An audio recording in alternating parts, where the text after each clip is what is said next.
balance changes for SMGs and the Panzerfaust, some updates to the recall system, and a PvE collaboration flush with interesting enemies.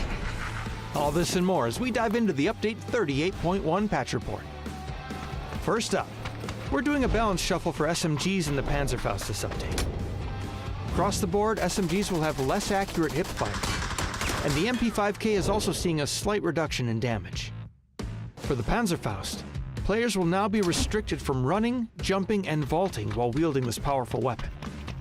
And players inside a vehicle will be protected a bit, taking reduced damage from its blast. There are a couple more changes as well to make sure there's enough risk to the Panzerfaust's reward. So let us know how these changes feel. Next, the recall system is getting some alterations. Time required to register boot chips beyond the first will now increase by 5 seconds for each additional chip being registered. We've also added information about how many players are returning to the battlegrounds with each recall, and have removed the Phase 6 recall on 8x8 maps. Once again, let us know how these changes feel once you get in-game. Next, we're dressing up a bit for spooky season with an arcade mode that gives new meaning to the term crapshoot. In this collaboration with the popular internet show Skibidi Toilet, you'll assemble your squad of 4 and plunge into Miramar to clench victory against the toilet invasion. Collect chemical cans to upgrade your weaponry and make flushing your enemy that much easier. Can your squad save Bidet? Or will you get wiped and end up number 2? Will this announcer ever run out of crappy puns? Log in and put a lid on the invasion starting October 22nd on PC and October 30th on console.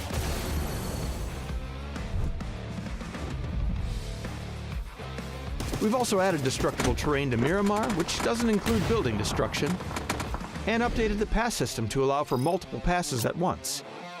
This allows us to introduce an event pass tied to the new arcade mode, while still launching a new survivor pass. Now you can work on both at the same time. There's also a new ranked season, destructible gas tanks on Destin, map bug fixes, and more. So be sure to check out the patch notes for full details. Update 38.1 is here, so recall some friends, aim down the sights of those SMGs, and dump some rounds into the Skibidi toilets. We'll see you on the battlegrounds.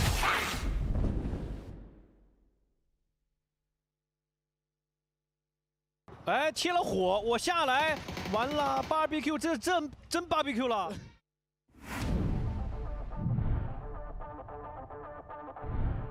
위치가 클리어가 안 됐는데 먼저 킬로그를. 이거는 하나 더. 이거는 실수예요. 여기는 지금 담벼락이 없는 게 이렇게. 이거 누군가의 악몽? 1위 토란이에요. 자 그리고 수류탄. 자 던전. 수류탄. 거리 되니까 여기서 수류탄 나오네. 튀겼어요. 자 이런 못 살려. 하나 더. 근데 이거 관통하는 수류탄이다. 이거 치킨 먹으면요 1위 탈환합니다. 자 오르크 혼자 남았습니다. 자 혼자 남은 오르크. 차량 터졌고 MP5K 들고 가요. 움직이면서 쏠 거예요. 와. 진짜요? 자 들어왔어요. 이거 진짜 큰일 났어요.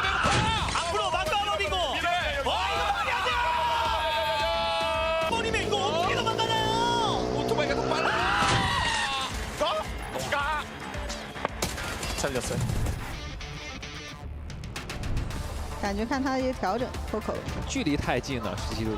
哇，真炸来了！ 시간 계속 벌어지고 있고. 진짜! 와! 생각! 진의 감각으로 올킬!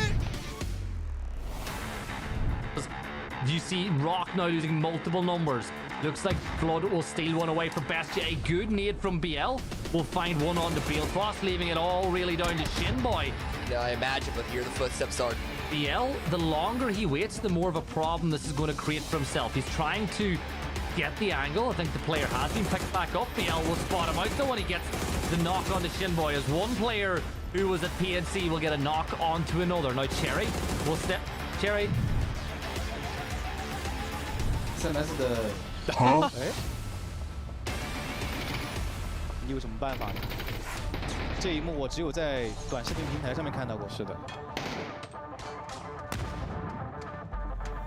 你是真的还没脾气。哎，切了火，我下来直接往你里边扔火泥怎么办呢？绝望，真的绝望。完了 ，barbecue， 这真 barbecue 了。走不了吧？还在跑。队友说：“哈，你这送我一个头。”不是吧，哥们儿？关键是拿枪了进那个仓里有可能。对，关键是你一把联军，你不一定打得过这个人。对啊，他换了汤逊，这个枪真不好说了，你也没投甲，还能打个药，百利姆懵了。本来队友公平对决。哎，不是吧？真来了！出事了！ Can't peek over. As soon as they stand up fully, they're gonna be shot in the back by a circus crew. So they're pinned in between these two teams, hoping that somehow they'll start fighting one another. But right now, BB team allowing the utility to do the war for them. As Field first now swaps over to the Orc, finds the double headshot, able to take one more down. There's just one player left alive right down below. Moldog peeks on over, finds one with nade in hand, jumps under, but Nima is able to get the first. Will be taken down in the end though. That's gonna be. Squeeze is going to be a bit too much. If vehicle comes in, final C4 to take Snakers out. I think this one's going to hit. Is there going to be a victim of Zensen as well? With Shrimsy? No, it's just... Make something happen, it would be...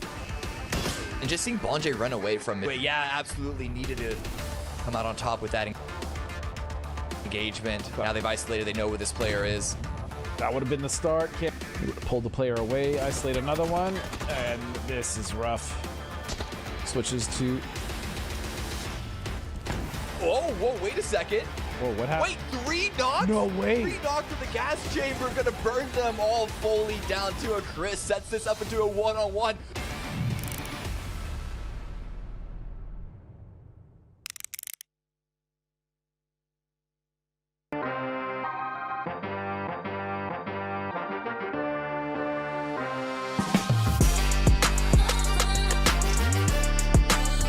You got to make the best of what you can with shotguns and SMGs at close range.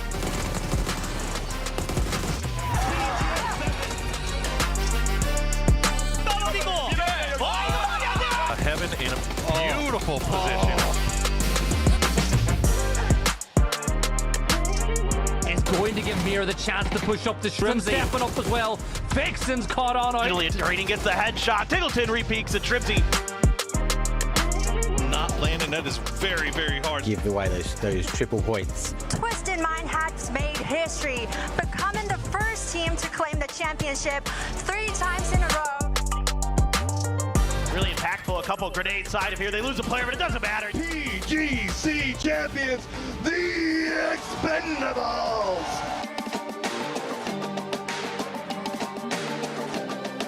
别人残血，火，这个火真的太好了！哇，就抽一个，又来，哎呦！ 피하면서 이거는 뭐 자 같이 가자. 이집일제 안 돼요.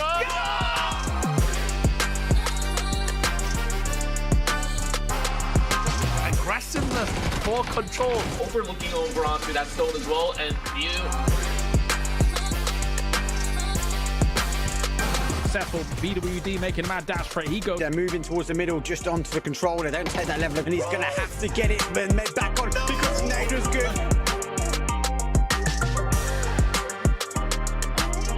Oh, the Panzerfaust from aLOW. Hurt back behind. Will make their crossing. Tifa gets a great knock, actually.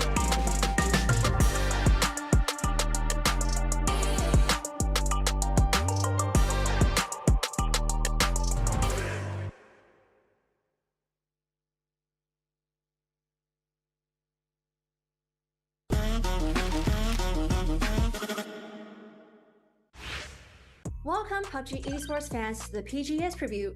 We are here to get you ready for PGS 9 kicking off in Malaysia from October 13 to 19, followed by PGS 10 from October 27 to November the 2nd. These are the final 2 PGS events of the year where we will crown 2 more champions and find out who will claim the remaining PGC points and round out our lineup for the PUBG Global Championship 2025. We've invited some of the best commentators and analysts from around the world to break it all down. So let's get started with the Korean region and the PWS finals where everything came down to the wire. All right, let's welcome our first guest, the commentator everyone knows very well and a resident Korean region specialist, Paper Thin. Welcome, welcome, and it's all your time, Paper. All right, I'll take it away. I think the expectations are high for Korea right now. Got to look at the DN Freaks first. They're destroying in the PWS in Korea. They're blowing everyone else out of the water. Everybody in a 12-game finals had 20-plus kills on the team. They absolutely clobbered the rest of the PWS. So, of course, this should be the time for the DN Freaks. You would hope that they could start breaking through and getting those big wins internationally. And then you got some of the other cool teams coming through. You got Bagel Pa making it through again. The PO-led team, Khan in particular, has been playing really, really well. And then you look at FN Polchon, a team that is full of some veterans, some new players, and all their players couldn't necessarily play on the days they needed to due to illness and things like that. They're looking to bounce back with a Rex-led team. Rex, that longtime veteran of the PWS. Another team we should, of course, look at, one of the global partner teams in the PWS in Korea, is Gen.G. They got second in EWC. Expectations went through the roof for them again. Maybe this is the resurgence of the Gen.G we used to see back in 2019, 2020, but they struggled in the PWS this time. So they're really going to have to bounce back because they're one of those teams that is looking to get into PGC. They aren't fully qualified yet, so we're going to need to see a big step up.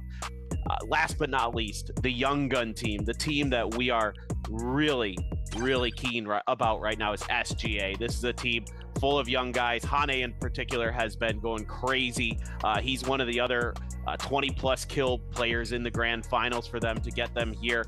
So really excited to see what they can do. So this is also very important for the PWS in terms of how they can qualify for PGC. So two teams in particular, SGA and Gen.G, they are still in a precarious position. They are still in a spot where they might not qualify for PGC, so they have to play extremely well at PGS. So, Lisa, I'll send it back to you. All right, thank you so much, Paper Thin. I totally agree. Yeah, overall, the Korean region has shown a very solid playstyle. I'm really looking forward to how the Korean team will perform. Now it's time to introduce a new face to PGS, joining us from the APAC region, Contra! Hello, Lisa. I'm glad to be on board. Well, my name's Contra, and I've been casting the APAC region for a couple of years now. Starting things off, the Expendables, as part of our partner teams, have shown that they've been able to grow stride by stride as they've been able to mature with their steady pacing. And then, of course, if you're looking at the top gunner in the entire APAC circuit, look no further than TanVuu has been the one dishing the most amount of damage so far in the circuit. Of course, he's been paired very well with Cloris as well as Delwyn to also be up to the steady pace. So the Expendables, they're going to once again look to take that trophy home by the end of the year. And not only that, we take a look at the rest of Force Natural Gaming. Despite that level of inconsistency that they've been showing, they've been able to really grow steadily throughout the entirety of the APAC finals. And of course, in the cut for the PGC qualifications, we've got Full Sense as well as Brahma United. Full Sense, they've absolutely dominated. They scored the second seed throughout the play-ins to qualify to the grand finals of the PAQ.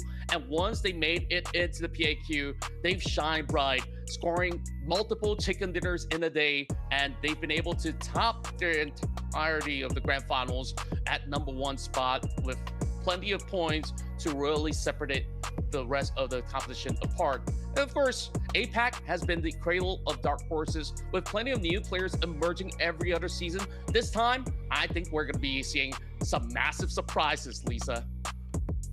Yes, I totally agree, Contra. Thank you so much. And our next guest has actually double duty today, and he will break down both the China and the EMEA region. So please welcome the always insightful Claris. Hi, Claris. Hi, Lisa. Thank you very much for having me. Yes, I'm Claris, basically the host of internationals as well as commentator for EMEA, and I'm excited to break down what's going on. So first and foremost, let's start off with China and everything that's been going on there, right?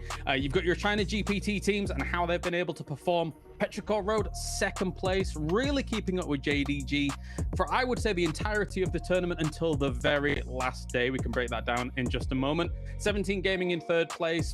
I don't really have too many concerns about how they're going to perform internationally, despite not being able to attain the PCL championship. 151 points for them. I expect big things from them on the international stage, as always. And 4AM in 7th place with 112. I think for a lot of people, there's always been question marks about how 4AM can perform. And again, those will proliferate here throughout our next PGSs. But JDG, first place here with an amazing performance, I have to say. Them and Petrichor Road really neck and neck up until that last day. However, I would argue JDG had the best day of their gaming lives on that last day of PCL, with back-to-back wins on Rondo and Tego, and every single game that day basically being double digits or close to in terms of the kills. So very excited to see how JDG is going to perform after constant improvements and movement in the previous PGSs under the banner of Too Cool. So I want to see them do well when it comes to PGS, and maybe even take another title for China after 17 Gaming set the pace in the previous PGSs, Lisa. Let's turn to the EMEA region and also back to you, Claris.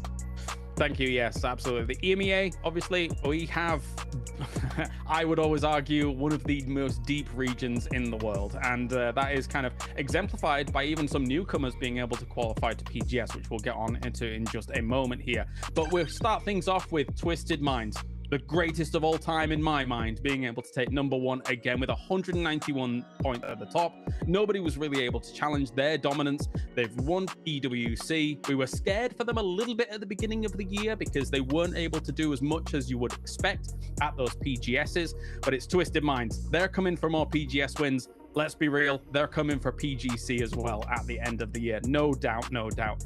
And then on the other side of GPT, Na'Vi, 5th place. Not exactly their best showing. However, I do think some of their individual components, like SoSaid, for example, have been able to step up their fragging game alongside the likes of the always consistent Hakatori. So for them, this PGS, these next two PGSs coming up, is going to have to be a bit more of a proving ground on the international stage to know that they can potentially challenge for PGC down the line as well. Moving further from our GPT teams, when we look at the qualified teams that have been able to move forwards, we have SlamG, we have FaZe, and we have Virtus Pro. The big surprise, I think, for a lot of people is that SlamG was able to take 2nd place. And this is a team of upstarts from kind of middling teams, as well as some prodigies coming through in the scene. Boostic, everybody's talking about this kid. Boostic. I see the North American pros. I see the EMEA pros all talking about this kid and how much he could potentially upstart everything that's going on. So him on internationals for the very first time could be a big deal if they're able to knock it out of the park the way that they did in EMEA in a very, very deep field. FaZe is back. Obviously, they had a bad start to 2025. They did not qualify for LANs. I think once they were the previously GPT, I think they got a little bit complacent about qualifying to LANs. However, at the beginning of the year, obviously losing GPT was a big blow for them, and I think that complacency got the better of them at the beginning. Now, though, they've gone back to the grind. They clearly were working on a lot between LANs, knowing that they hadn't qualified prior, and they have come back with a vengeance. They look like a completely different team to the beginning of 2025. And finally, you've got Virtus Pro, who, of course, we've seen almost win out PGSs, almost win out EWCs, and now they're back to get themselves another spot at LANs. They've had a little bit of a change up, of course, with the fact that Scoom is no longer the coach and Ibiza has stepped into that role, but I think that won't change too much for them on the international stage. From there, I think maybe we could see even more EMEA teams get themselves PGS pots to be able to push themselves forwards. All right, thank you so much, Claris. I totally agree. For the EMEA region, the strength is undeniable. Thank you so much, Claris. Thank you for your time. Finally, let's welcome our good friend and also old friend, TanVuu, for him to give us more info on the American regions. Thank you very much, Lisa. As she said, my name's Toffees. I love the Americas. I spent the whole year watching the action. I'm going to prepare you for what to expect. First, the GPT update. We have the Falcons. It's one of those regions where there's not a lot of GPTs, so the update's pretty fast. Falcons, still on the grind, still looking good. They dropped the ball at PAS. They did not qualify to PG3 through that PGC point system. So that means if they want to go to PGC, they need to perform at this PGS series. Now, the good news for them is the fact that they are essentially tied for first right now with the Freaks at 480 points. So they should go. The problem is winning this PGS gets you 480 points. So you have to really be on your game right now. They have to have, I would say, a middling event, and they are set for PGC. So if you're a Falcons fan, don't stress. There's a chance you miss, but it is very, very, very low. Couple other teams to keep an eye on, though, that could cause problems for them. Number one, Lisa, Team Liquid. They are, I think, a little bit bummed, and as am I, that they didn't get a GPT last year after how well they did at PGC. They dropped the ball at PGS on our first half of the year when they got shot in the back by DraftKings during qualifications and missed a whole lot of practice time. That hurt them at EWC, but I feel like they're back on their game. They look good at PAS. This could very much be their event. The two other teams we sent, Al-Qudsiya and Mission Ready International Alliance, are a little more wild cards in my opinion. Both made up of members of the same team once upon a time. If you remember the old Falcons, we got Rello, we got Roth. Snakers helped Mission Ready get here. These guys know what they're doing. The bad news for Mission Ready, Snakers will not be at PGS. He has to work.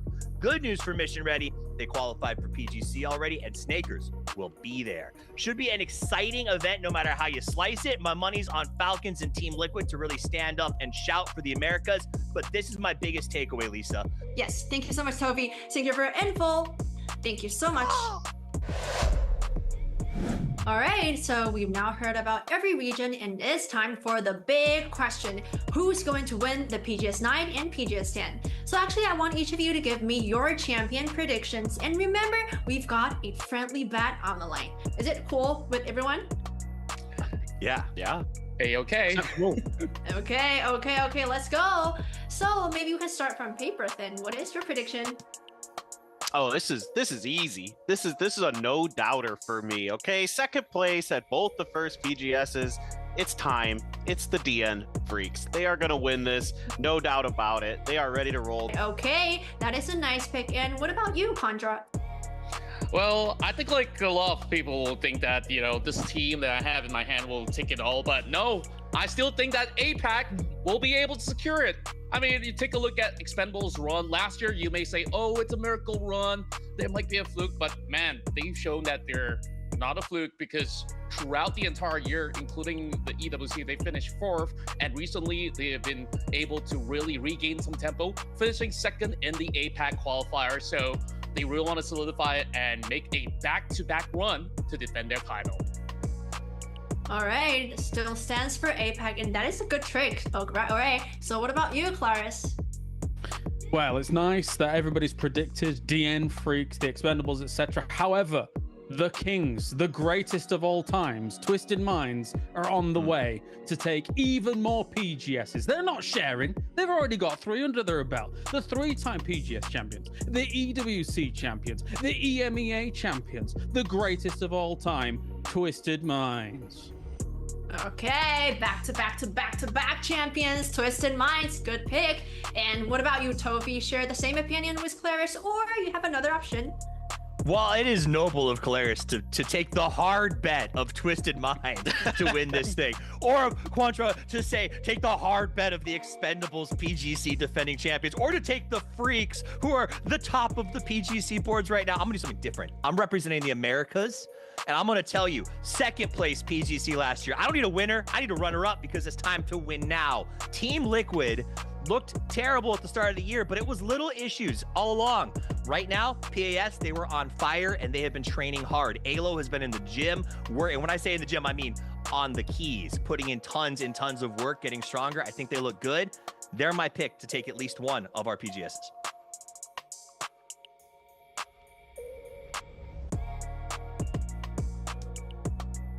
Thank you so much, and a huge thanks to our guests for your great insight, and thank you all for watching. And now I think it's time to say goodbye together. Bye. Bye. See ya.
Hello, PUBG Esports fans. After the fierce battles in each regional series, it's time to kick off the PUBG Global Series 9 and 10. The intense and brutal clashes continue. PGS 9 and 10 will be the team's last chance to claim crucial PGS points and secure their tickets to PGC 2025. The format remains the same as PGS 7 and 8. All 10 of our global partner teams are returning to the PGS stage, along with 14 new challengers from 5 regional series. These 24 teams will be split into 3 groups and face off over 3 days in the group stage. Battling through 18 matches across 4 iconic maps, the top 16 teams on the leaderboard will advance to the final stage. There, they will stake their claim on the $300,000 prize pool for each PGS. But only one team will lift the trophy in each PGS, with the exclusive 400 PGS points awarded to the PGS 9 champion and 480 to the PGS 10 champion. Right now, the standings could not be tighter. DN Freaks and Team Falcons tied at the top, BB Team and Twisted Minds locked in third, and just 10 points behind, PGS 7 champions 17 Gaming chasing in 5th. The stage is set for an explosive battle in PGS 9 and 10. How will the leaderboard change after the upcoming PGSs? And who will laugh their way into PGC 2025? PUBG Esports will be back in action in Malaysia for the PUBG Global Series 9 from October 13th to the 19th. And for PGS 10, the final PGS of the year from October 27th through November 2nd. Make sure to stay tuned to the PUBG Esports website and social media to keep up with everything happening in PUBG Esports.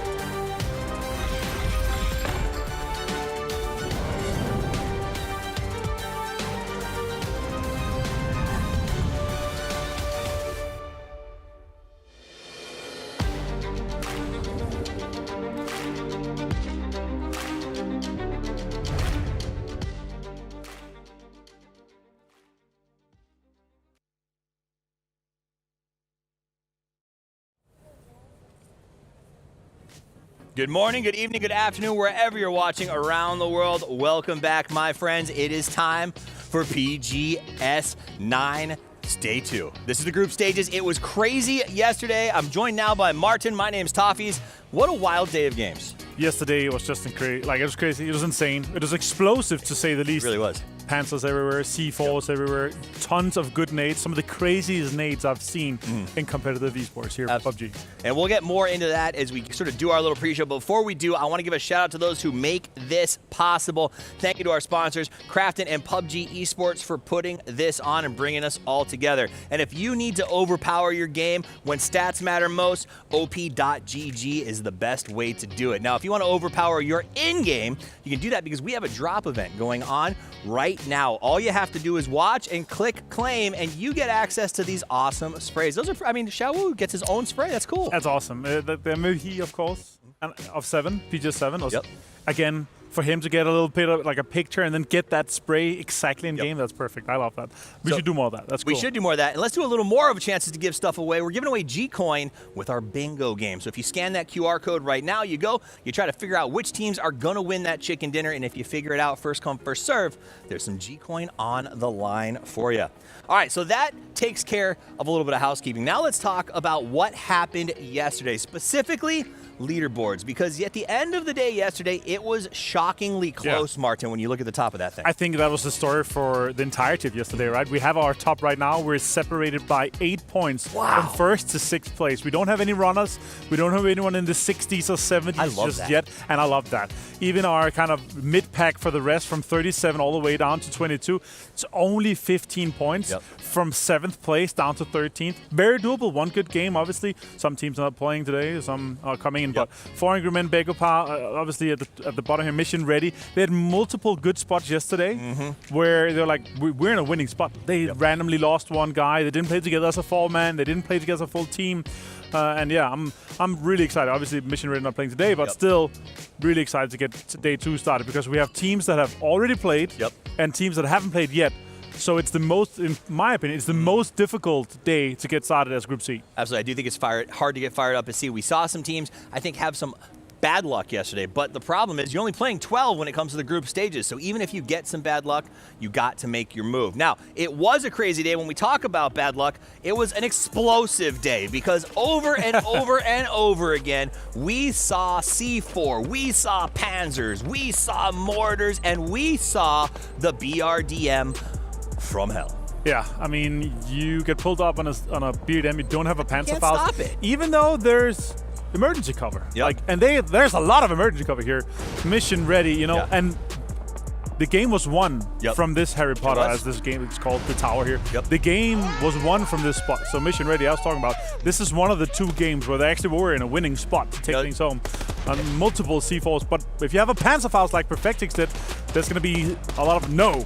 We're not going to accept that. And I think that's what the Panzerfaust doing great. We saw it used in about every possible way, whether it was perfect skill shots through the window or up close clearances in a warehouse. It was nonstop. And now while we learned how to use C4 in the first clip, here's how we're learning not to use C4. You got to get that timing just right. And they had 2, mind you, right? And the next car got exploded early.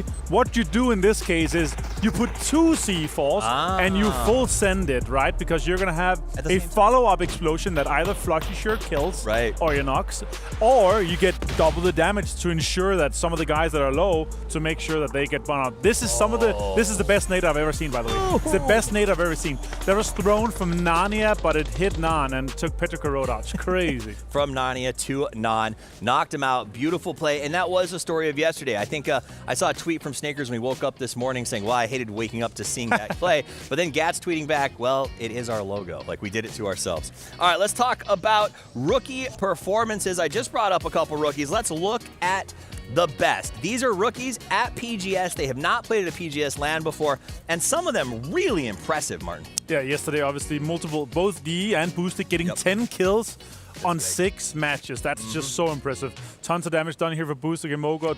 It's always awesome to see, you know, your upcomers come into their first LAN and do great. The case for yesterday, both for Alcadecia and for SlamG, massive performance.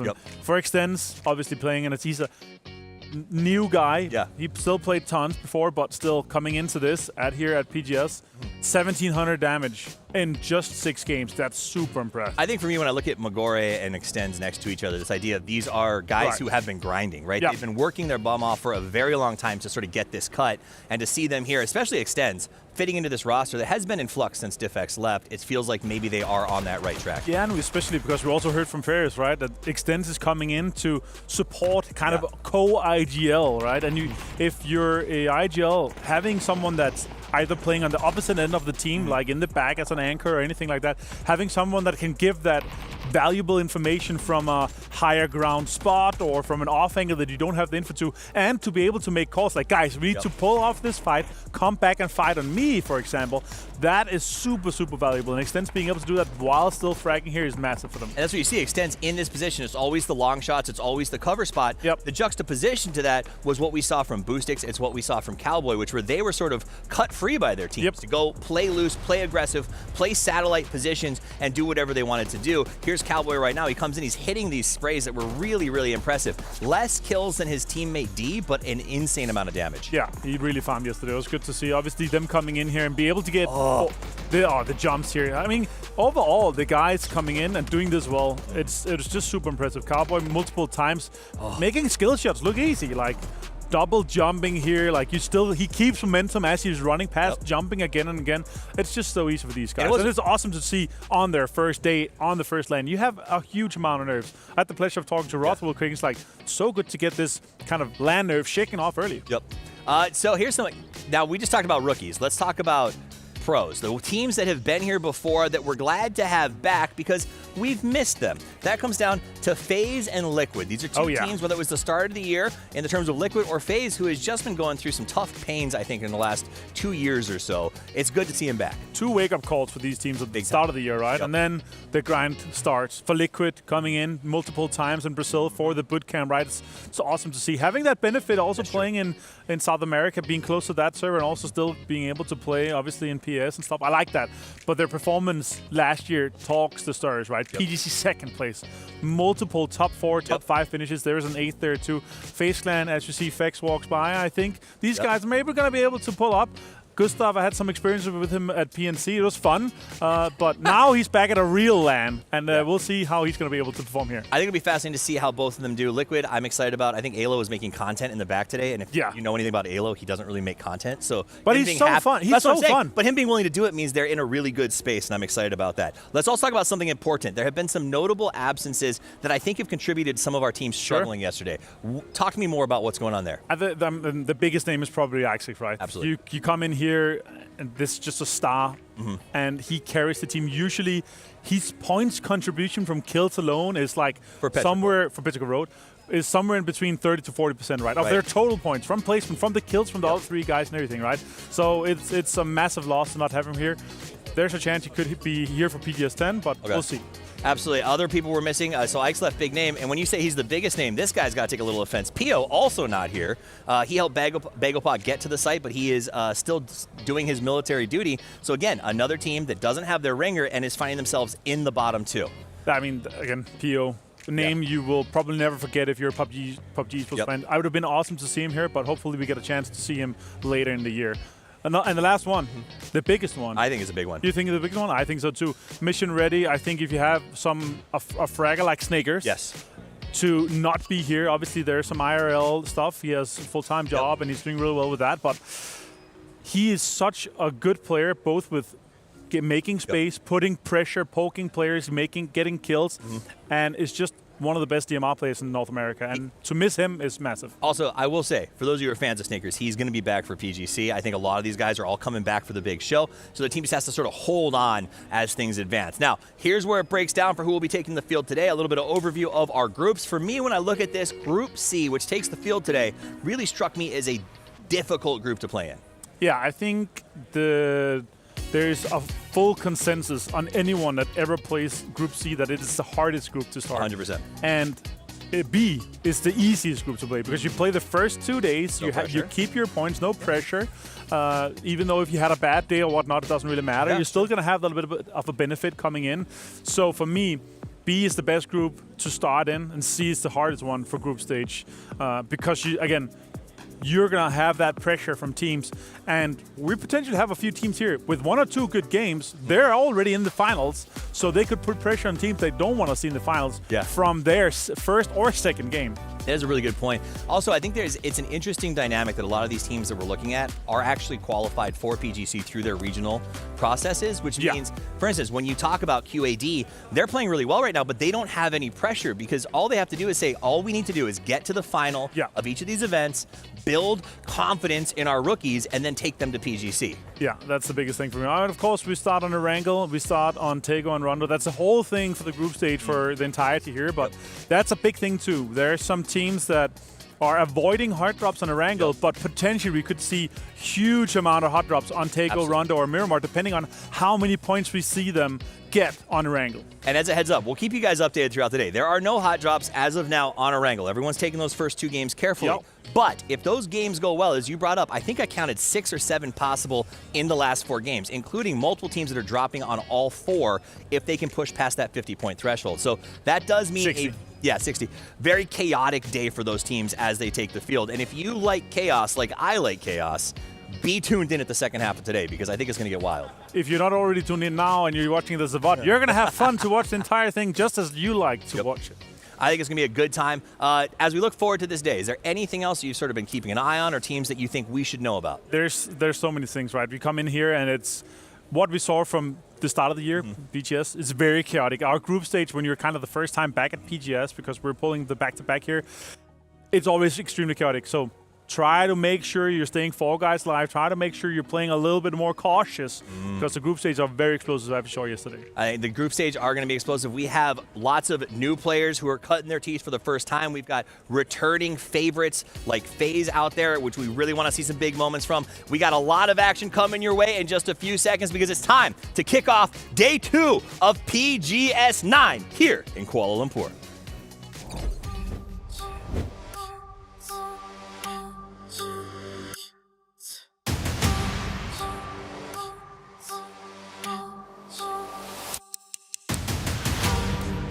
Năm nay tất cả các đội tuyển mặt bằng chung thì rất là đều nhau, mọi người nó sẽ hơn những năm ngoái về cái mặt cạnh tranh.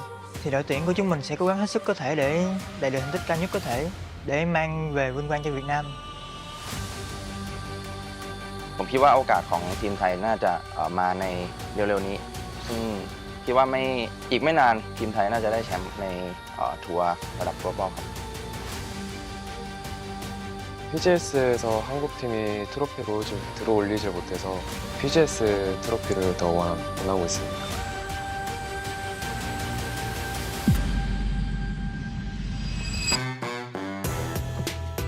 We're a new team. We just made this roster a couple months ago. PUBG's always changing. You know, every update, every meta, it's shifting. I think a lot of teams changed as well. It's a game where you got to stay on top of things. If you're a team that's always putting in that work, we could catch up with some of these other teams that might be slowing down and taking their spots. 저희 말고도 다른 한국 팀들이 많지만 저희 또한 부끄럽지 않게 좋은 모습을 보여드리겠습니다. We don't really care what anybody else thinks on the outside, casters, fans, family. As long as the team thinks we can compete, that's where we're at. Ну, я думаю, что я покажу такой же результат, как и в своем регионе, может даже лучше, потому что настрой все-таки на лане совсем другой. Мы с командой вместе, я думаю, получится даже лучше. Мы создадим давление на все команды на этом турнире. TSG 마인즈 말고는 견제되는 팀은 없다고 생각하고 있습니다. With Twisted directly, I think we just both heavily respect each other, and we think, you know, anytime we beat them, it feels nice. 我觉得特斯曼的嘛 ，DNF 啥的，他们也很强嘛，也很稳定。但是我们也有啊，碰见啥的，我们也根本不慌，把对面无伤团灭了，士气就在我们这了。The teams like Twisted, DNF, Falcons, the teams that win stuff, I would say like our peak is higher than them. Now that we assembled the Avengers, adding Corexy, only sky is our limit. We'll let some other teams to win PGS tournaments this year, but this time all the teams gonna feel the full power of Twisted Minds. 뭐 아저씨들도 왔다 생각할 수 있는데 너무 쉽게 생각 안 했으면 좋겠습니다. Завдяки минулому досвіду, так, ми зараз найближче до того, щоб виграти турнір, я вважаю. Але наша основна ціль – це показати максимальний результат, на який ми натренувалися. 虽然我们上一届 PGS 没有进决赛，但是我们的目标始终是冠军。I've only lifted one trophy, and I'm definitely not done.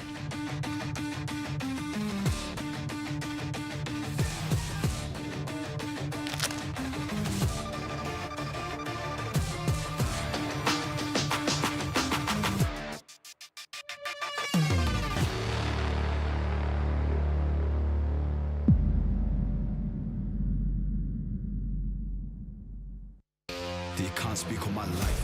I've been here for a million years. I can tell you right now, outside ain't safe. I had to go get what I deserve. Can't stand in line, no, I really can't wait.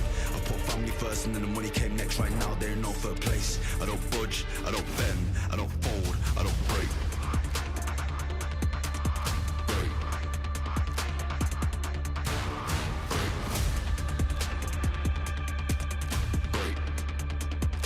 I don't bend, I don't fold, I don't.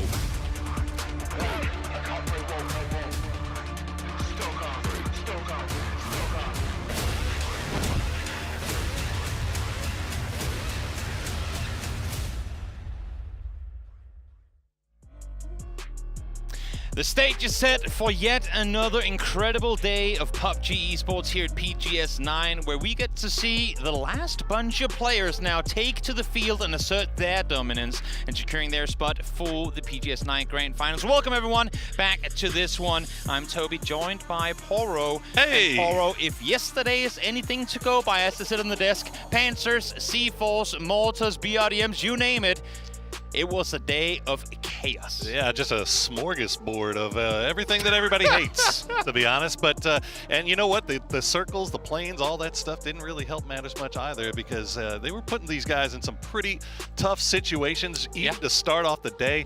But we, like the desk talked about, we got to see some of the rookies rise, and it was a wild day yesterday. If you haven't checked it out, go check out the VOD, because it is that was a banger. Honestly, I like to think yesterday was a good combination of both, because yes, we saw, I mean, even right from the get-go, Al-Qadsia, SlamG, both out doing well on military. But then after that, we saw some of the veterans come back in and now I don't want to say assert their dominance, but definitely play up to expectations. TanVuu we had on screen just before, able to do well. But now here, once again, more veterans taken to the battlefield. We just saw Falcons. Now we have JDG here too. It's going to be a good set of teams that we get to see today. Yeah, JDG is definitely one that I've got my eye on. I mean, they were absolutely dominant in their regional qualifiers. And I mean, you brought it up, man. Like, it was not a day for anybody to really set themselves ahead of everybody else. Now, Na'Vi obviously in first place after day one, and I gotta say, Na'Vi, a team with all the expectations in the world, push it on them, and everybody has been saying for a year now that this roster should be at the top, should be fighting for that top spot, and it doesn't feel like we've ever seen it. But now, all of a sudden, day one, they are popping. And one of the big things, I mean, to go off of what you're saying, is Na'Vi, a team that usually starts off pretty slow. I mean, very cerebral team, plays slow on the edge. They like to take their time. Here, coming off strong right from the get-go. Curious to see where that's going to take them as the tournament progresses. Another team that we have eyes, I mean, honestly, we have eyes on all the teams because they're all incredibly good to just having qualified. That's our job, folks. We saw Freaks just a moment ago. I think for most, even if they had a decent day yesterday, not what teams expected. Wanted to see them out a bit better. I don't know if I'd say Freaks had a decent day yesterday. I mean, 20-something points is not what you expect. It's not Freaks standard. No, not at all. And to but then be you honest, see what they went through, and you go, sure. Can you fault them? But look, but you look. I mean, you talk about a team like, I mean, they talked about it on the desk. You talk about a team like BagelPod that's missing PO. Yeah. You talk about the team that's missing Ike's left. You talk about all the guys that aren't here. Well, DN Freaks brought their whole roster, and all we got out of Salute was like 4 kills. That ain't it, dog. Not easy, not easy, but you know what? Let's yap less, let's game more. We are headed into the first match of the day, and as I said on this, as we just saw on the big screen, it is Erangel to kick things off. The players behind us are cheering, getting loud, because they want to get this game going. Now, yesterday here, Poro, we had 2 back-to-back extremely southern planes. One which took us to Millie, another stayed on the mainland. But this time around, Severny Ludus rejoice, because finally you get a northern plains play. And honestly, this could be either good news or bad news for some of these teams, because we talked about it earlier, how there's a lot of teams that played yesterday that if they do well to start off the day, then they might start influencing how these Group C teams do. We started looking at hot drops. Right? That's when we start talking about it. But having a plane that's like this, where everybody can pretty much get to where their normal loop spot is, that starts things off slow, which is not something that A and B were afforded yesterday. Oh, yeah. No, definitely echoing that sentiment. I went around, talked to some of the players. A lot of the coaches, actually, I wanted to talk to today, and a lot of them were sharing that exact sentiment. Is if we get a good start to the day, especially some of the A teams that had a good start yesterday, if we get a good start, we might be eyeing some teams. And they should. Yeah, they absolutely should. I mean, we're getting down to the final minutes now this year. We're getting down to brass tacks, and you want to make sure that you secure your spot at PGC. And if you got to take somebody else to do that, well, there's no love lost. Not at all. Not at all. So far, no one landing on top of one another. A few vehicle... I don't want to say commotions, but players landing within the nearby vicinity. But you know what? Doesn't matter how good the plane is. We're going to go south as our eyes on screen go down towards SGA. A little listening on them as well. I like it. SGA, a team right now, actually, that I think has an interesting, I don't want to say story as a grand scheme of things. Just this tournament in particular. They had their sub here. They have him here ready to play because Severus had visa issues. Didn't know if he was going to be able to get here in time. Talking about a lot of players that aren't here. But he got it fixed literally the the day of his travel, able to come here, able to play. So they got to dodge a bullet in that one. Well, I'll tell you what, for a team like SGA that's, obviously kind of new to the international stage, this is a fantastic way to start off. I mean, if you're IGL, your rest of your game is pretty much written for you, right? You drop on that tower, you stay on that tower, you live on that tower as long as you're able to. And the other thing is, Alcacia yesterday won game number 1 when we had a what? Definitely. We had a milli circle. Yes, sir. And now Alcacia back down there again. And that wasn't just let's just sit milli and win the game like some milli games tend to be for the military team. They were out there fragging, they were feeling comfortable. So let's see if they do so here as well. As we go over to Liquid, another of the NA boys that have finally gotten a chance to play. We'll see how they manage to make their way all the way from up in North George down towards the south. Be interesting to see how Liquid does decide to play this, because they are a George Pole looting team, so they're used to having these military circles pop up, and most of the time, historically anyway, they have been a slow rotate. You take your time, you make sure you got a lot of loot, come in late. But they were toying around with some different things. They were getting E pickups, and it didn't always work for them. So we'll see what their strat is this time, as we already see one E pickup popped, and that is going to be the DN Freak. Yeah, Freaks wanting to get to the circle quickly. And for those of you guys watching right now, maybe primarily from the Western scene going, JDG, I don't know too much about them. Well, you're going to learn. You actually might, though, because have you watched Globals in the past? It's a lot of the same players we're getting back here again. I mean, December 12th was part of the success story of New Happy in their era of, a lot of great results. And then Spaceman Cole playing Weibo Gaming together made a very big ripple in the Chinese scene throughout last year. So a lot of very good individuals on the roster, 2 of which come in from having played together in the past, now get to see what they get to do. And if you looked at the Chinese qualifiers for here, they were looking as on fire as can be. Spaceman was the MVP. Yes, sir. Cold, arguably, I would say, had even better numbers than Spaceman. No, they're both up there. It's incredible. Pretty much everybody on that team there was popping off. So you're already seeing the rotations come in. You saw Genji come across that western bridge. They're going to hug south. FaZe making their way across. Navi has made their way across on a boat. And anybody north, it seems, of Pachinki is just kind of taking their time, unless you get an E pickup like JDG. I love the fact that we're having the map feed up here right now, because it gets to set the picture of what's about to unfold. I'm very much looking at FaZe right now, because they are a team that will happily stick in and around the bridge area. They know they're going to be late. They saw 2 teams go towards Millie early.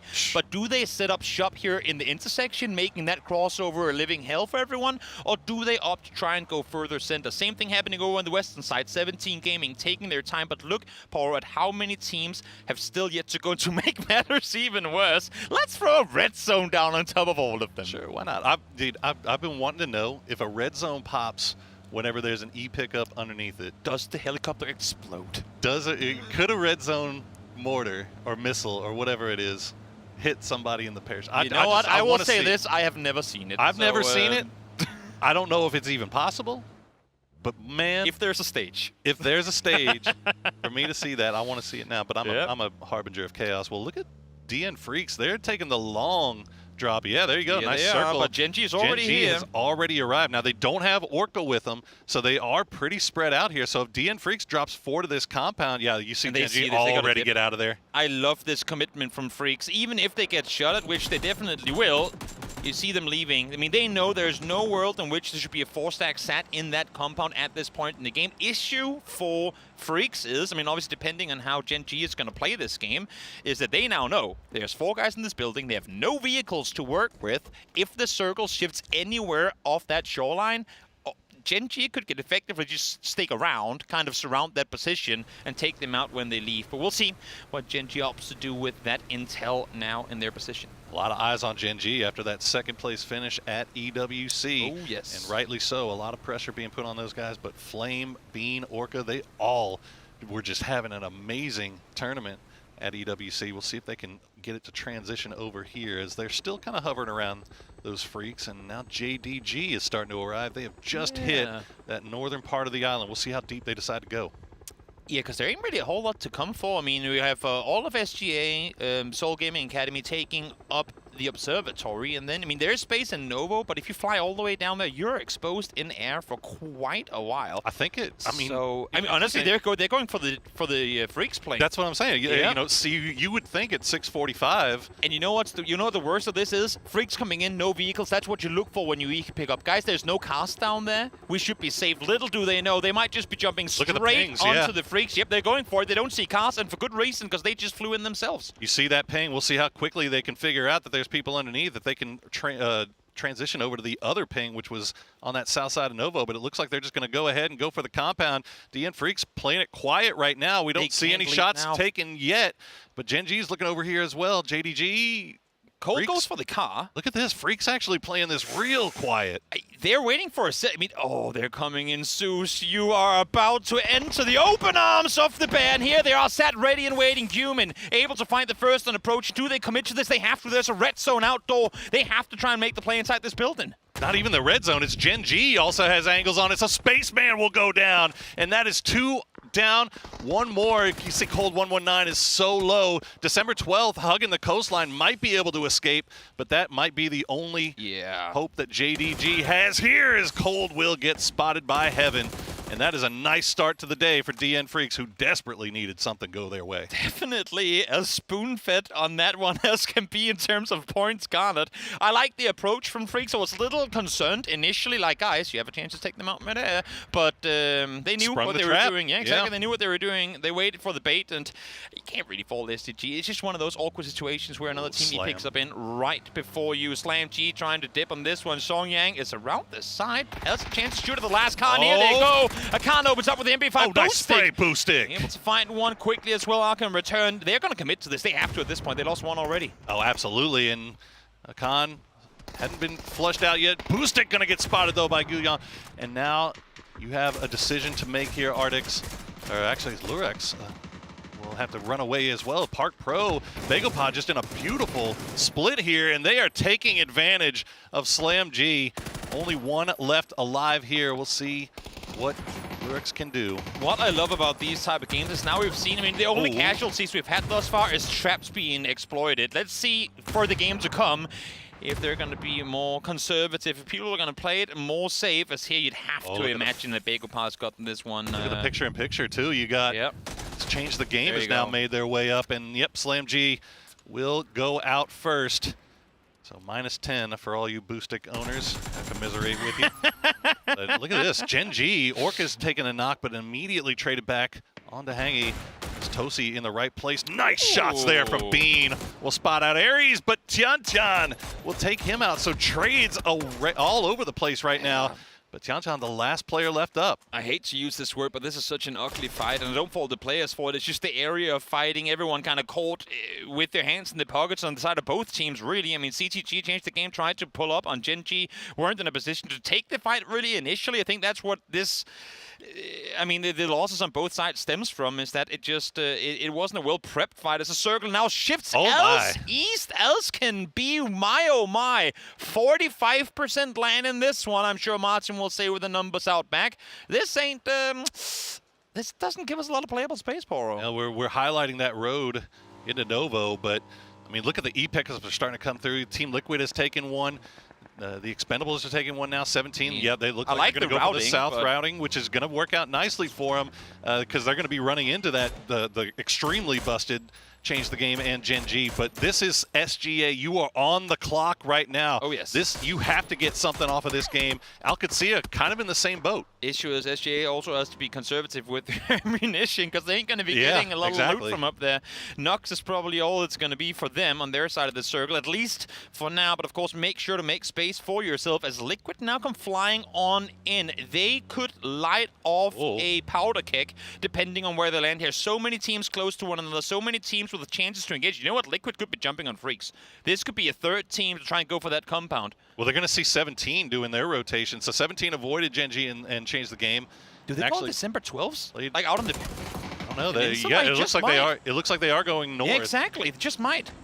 They're going for that exact spot. The fight on the southwestern end is going to come to an end real soon. You'd imagine 3-on-1 versus Seongjang. He's caught down at the bottom, and there he's taken out. Good for Gen G. First they back off, they go off the edge again, and now they have all the space in the world to maneuver on in. As we go over to Liquid and JDG, December 12 able to fend off the double coming in first. Oh my God. Okay, December 12, we see it. Got next to no HP. Sparking is just going to miss the shot. They got to finish him off and get aLOW back on his feet at least. Good flash. Got to save this. Okay, Sparking, it's a 1v1. It's all you. He will finish it. There you go. And now, can we get... He saw them. He saw them. Good eyes on Sparking, and that's going to force Arena to pull back away, but they're still going to be close. Yeah, they got to. Yep, might as well try and see if you can go for it. Good connection by Neurons, though, is going to allow for them to get online. Opon's going to be the first fall. It's a good we'll grenade. See if he goes some more. Goes into the boat! Pushes it off to the side. Boat on fire. Pawn should go down. Kick is going to be the one to claim that one as the boat explosion takes Sparking down as well. Oh, Lyrics. Just in the wrong place at the wrong time. Sparking the one-man army right now as he is taking out Arena. Will have to pull back away, though, because he saw the shots from Buriram, and now Falcons as well will force him to pull away in the... Oh, TanVuu. He had the angle. Sparking just too long up there. Yeah. And that was just drawing way too much attention. I love the aggression, the eagerness to come in and perform on day one. Hindsight, though, you had aLOW down on the waterfront. Chance maybe to get him up, but I'm sure that's something they're going to go over.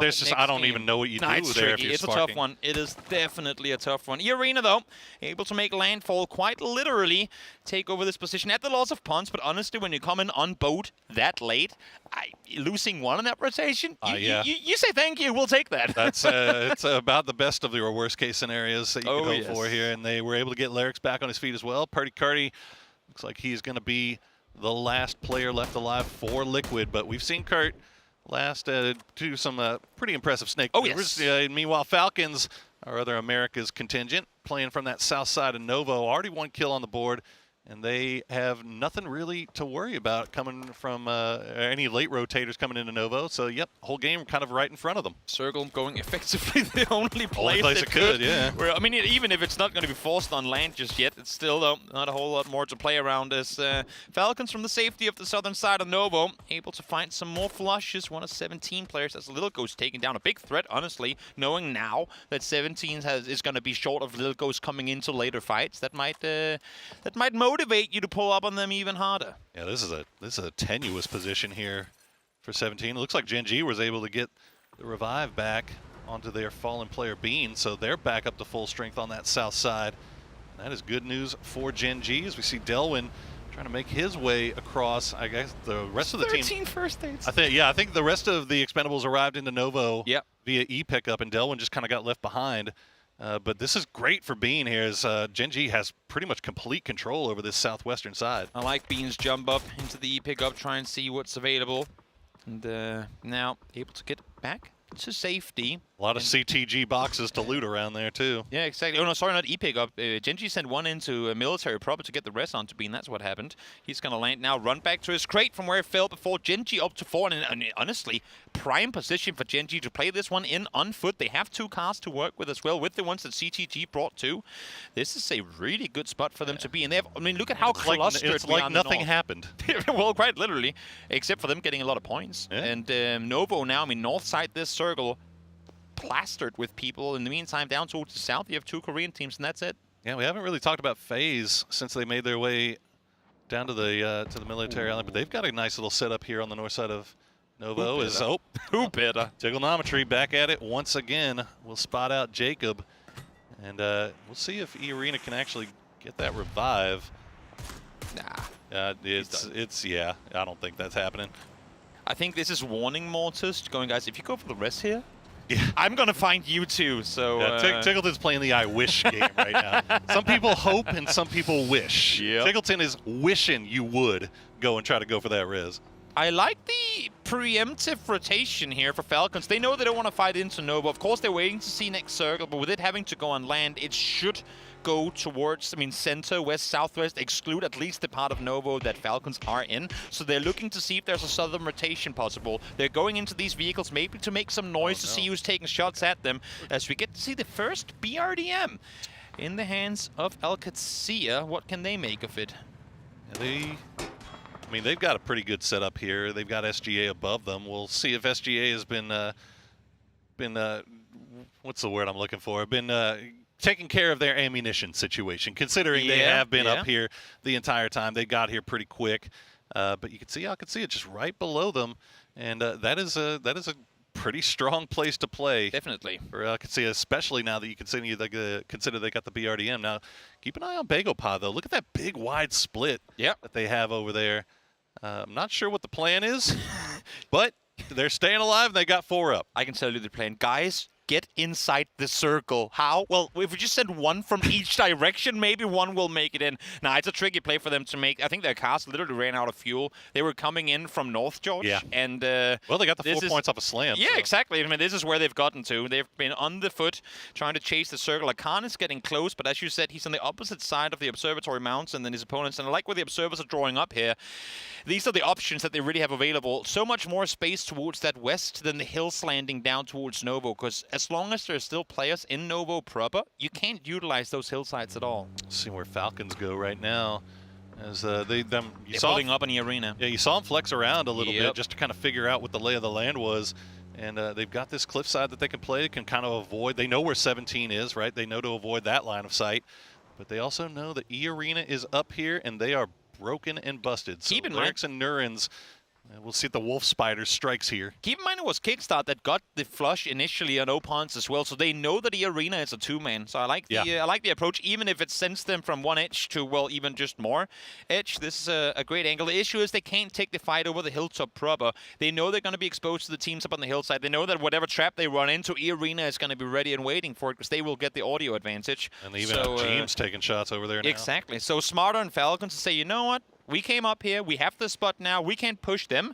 But E Arena also can't peek us. We'll get the warnings from up high if they try to. Yeah, they know what to expect as Nuren's going to return a little bit of fire. It looks like the Freaks maybe saw him hanging out on that cliffside, so he'll have to hide behind the tree and survive a little bit longer right now. Shot's still being taken over towards Purdy Curdy as well.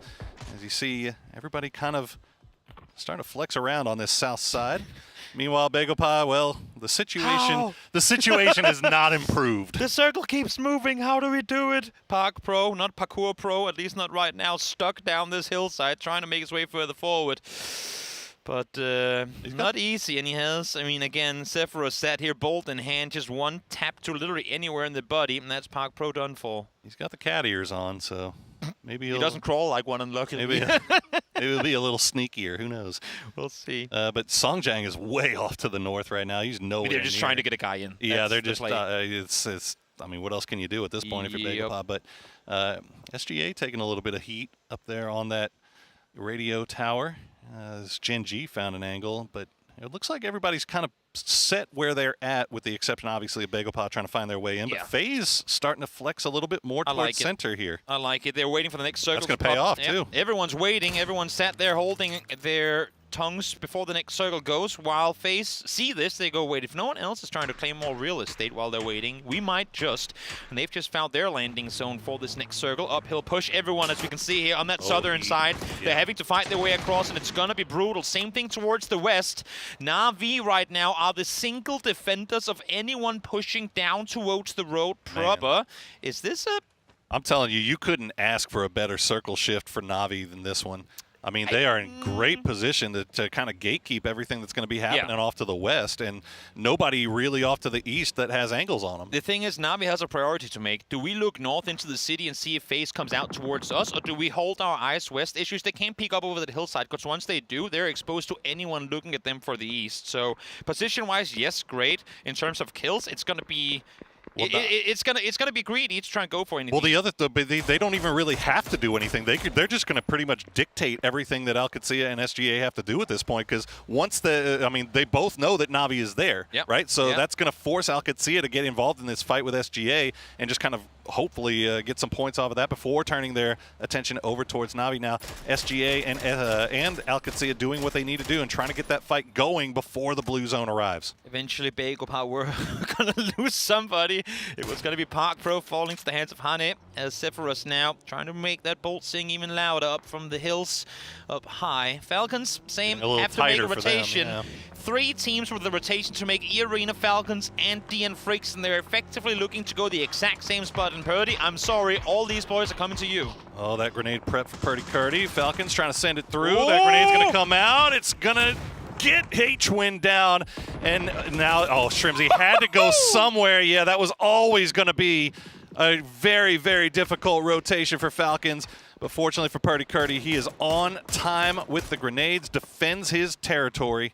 And now he's going to have to, actually, he's going to have to be attention for E-Arena and the Freaks now arriving. I feel like I could hear Purdy's sigh after that pull-up. That was a moment of stress, no doubt, trying to make something out of nothing in this game for Liquid. That's Gyumin now, 3 kills already, top damage dealer thus far in the game, trying to push forward. Oh, Roth, if only you knew. This one's been cleared out already. Able to survive the C4 initially, but Bean from the other side takes him down. Yeah, that's unfortunate. Well, I mean, at this point, like if you're Alcatia, I mean, this is what you got to do, right? And oh, for sure. Fortunately for them, they're able to get everybody else down there. They still have the BRDM. Roth hasn't bled out just yet. Yeah. FaZe is starting to creep up here, so Na'Vi can't force their full attention over towards Alcatia. SGA, they're paying attention towards the south, where they're getting pressured by Gen G. So a number of fights going on right now, and Alcatia being the kind of beneficiary that nobody's in a perfect position to third-party their loss there. And this is what I was talking about when we were saying Na'Vi just before, is as soon as Hackatory peeked up over to shoot, he immediately turned around to look at his back to make sure he was safe. Good on extends to hold that line, though. Him and So said able to force off FaZe. And I think FaZe, with not seeing more kills in the kill feed on this area of the map, they're saying, you know what, nope, there are more fights to come. Let's not get greedy now, as Alcatia goes aggressive once more. Successful initially, and they get the 3rd as well. Die able to get the triple with Util, and that's SGA down and out. Oh, that was tough for SGA, man. They had that the tower, the radio tower, for so long, and then the shift away. Yep. That is so unfortunate for them, and then they end up running into Gen G and forced to push back, but Alcatia more than up to the task, as now FaZe and Na'Vi popping off. The Expendables having to clear out Buriram as well. Fortunately for both of these teams, this particular house, can't even call it a compound, can you, is inside the circle, so they have time to play around here. Yeah, well, they have the time, but they don't want to spend it, because as you can see, DN Freaks, they're rabbing on the northeastern side. Yep. Other teams are rabbing this direction. It's not easy. Great cleanup from FaZe. It's such an advantageous position to peek over. Issue is, they should have had that fight happen while Alcatia were fighting themselves on the top. Didn't happen, and now it's just Gustav left alive. He has 3 knocked players. No one is pushing them thus far outside of this fight he has on his own. Oh, he can't. So if he can somehow come out victorious here, there might be reses to boot. He can't go for the reses right now. I mean, look at this. Cowboy and D, they might be rookies, but they know the game. They know to make this guy pay. He's the last player alive, and he's going to go down. Now, they will lose Roth, but can D get Rello back on his feet? Can he get Cowboy back on his feet? Looks like the call's coming through, and they're saying, grab one. We don't have the option to get both. Alcatia won game 1 on Millie yesterday, and they're looking primed here again. They have taken casualties, but great game for them as we go towards the northeast once more. Buriram Expendables fighting this one off. TanVuu is able to get one solo player now left alive. Khan. Oh, he saw him. He saw him just on the side. We know what this man is capable of. Narrow angle, able to know one more bullet would have done it. TanVuu keeping things alive. Khan, though, making sure that Buriram doesn't go out without a fight. Still playing around that ridgeline. Hasn't even stopped to try to heal yet. That is how much he is concerned here about TanVuu. But as we said, this inside zone, so they have time to really kind of take their time with this. As he's going to hear those footsteps coming. He definitely does. He knows. I mean, it's a time game for Khan as well. He knows he has a player alive in there. If he can find TanVuu, Dimas, his reservoir issue is he's playing it slow, and that's allowing for TanVuu to go for the rest. Delwyn is going to hold the angle, not go for heals here. He's going to assume that it's going to be off angle, and it's going to be TanVuu with the kill. Once more, they should be able to get the 3rd now as well. It would be huge for them. 17 finally take a fight on their own, able to get 2 down from Gen G. Really nice recovery there from the Expendables, and 17 also, I believe, got rid of Alcatia. So the duo going to have to take out the duo from Gen G. But look at this, Freaks. We've been talking about how they had a really rough day 1. Now they're showing up here in day 2, but that's not going to help things. Orca getting the instant knock on a salute. MP5 sprint up the hillside, Heaven there to help as well. But they don't know where the pressure is coming from this side. They know he's over here somewhere, and Deal finally able to shut him down.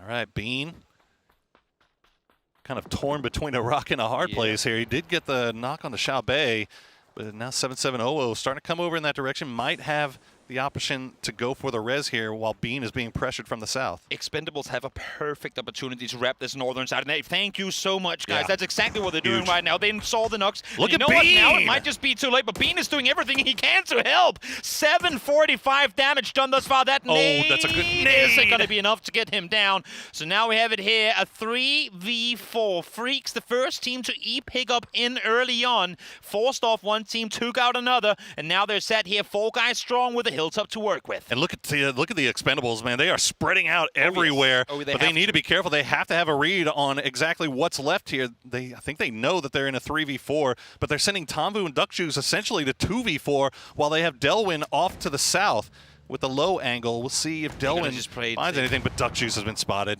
They got to whack-a-mole this one to the best of their ability. Lie low, let Freaks walk into the landmines. That's the only way to do it. They know they have to come off the hillside, so find a position each, try and see if they try to play the flank numbers themselves. It's a good grenade. Yep.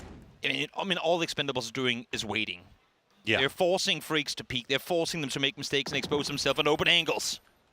Yeah, I really like this flank from Delwyn. If he isn't spotted, man, he could cause some serious problems. And if you find Salute on this rock too, I mean, they just got a headshot connected. I believe it was TanVuu that found him, so they have good intel. There's a player sat right here. Don't know his specific util count, but if he has a nade, even one of those 7 flashes, a flash and a quick peek over Delvin could be primed, at least for 1. It should potentially be 2 as well. My man is hoofing it, not even worried. Gotta go slow. Gotta try to go up there, but yes, Salute. I mean, you can see he's He's jumping in the rock, but he's not even looking over in this. He's not expecting the flank. Delwyn waiting for the perfect time.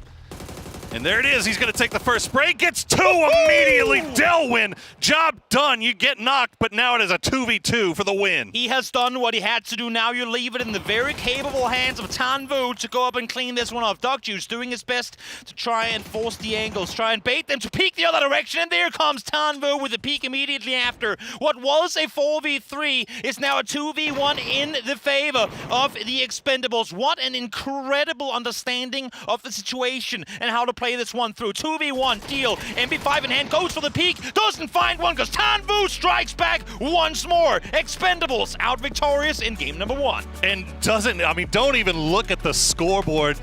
You gotta say that Delwyn is the MVP there for the Expendables. What a play for him, wrapping around, getting the double knock. That is everything and more that the Expendables could have hoped for in that situation. There was one way and one way only for Expendables to win that game, and they just played that to perfection. The hesitation, the patience, Delwyn not going. When you see Salute with a back turned, 99% of these guys shoot immediately because that's a big threat. He held his fire, waited for the second guy to come around, took out them both. Perfect. The double knock on a 1 clip, you gotta take that all day long. Amazing. And not only that, but taking out Buriram as well in that initial push. But let's throw it over to the desk to hear them break down game number 1.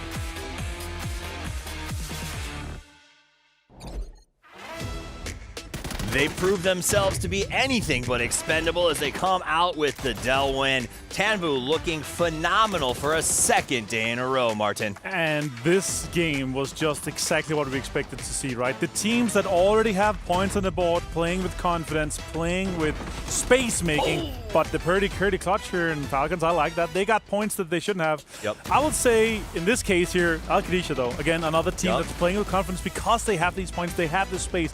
The pressure's not on them because they already played yesterday. Yeah, I think after watching this game from Al-Qadisha, it's pretty clear that they may be hot dropping when it comes to the rest of the maps. A great start for them. And then here we go to the end game as the Expendables. It was that flank. Wow. I think Delwyn. It was Delwyn, right? The IGL. Oh, what a play. Making smart moves and holding the other guys back probably, right? Making sure, okay, we have the circle guys. Make sure you hold your angles, hold your spots.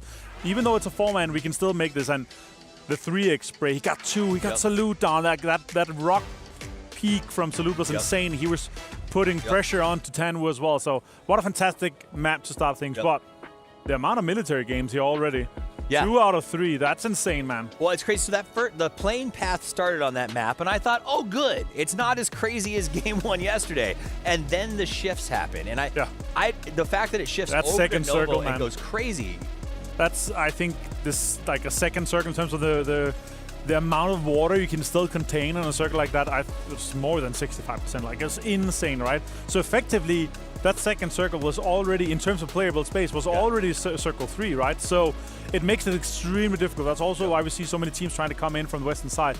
And then that 5th, 6th circle, like, there's not that many teams and players that were inside that all of them had to make a play. But I gotta give props to DNF here. Yeah. They're staying 4 guys strong. They're playing together extremely well, covering each other's angles. Their utility was on point here. But that high ground lip that they had to peek over, that was what lost them the game. They should have been together saying, okay, we're 4 versus 3. We should be taking a space. We should be making the 2 versus 1. Because even if they get a 2 versus 1 and they trade, then they're 3 versus 2. Then they're down to a 2 versus 1. And eventually you should be winning here. I will also say, they did come down to some really unlucky timing, right? Elwin had the beat and was looking to get that grenade knocked out of his hand, I think, as he cooked it. The fact that we just happened to have a second player walk over at that exact moment put them incredibly to their back against the wall. Now, if we talk about early in the game, also DN Freak setting a trap. I think it was, who was it that dropped on top? JDG dropped on top of them at the garage house, and they didn't take a peep. It was beautiful. DNF needed to get some points here today. They come out, they get 15 to start them off, and the Expendables, who didn't really need to have a huge first game because they were already doing really well, say, you know what? Defending PGC champions, we're here. Yeah, I mean, TanVuu is so far from me, like, this year, incredible performance across all the lands. Like, PNC, he had 50 kills in 18 games, but Expendables now, 68 points, they're safe. Yeah. We'll give it to them here after 7 games. They're safe. For me, the 65 to 77 point mark is where I want to see, but 68 points here, they can do what they want. And that's a little bit scary for the other teams, right? They've got 5 more games. They're third parties. The crazy fights we saw them do yesterday, they're going to do even more of that. Yeah, I mean, that is, you're right. The absolutely worst part of seeing them perform is that now 4 games, they not only get to be crazy, they're the kind of team who will also help choose who goes to the grand final if they want to. Expect some hot drops out of them. QAD, another team that is going to be able to probably go ahead and cause some problems for teams out there because their numbers are very good right now. And so that is one of those trouble with being in C group, is that you're kind of coming in fresh. Remember, as you guys look at these scoreboards, not everyone has played the same amount of matches, right? So everybody here on the right, here. 1 game. Yeah, 1 game. GNG is above 4 Angry Men already. 12 points in 1 game, and 4 Angry Men 10 yesterday. The 19 points on Mission Ready.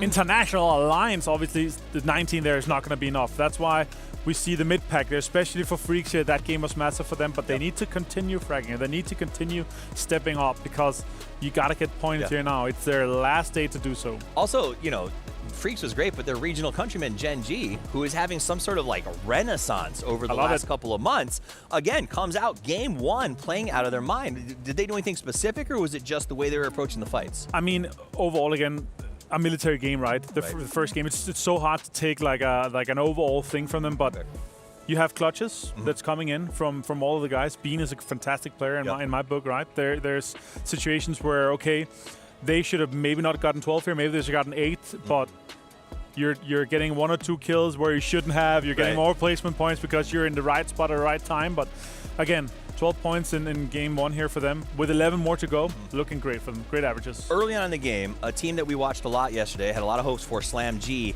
got what happened? I saw him get completely knocked out in the first 5 or 6 minutes. Was that a fluke situation, or was that them looking for trouble they weren't ready to take? No, that was shouldn't have been in Georgia Pole outside in the blue when the circle is military. Maybe they were coming in there thinking we're going to find an emergency pickup in here. I don't know. Again, sometimes you're just going to run into teams where it's like you don't expect them to, right? Even in your normal games, in your ranked games, even here, there's so many unpredictable things when teams have to scramble, and especially in a military game or some of the more kind of tougher games, teams have to scramble. And some teams are like, we're just gonna hold back, we're gonna lose a little bit longer because we want better gear, we want better scopes, we want more utility, or we're looking for an emergency pickup, we're looking for a flare, like all these things. That has an impact, and sometimes you're just gonna run into each other, right? Timings is something that teams research a lot about. You have so many teams that look at, okay, we have these 4 or 5 neighbors compared to where we're looting. Let's say we're looting Milta. We're gonna look at who loots Milta Power, who loots in the military, who loots in farm. All these areas, it's extremely crucial information to see, okay, if the circle is on us, how fast do our close neighbors move, and how fast do we have to move to have priority in the compounds that we're close to? Which, and I think it further complications, especially when we talk about the sort of Group C thing, is as the 12 games advance, all that work that you start to do modifies a little bit, right? If somebody is at the top leaderboards and they go, all right, we're going to play a little more passive, we're going to do late rotations, then you get stuck in those why is someone here situations, which can be very, very tilting. I think that for me is one of the hardest things to deal with, is these guys coming in, Slam G's like, we need to have a pretty decent day. We had a good first start, a decent salvage. We need to be strong. And to have that happen in the blue unexpectedly is hard to recover from, especially when you got a team without a lot of LAN experience. And that's why some of the most important things here is if you're a coach or manager, they need to be able to get them back mentally and say, all right, reset. This last match didn't matter. We have 5 more. And you can make 20, 25 points every single match. So let's get things going. Let's get into game number 2 in the grassy pastures. It's your casters, Toby and Porosaurus. Once again, over to those grassy pastures we go for the final day today, for the final chance for Group A to see if they can get something going here on Erangel. And you know what? Yesterday we had Southern Plains. Today we didn't have a Southern Plain, but we had a military game. And Poro, now we get yet another Southern Plain. Yeah, this is brutal, 3 isn't it? for 4? Is that what we're going for? I guess so. I guess so. I mean, that game 1 plane, I guess, was just a little bit of bait. But maybe thought things were going to be cool. Yeah, okay. Here's a great plane, and we're going to give Amelia a circle. Now we're going to give you all the way down to the end. As I'll go. Okay, I don't think Boostic has gotten the. No, that's pretty insane. Yet. He stabbed someone in the plane. That's my man's out here shank. No, I got to say, dude. One of the weird things, obviously game 1, a lot of stuff to talk about, but one of the weird things, I don't think I've seen this in a long time. Every team got at least 1 point. Yeah. No 0 points. True. That's actually kind of wild. I know it's apropos of nothing, and it's just a fun little fun fact. You know what? We cast so many games, so when anomalies happen, doesn't matter the size of them, we notice and we mention. And you know what? I think it's true. It is very, very rare that no one zeroes out. But hey, if anything, that means what a good start to the day. Yeah. Even if the game were tough overall, at least everyone got something on the board. All right. Well, we got 10 seconds until we figure out how bad this is really going to get. Hopefully we get something on the mainland here for these guys to kind of get the ships righted. As unfortunately for CTG, they liquid a little bit. Of course, why not? Why not? Let's go back. Wait, we're going back again. Oh, I just wanted to hear the comms from them there when they realized. I mean, they're all taking it pretty easily. Like, I didn't hear any immediate swear words or anything of this sort as reaction to a 3rd melee game in a row. Even the observers highlighting, yes, it is in fact Sosnovka once more, and changed the game while they were looking to maybe go further north. Now they've been dissuaded, both by the circle, but also by the fact that Liquid is shooting at them. Yeah, that's tends to dissuade people. It does. Well. The interesting part about this one is because that plane was so far south, remember all that action that we were seeing around Georgia Pole and Zarki and all points north, Razak, all that last time? That's not there this time. Like, the farthest north team we have is E-Arena in Yasnaya, and that's it. Everybody else kind of hugging the coastline, so this kind of feels like one of those games where we might see some action a little bit earlier. You already got a couple of teams starting to make their way over to Millie already. It's going to be what I would like to call a quicker cluster game. We know there's going to be traffic on those bridges. Genji already crossing over. Face, you would imagine, is going to be crossing any moment now. Na'Vi already making their way down towards the water. But it's for that second belt of teams up towards your Pachinki, your Shelter. Those teams, they're the ones that are going to set the pace for the remaining 8 teams that are going to be trying to cross over late. How do they make that happen? Are they all going to get caught in those clusters or not? But you know what? For now, let's listen into Orca and hear what he had to say coming into day 2. 젠지는 명문팀이니까 명문 선수만 들어올 수 있다 생각하고 그거에 대해서 부담감은 결국 성적으로 증명하는 거라 생각합니다. 저번 PGS 7-8은 조금 무뎌졌지만 이번 EWC로 인해서 우승할 수 있는 법을 깨달았던 것 같고 조금 더 소통을 잘 한다면 저희는 우승권에 밀리지 않을 거라고 생각해서 남아있는 90은 한번 우승컵을 들어보도록 하겠습니다. It's great stuff from Orca, honestly. Yep. I mean, acknowledging the fact that they started the year a little bit slow, but man, they hit their stride during EWC, and if Game 1 is any indication of what to expect from them, I think we can look for more good things. And you know what? As much as I like to talk sometimes, I also I know. But I also wanna say, you know what? I was a doubter. As soon as Rex was booted off that roster, I was like, he was your main man. What are you doing? Oh, I mean, how can you make anything Artix. happen else? I say that, Bean. Thank you, because I was about to mention you anyway. Then Bean comes. Oh, I should have just kept going. That would have been perfect timing. Bean comes in, steps up. Orca does the exact same thing. Flame lifts. I mean, they just all lift together. It's so amazing to see. It's very rare that you have a roster change come through and not have a bit of a awkward period after. Sure, They, yeah. as soon as that happened, came in and showed results, and I think that's great for them. They've been looking fantastic since EWC. Is fortunately for Slam, they sent the one scout ahead, and the rest of the boys still in the boat, so they can find a different place to make landfall. FaZe, once again, this time they're not wasting any time going playing around on the staircases and the scaffolding. This time they're just going to send it right across, and good thing because they got Bury Rum right on their heels. Yep, now they're driving straight into a red zone as well. So actually very similar to what happened in the previous game. A little bit, see, yeah. where they opt to set up shop. Obviously, this circle way further west than the previous one was, so you'd have to imagine they're going to set up on the western side of the bridge. Is SGA, a team who I mean, even though they got a good position in the previous game, only got 2 points off of the game. When that circle pulled away from the hill, I mean, there was just, Exactly. what do you do? What do you do at that point? Like, that's rough. And obviously with the new Millie circle this time, not opting to play that tower again, instead playing around points of the military base itself. But they've got FaZe making their way through their split currently. Doesn't look like any lines of sight being found just yet, but you see Hane just off in the distance. Also got to keep in mind, I mean, they're pretty much all coming in with little to no LAN experience, including the coach. So it's a new world for these guys to go up against the global powerhouses that are these amazing PUBG teams. And hopefully for them, while Game 1 didn't really pan out the way they would have hoped for, they get something going here. And Hane could very well be the first one to make that happen, tracing these rotations coming through from FaZe. Yeah, leaving James up on the shelter, do a little scouting, see if he can figure out where people are, since FaZe are just now arriving. Obviously, the rest of the team, though, kind of making their way further west. James kind of left on his own over here. Hane not taking the shots, though. Doesn't want to get too involved because he doesn't really have any backup either. On the map feed, we can see that we have yet another red zone come in from one bridge to another, as if rotating towards military wasn't hard enough.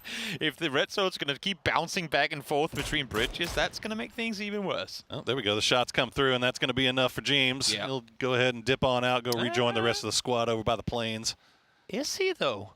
I think he jumped back out of the car again. He was like, there's only 2 guys shooting. I've been shut at by more. I'll Fair stick enough. around. Well, the other thing is, though, I mean, you're coming in late. You don't really know what's going on around you. So if you're only getting shot at by one, that's going to draw attention from anybody else who might have an ankle. So that's a little bit something to be concerned about. But it looks like James completely comfortable with where he's at. His 17 has now made their way across the bridge. And while the bombs fall around them, they will go ahead and take over this compound. Surprisingly calm buggy driving through a compound in the middle of a red zone. Just, nah, you know what? I'm fine. We have blue chips. You know What's what? the worst that could happen? At some point, you just let Jesus take the wheel, and you hope that it doesn't. See, you know, I was talking to him earlier. You got people that hope, and you got people that wish. Like, I hope that the bombs don't fall on us. And then maybe, you know, I wish they would go for that risk. Yeah, so, exactly. Hopes and wishes, chat. Hopes and wishes for Arena. Hopes and wishes, too. Currently set at 28 points. Of course, wanting to get a lot more going this game. Wondering what their transition to Millie is going to be. Obviously, came in a bit late in that previous one. Were run into, I should say, by Falcons. So changing their rotation path, coming in from the far, far north this time around. Yeah, I mean, this is kind of typical of what we'd expect from Team Liquid, just taking their time, come in with the blue, especially on a circle like this where there's a good, significant portion of the mainland that they can kind of still play on. Yeah. And kind of get themselves righted. Not too surprising to see that. The Expendables also just now arriving, and good news for everybody that's coming in late, honestly. There's nobody on the north side of that western bridge. Nope. And the only team over on the eastern bridge, Falcons, and it looks like they might be doing a little bit of scout. That might be a camp, actually. It is. The way very they're much set up. Yep. Yeah, well, the way they're set up, that looks like they're definitely looking for somebody to come through.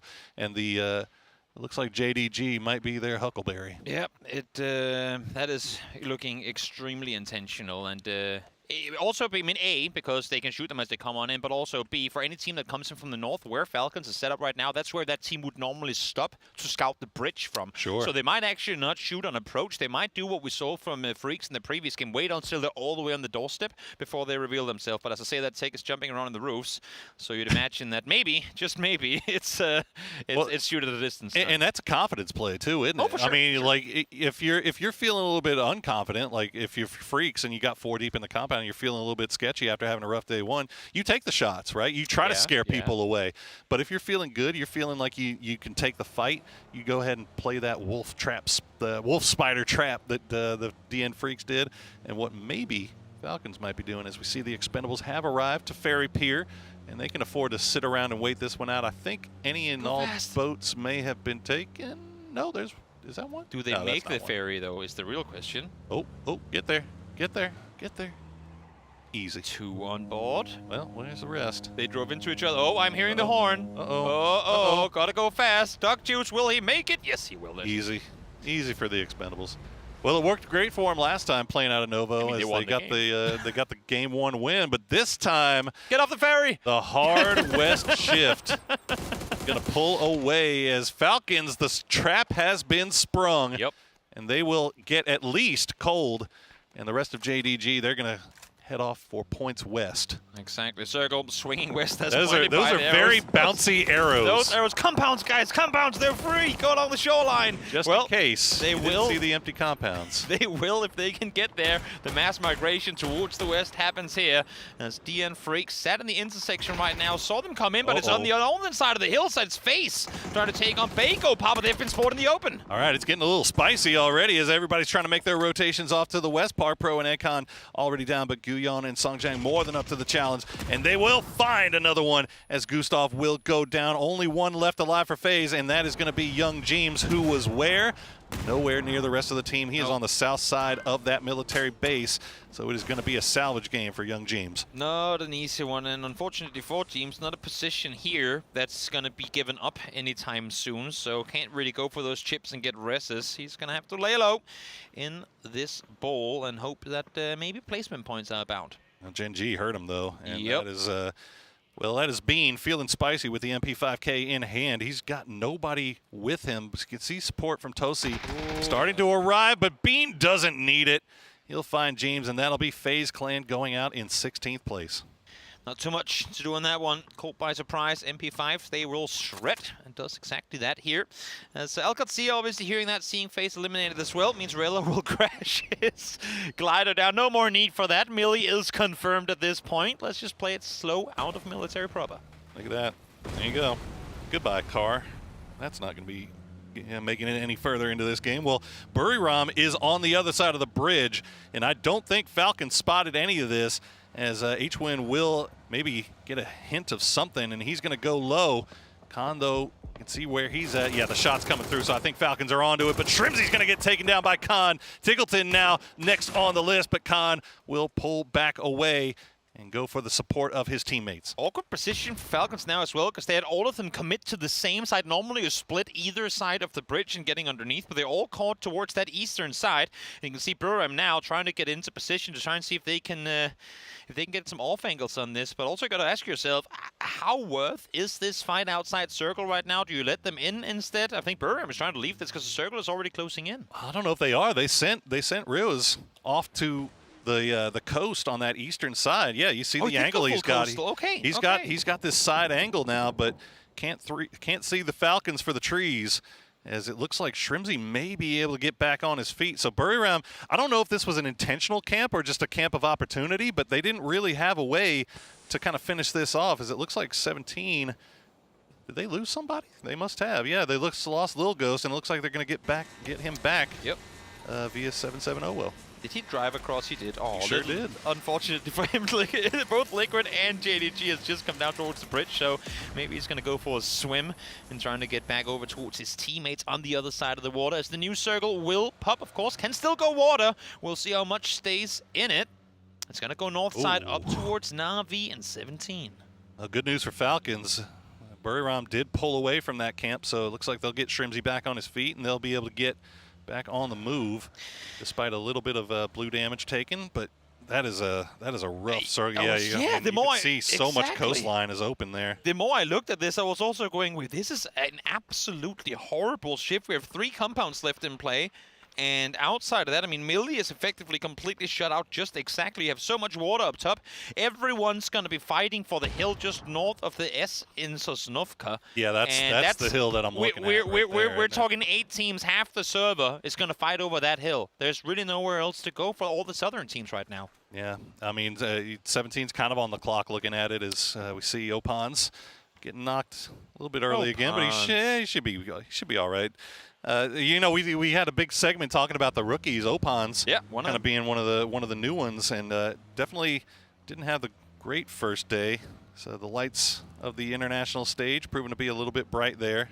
As H-Win going to go ahead and pop the E pickup. This is just him scouting for the rest of the team. Yeah. He's sending forward an E pickup in this circle. I don't think spells or anything. Might be asking for a little bit much. But, let's see now. Liquid opting to cross on over. Felt safe in doing so, and met by bullets immediately by 17 Gaming, who. Man. In an unusual fashion, yeah, exactly. Not able to really connect. For the R split, I think, I mean, it's more to scare off. I mean, obviously, you would want to get the knock if you could, but it's more to scare off than anything because 7 is in the water, and now they find him on the backside. You got a big balloon in the air. Glorious will see those. Yeah, I mean, if you're Falcons, you're not expecting that to come in that late. I mean, the Expendables. Yep. They're just eating blue right now. They took the ferry. They committed to it. Yeah, I mean, they came over. That's the whole reason that they were kind of sneaking behind. They took that ferry into Novo. Yep. And unfortunately for Falcons, they'll lose H-Win for that. And it's going to be left to the other 3 to kind of scout their own way in. And SGA looks like to be the team that's going to be on the East Coast closest. It's going to be a good test for their fortitude to talk to the coach, Boss, earlier today coming into the games and said, we want to play edge, we want to try and spread out and take control. And you know what? Seoul Gaming Academy, this is a pretty good chance for you to do exactly that. So let's see how they get successful in this match. They're doing it. Oh, look at that. Kickstart actually going to spot out TanVuu. So they'll at least get revenge for the loss of their IGL. As E-Arena trying to defend their territory over here on the West Coast, but that's going to be asking a lot. You got Gen.G and you've got Slam.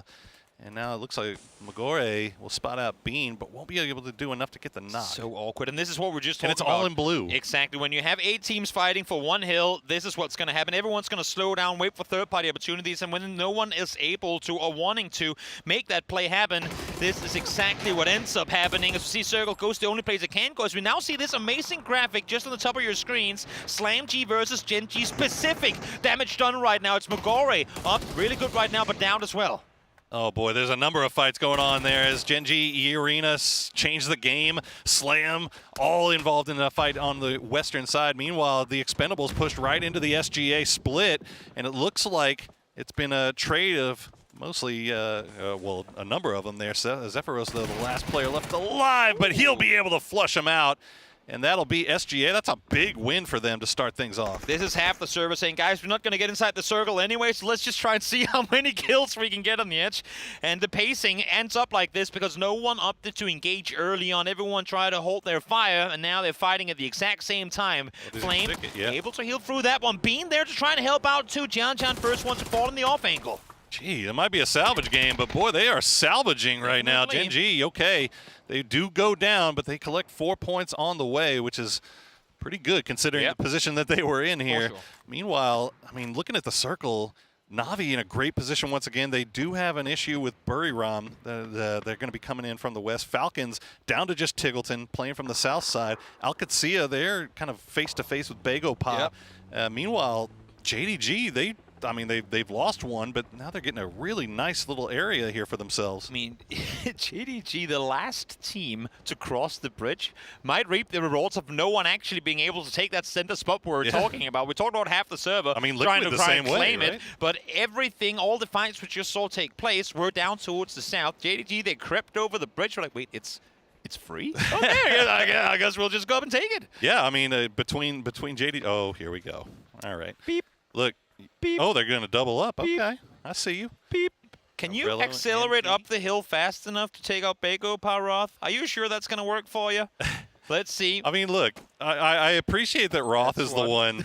Roth is the one that is like, you know what? Put it on my shoulders. I'll be the guy. I'll be the one that sends it in. Okay, waiting for the timing. Get it right. Going up the hill. We're leaving off the smoke. Good nades to kind of prevent things. The vehicle will get there. Roth will try to run. He's going to get two and himself as Gyuyeon and Seongjang were able to get far enough away.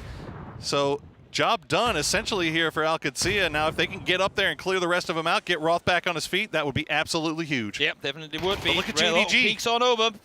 Gets a headshot connected, gets the second one connected as well. And here comes JDG, as you're saying. This should be an easy cleanup on Seongjang. He has his pack turned to 3 opponents on the other side. They find him instantly. And Alcacia able to stay afloat on this one. Good job on them making this push. I love the use of nades here too. Yes, they can do damage, but they can also mitigate audio cues. So they threw everything they had to try and make that happen as Buriram now pushes over the hillside as well. Buriram just playing around on the edge here, and they're going to catch Alcacia at the worst possible time. Roth does get back on his feet, but immediately knocked once again as the Panzerfaust is out. D, the last player left alive, but he's doing work for the team. And now JDG, they see all this in the kill feed, and they're going to get over here and try to get some as well. Yep, the last remaining stragglers on that southern side had to fight for it in the end, and it's going to be JDG again, the last team to cross over to come up victorious, but I might be speaking too soon. D, able to find one now. Zeus from up high will try and see if he can fend off. They need to make this rest happen somehow, but Spaceman can't commit to it just yet. The kid is cracked, and he is eating blue zone right now. We'll try to make a run for it, try to get in while he capitalizes off that knock. Yeah, JDG actually giving him an opportunity to get in there as Ruiz will find Suze, and now JDG is starting to fall apart, and D will take him out. JDG bites off more than they can chew. Rivs could not have taken out Zeus at a better time, and he will say, thank you, D, I appreciate the help on that one. They help one another to dismantle JDG on the top. That was easy pickings for them, but the solos and their timing and peeking from each their side, almost as if they knew what the other guy was doing. Great approach by both on that fight in the south. And while that's all happening, you see the circle pulling away. The Freaks still 4 up. They have this compound. They know they've got changed the game on the other side of the street now, so it's a little bit of a game of chicken. Yeah. As E-Arena has already kind of taken the spot that they would most likely like to play in. Is, well, Hangy going to go down? They're not going to go anywhere from here. Yeah. Aries, it's been a while since we've had Japanese representation at Globals, but out here doing his best to represent Japan.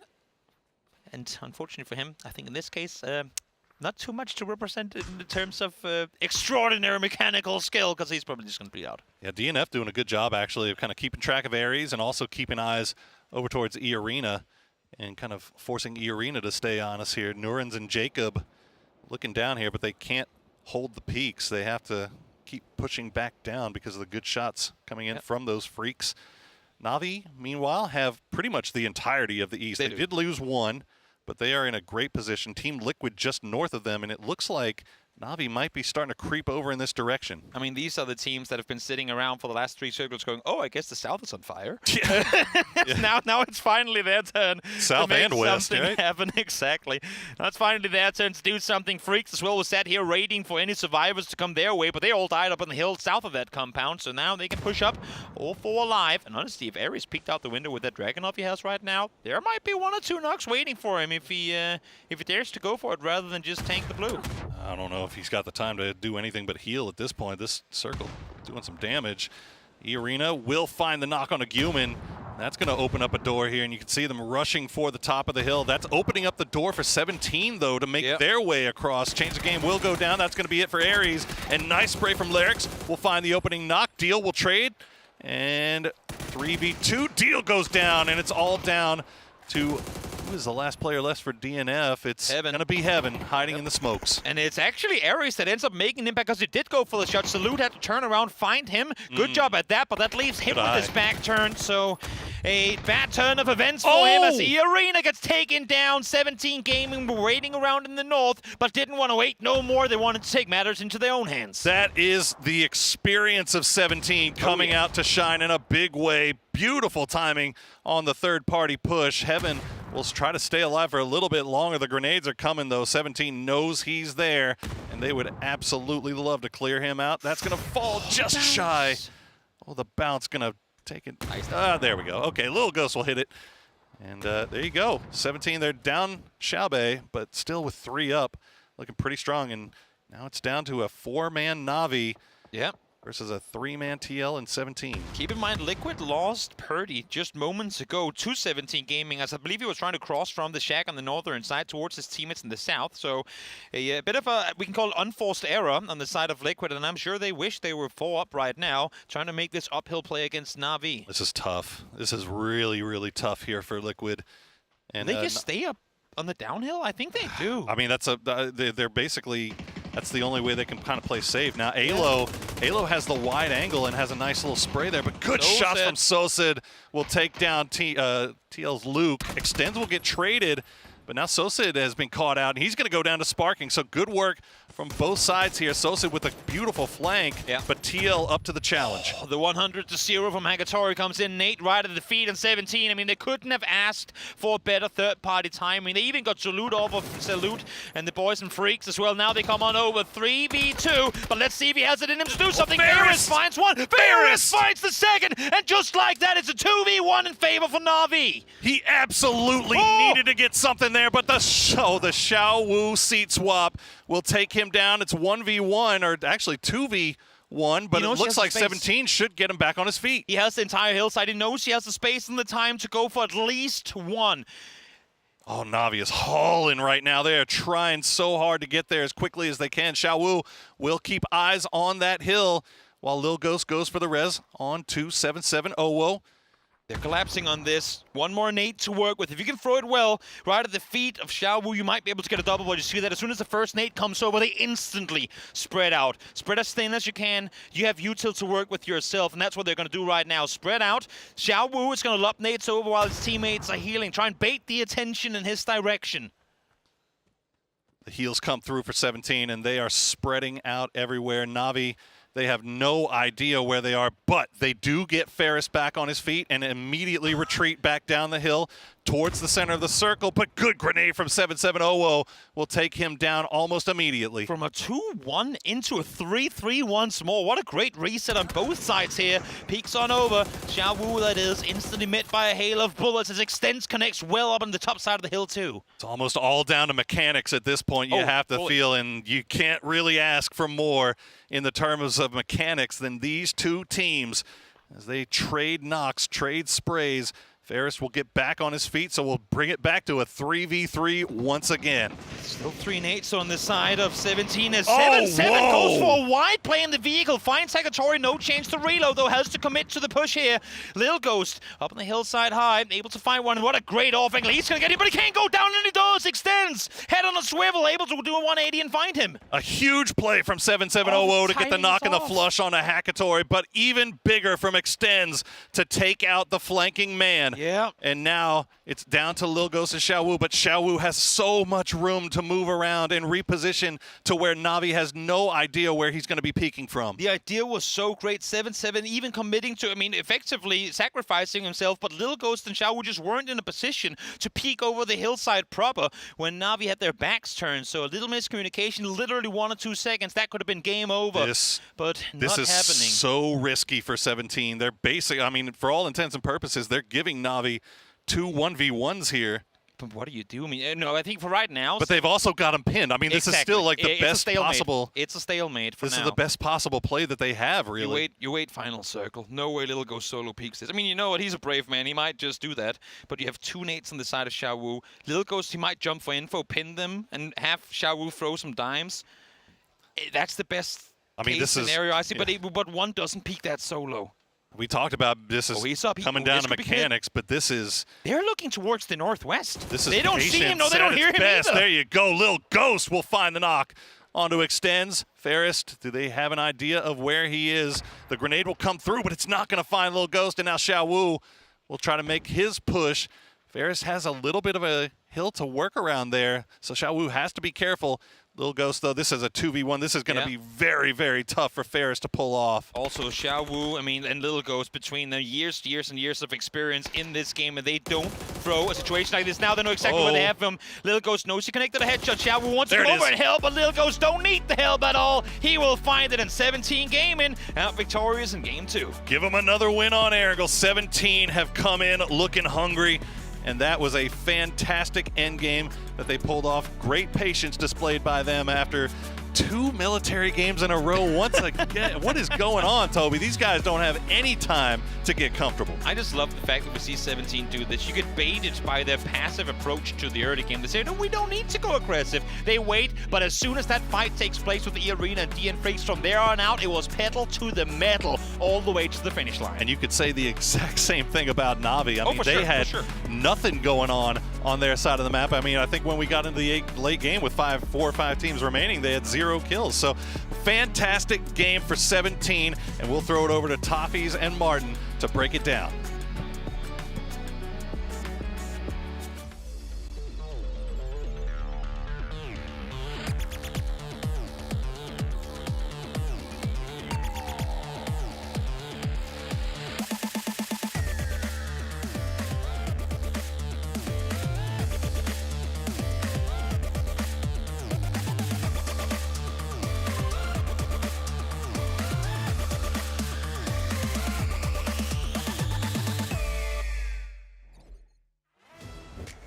Game 2 is done, and TanVuu come out on top as 17 Gaming gets the win in a nice little showdown against Na'Vi. Yeah, our 2 PGS champion winners here. That's able to come in, and with the amount of points they're getting from this one here, but I gotta say, isn't it crazy that 3 of our 4 wrangled games so far ends on military? Sure, it's kind of on one end or the other here, but we've covered all of military. We've been in most places here. Northwest this time around, in the 17 compound that they had on the northern side, the amount of pressure you're able to do when you're locking down that northern side, you can then just focus on 180 degrees, push the ridges, push the hills, and take the control that you need here in 17 Gaming. Even though they're down to just a 3-man towards them, they're still did extreme well here. Akatori going down there, I think that's where Na'Vi really loses it. If they could have focused on one end and got together kind of with a 2 or 3-man against one side, they might have had a chance here. I think they would have had a chance, but at the end of the day, they're still yesterday in first. They're in really good position. No matter how you slice it, Na'Vi looking really, really good. 17 came in today in 8th place and had to put up some numbers to make sure they could kind of secure their advance at the end of today. I think that they have pretty comfortably done that in their ability to sort of find this end game. Now, I agree with what you said about 3 military circles. Yeah. That is tough for Group B, because when you talk to teams at the start of yesterday, they were like, it's a salvage game.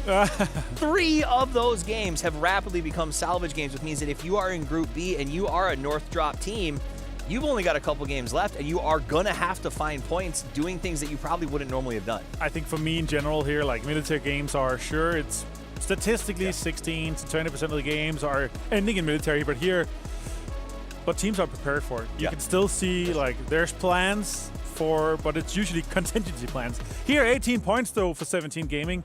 No, and again, the combo they're able to log in, they still had to go out. They sent Ovo to get a rest north. He swam back, like, still going well here. Na'Vi getting the 11 here, though. That's also massive for them. Big shout to Freaks. They came in desperately needing to put some points up after a really weak day yesterday. Back to back, they are able to get into that top 4 with a decent total count. They got second in the first game, so that is going to move them off the leaderboard to a less stressful position. Let's talk overalls. Expendables at 71 right now, looking incredibly strong. Na'Vi 68, Al-Qadsiya right behind that 61. All 3 of those teams, and probably 17 as well, are pretty comfortable at this point and can now do whatever they want going forward. Yeah, exactly. 4 more games to go for these teams, obviously, and that's massive for them. Also, Freaks is to see here, 45 points now.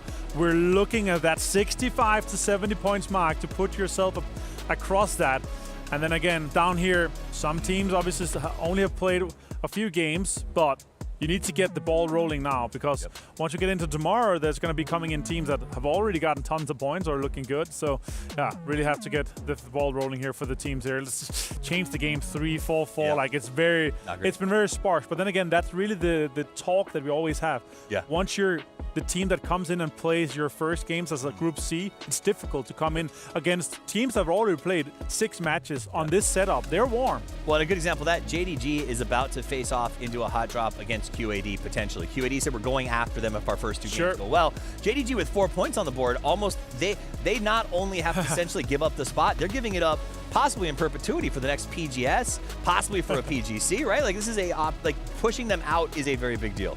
Again, it's difficult to do, and also I will say this, but on Tego and Rondo, it's very chaotic games once you get the things right. But still, even though it is chaotic, you have plans, you have alternative loot spots, you have alt drops, you have all these things you can do around, and if you haven't already planned for that now, you shouldn't be here, right? So I am sure that these teams are prepared for, okay, we have this little amount of points, we're going to go somewhere else.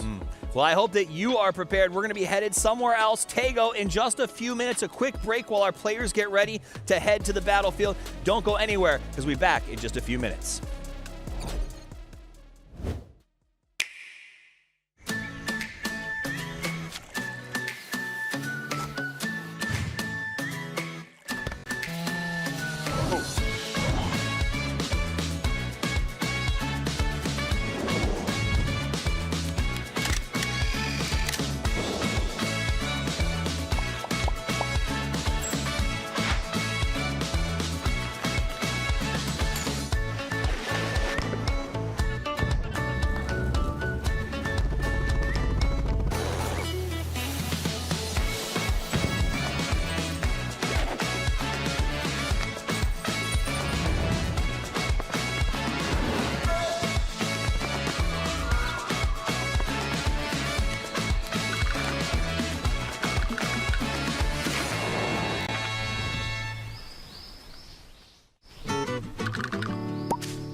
You got to make the best of what you can with shotguns and SMGs at close range.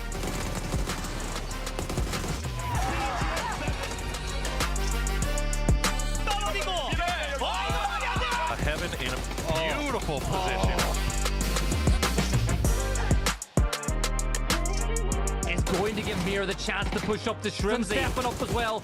Vixen's caught on. Julian Draining gets the headshot. Tiggleton repeaks at Shrimsy. Not landing, that is very, very hard. Give away those triple points. Twisted Mind has made history, becoming the first team to claim the championship 3 times in a row. Really impactful, a couple grenade side of here. They lose a player, but it doesn't matter. PGC champions, the Expendables!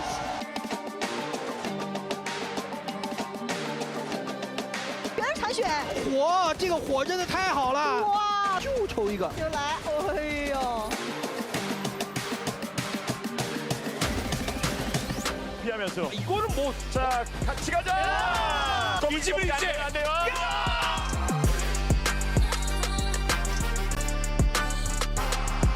Aggressiveness, more control. Overlooking over onto that stone as well, and you. Successful BWD making mad dash for it. He goes. They're moving towards the middle, just onto the controller. Don't take that level, and he's going to have to get it back on because Nader's good.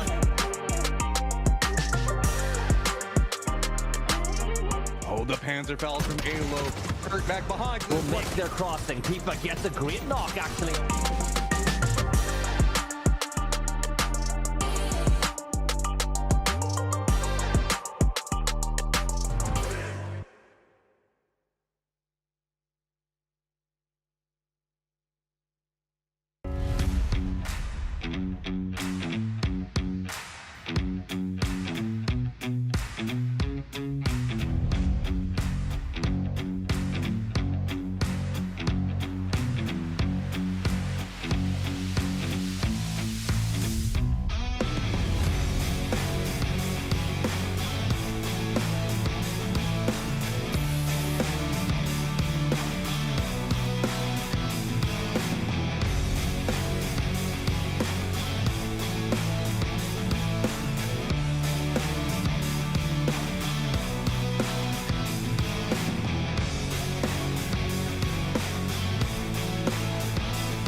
can't speak on my life. I've been here for a million years, I can tell you right now, outside ain't safe. I had to go get what I deserve, can't stand in line, no, I really can't wait. I put family first and then the money came next. Right now, they're in no third place. I don't budge, I don't bend, I don't fold, I don't break.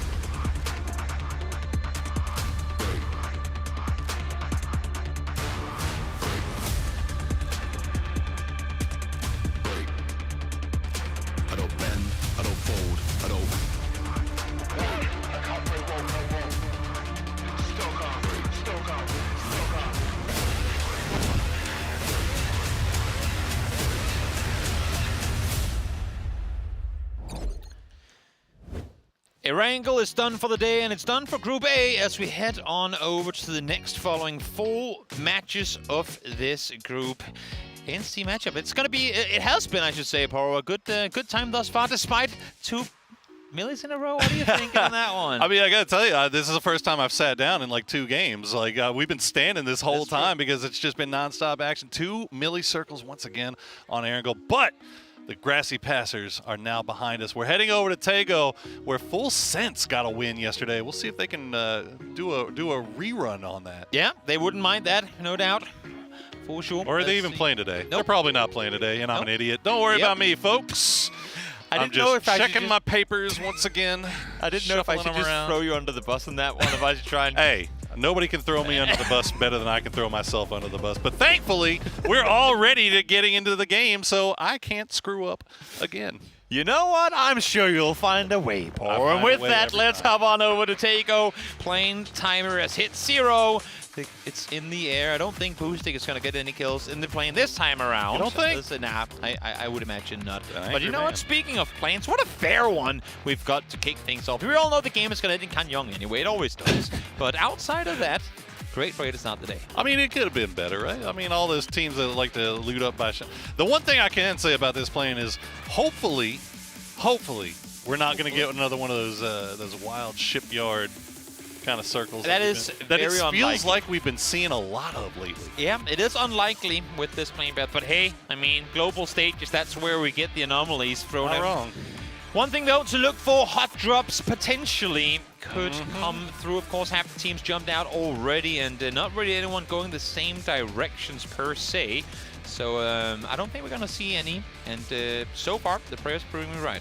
Yeah, we did hear a lot in conversations about like, oh, you know, if the first 2 games go good for us, watch out for us. We're going to be putting the pressure on. But, yeah, you know, we're so far or talking about it, be about it. But it looks like Al-Qadsiya is about it, and they are going to go ahead and take the fight right to JDG. Well, let's see who got the better shoots. Looks red on my screen, at least. Spaceman Cole first once on ground. But Al-Qadsiya has made some space for themselves, so they should be all right. In the meantime, a little bit of a car jousting taking place on the opposite side of the map. That's Doctus feeling the hurt from the bumper of Soset. There you go. First kill for Ferris. Now, as far as hot drops go, Palace, not exactly spicy. I mean, there's plenty of room for 2 teams in here to start things off. We did see the circle pop. The circle is going to go down towards the southwest. So still a lot of water, still a lot of river, but we are kind of centering up around the area that the Expendables is on right now. But right now, we got to see, will JDG spot out these Al-Qadsiya boys? I mean, there's a good chance they could, but for Al-Qadsiya right now, especially with this circle having just popped, I feel like there's a lot more to fight for. I mean, now you've survived landing. You've gotten at least the essentials in terms of loot. Do you want to go back into coin flip peaks in a position where you don't have the exact lay of the land of where your opponent is playing from? I like what Zeus is doing right now. He's doing the wide wraparound, but Roth is doing the exact same thing. It could be the 2 flanks that end up initiating this fight. Yeah, this is the thing. You got to have that stopwatch. You got to have that stopwatch going in your head. Like, okay, we knew exactly where these guys were when we dropped, but now it's been almost 3 minutes, right? So we have to be on top of Roth going for that big wide flank, and he's spotting them out, and he's feeding that intel over to the rest of the boys. Oh, the timing for Zeus to get underneath that rock there could not have been any better. Relo is up there on the even wider flank to try and come to his 8 issues. He's coming in a vehicle. I think December 12th just hurt him, so even if they don't know where Roth is, just hearing the vehicle of Relo should tell Sousa now that they opted to go the other way. Yeah, exactly. Relo trying to help Roth might have actually just given up his position. Well, they know exactly where he is, though. So Suze's just got to play down, but December 12th going to use that opportunity to go for a hip flank of his own. Roth going to try to go ahead and press. Leads with the grenade, doesn't find joy with it. Suze waiting for somebody to peek up over the top. The shots come through. Roth will get the knock with 13 HP to spare. December 12th, thought maybe he was going to be able to get the knock and return here, but weird off angle. Oh, he got Relo. M2-4 in hand, able to get Relo though up high, and he's very alone right now.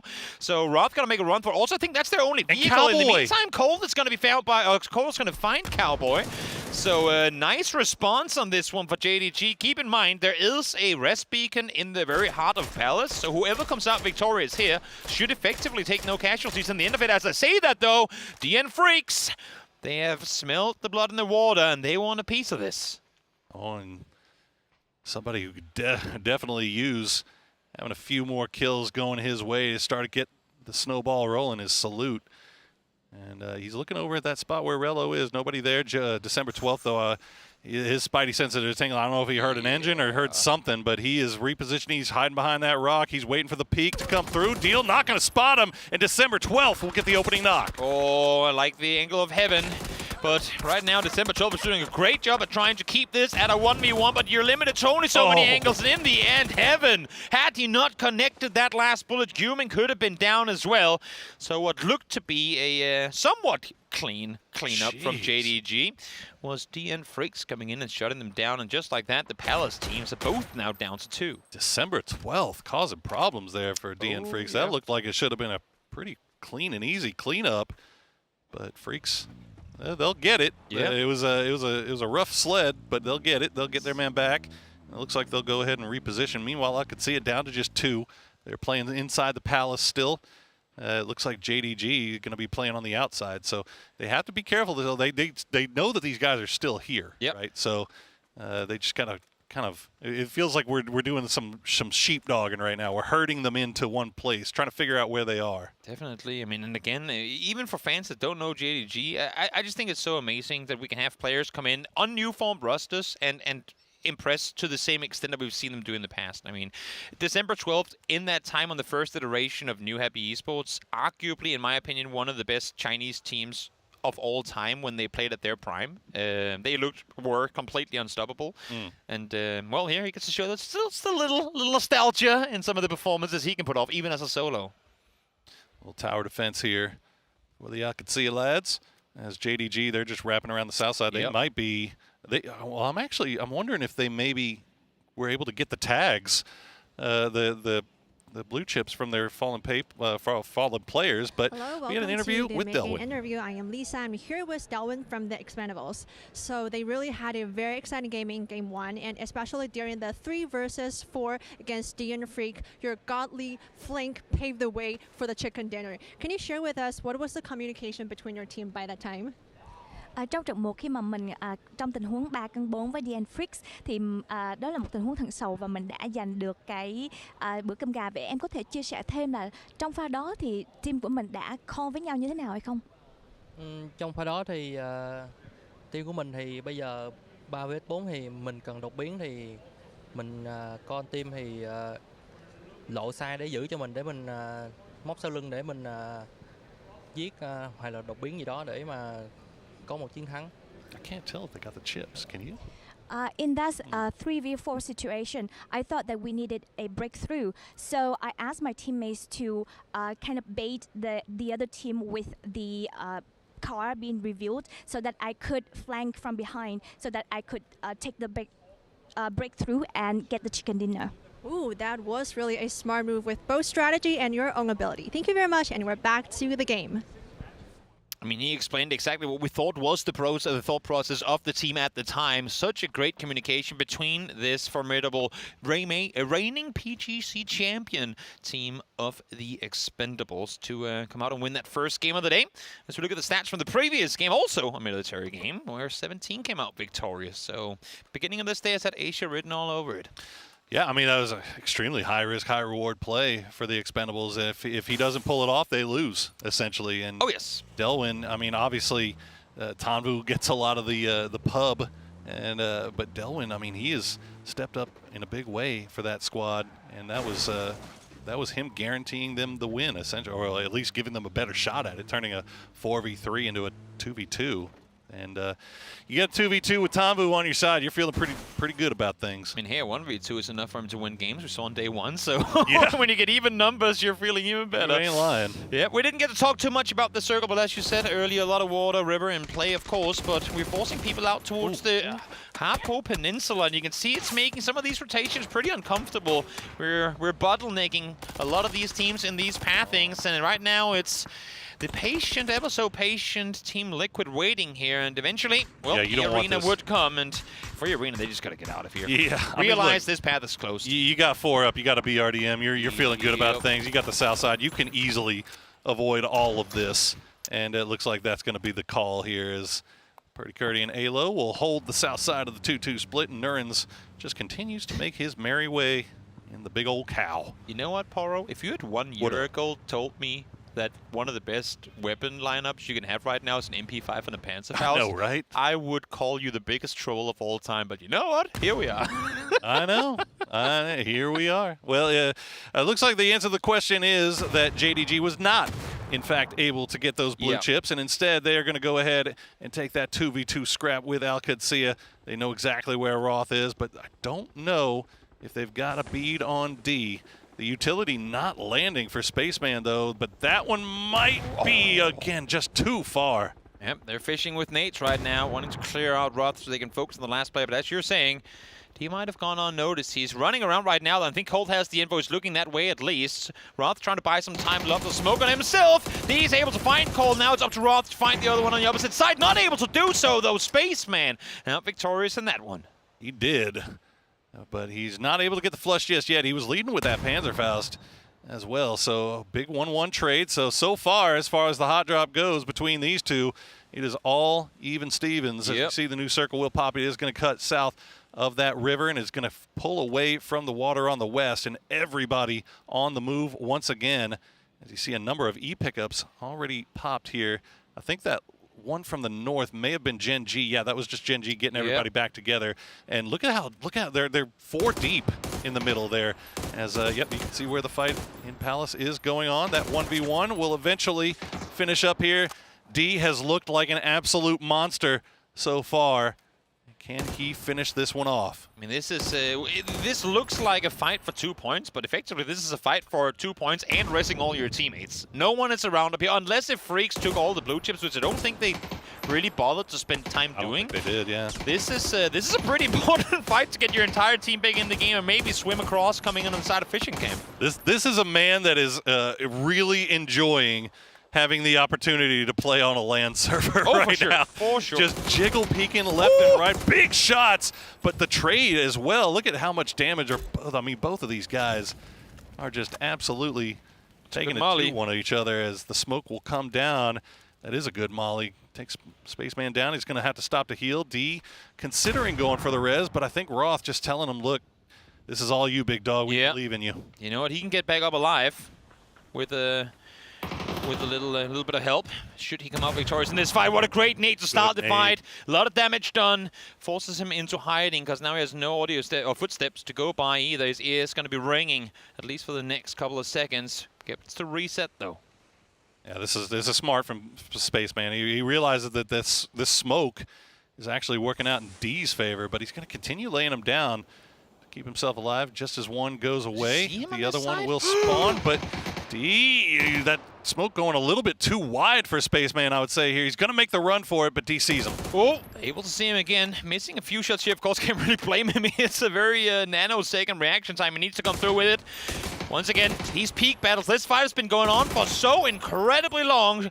It's going to come to an end, you'd have to imagine, any second. Now, Spaceman brave enough to go for a full-on reload. 17 bullets he had to work with, now up to 42. He's going to throw the gas can. He is trying to shoot it mid-air. This is a battle of egos right now between these two. Experience versus youth. Who will come out ahead? D still working around the side. He's going to fall down, though. Advantage now. And now Spaceman takes the immediate high ground, but D will find him. D's going to get him down to 30 HP. Spaceman has just about the same. Spaceman going for the heal, though. What? D will go for the push, and he will take the win. And Al-Qadsiya You can hear Roth letting his boys know what a play from D. I like D, but also really want to see him just get red zoned now, just for this one to effectively end in a tie. That would be the funniest thing right before he gets down to the blue chip. Just go boom. Oh, well, I guess this one is over.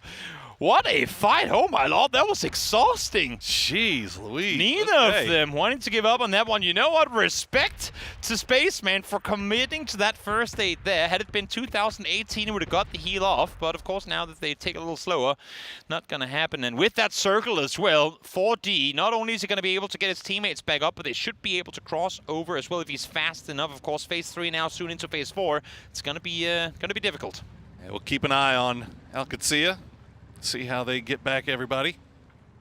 As we see Buram and SGA kind of playing around that same little crossroads just off center of the circle. Meanwhile, a lot of teams on the south side, they do have to kind of figure out a path in. Yeah. The likelihood that they run into each other pretty high, considering especially how wide split Team Liquid is. It's such a contrast. Northeast is completely packed with teams because you have the fields to play, you have the compounds that's up there to work with too. Southside, as you said, and as the observers kind of show as well, it's easy enough to get into the circle, but where in the world do you play from? I mean, FaZe, they have taken up the majority of Swamp. Now we have Slam G coming in. Liquid is behind them. So is E-Arena.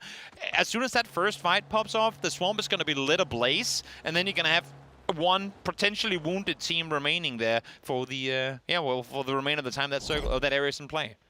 Yeah, we get to see a replay of this one again. I'll be breaking this one down for a while here.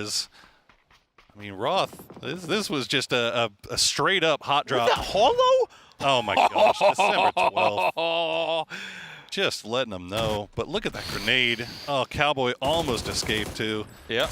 But I mean, look, that's an interesting one. We're gonna have to keep track of JDG and Alcatsia. Alcatsia does get the win. They did pay for it though. Yep. It was not easy. Look at Roth. Yeah, he knows.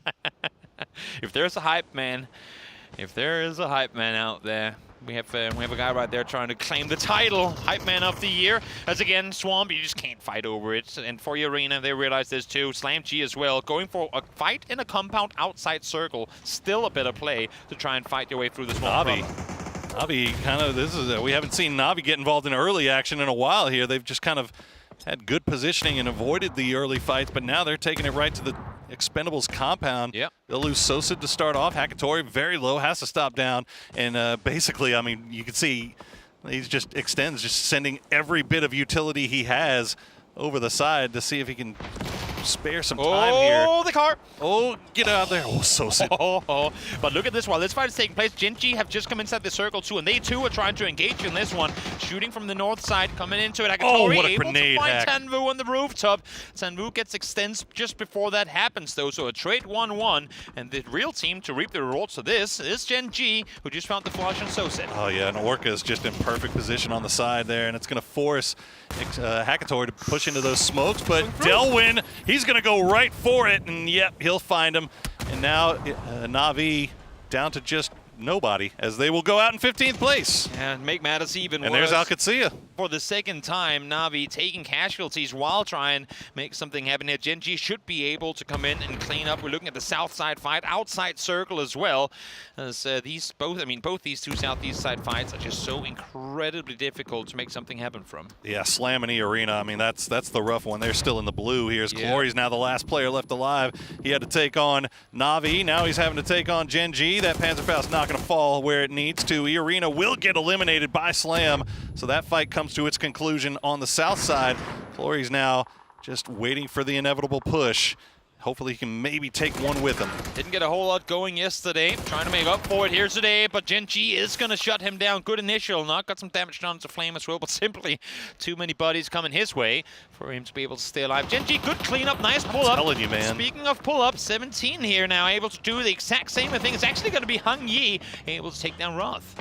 Gen.G is just moving different. They're daring. They are moving with confidence. Yep. I mean, Cowboy, he's got whatever he had to be able to pick up inside that shack, and unfortunately for him, it wasn't much. Nope. And, well, that'll do it for Alcatsia's 3 coming back in. Now, D, though, still alive. Yeah. And he's making his way in on that northeastern side, so they still have one in it. Still minute as the fights for the fields in the open starts going off. You can see how much util these players are expending. You want to see that live through to the end game, but there's just too much to fight for. We're only in phase 4, and these guys are burning everything. Yeah, it is. There's just nothing to play here, and now you got mortars just falling everywhere. Who even knows where those are going to land? Heaven will at least be able to get one of his teammates back on his feet. Gyumin just left for dead out in the field, but 17 kind of in the same boat, really, as Khan will just continue to rain terror. This is one of the benefits if you're one of the teams that has the only compound in the circle. You get to set up for some nice mortar play. I love Buriram's play coming into this compound. We didn't get to see it because there was a lot of fighting happening on the southern side. They actually wrapped way further west initially, but able to come back, claim this compound alongside Seoul Gaming Academy. They're now sharing that intersection. And for FaZe, I mean, down on the southern side, mission accomplished. They've been able to hold off for now, but still more teams on that south that they can fight through. All right, change the game now. They are trying to hold on to their southwestern side. They're taking 2 fights here, Liquid and BagelPa. As the trade comes through, Purdy Curta will find Wembo and get the flush as well, but Sparking will go down. aLOW will get flushed out. Kurt's down now as well. Luke 12, the last player left alive for Team Liquid, will find another one. Gets Aries, at least secure that point. Maybe he can get his boys back up, but BagelPa, they smell blood in the water. They're going to make the push. They better. I mean, they have a perfect opportunity to make something happen here. Luke right now fighting all on his own, trying to stay put in this one, and he's being allowed to, question mark, by BagelPa. Maybe spoke too soon, though, because finally a nade is lopped on over, but BagelPa is surprisingly passive in that fight. They get 1 point off of it, but that could have been a lot more. But look at the space they now have. Them and FaZe in between them, sit on 80% of the circle. All right, yeah, FaZe, this is looking pretty nice for you, but the circle is right. You got the compound has to be vacated here, and they got to do it quickly. But, well, do they have to do it quickly? It's almost like this is more of a wait for the last possible second. Maybe eat a little bit of blue damage. You got Falcons on the north that still have to make their way in. FaZe 4 strong. You can see Vard just off on his own, spotted out BagelPa. Hane will take out Magore. FaZe's main task throughout the last 3 circles has been keep teams at a distance, because in doing so, not only do you get more space for yourself, but you also force them into one another. They've been so pleased with just keeping people at a distance, not necessarily getting a lot of kills, but look at the circle position that they have right now. Vard sat dead center, and once again, they're trying to dislodge teams coming in. SGA rubbing in on the eastern side. Falcons now as well, coming in from the north, straight towards 17. They go, 17. Chabé will open things up. The shots come through. He's got to pull back, though, because good seat swapping coming from Falcons. Keeping 17. Having to keep them. Oh, they're playing around cover, but good grenade from Kickstart. We'll find Chabé, and now another one to follow. Might be enough, but Lil Ghost has happy feet. He's going to stay alive somehow through this huge rock. And no, the blue zone grenade. Jammer pack. He's able to get It's not great. Able to get off. Things are not going well. Nah, not at all. Once again, the question becomes, where's BagelPa in this? They have a good open angle. I know there's a little bit of rolling hills down towards the northern side there, but where are they in all of this? They're shooting towards. I mean, their eyes are on 17. Oh, yeah, that's Park Pro. He should be able to get eyes on Falcons any moment now. Loving this from FaZe, and they will take out SGA and Cheon.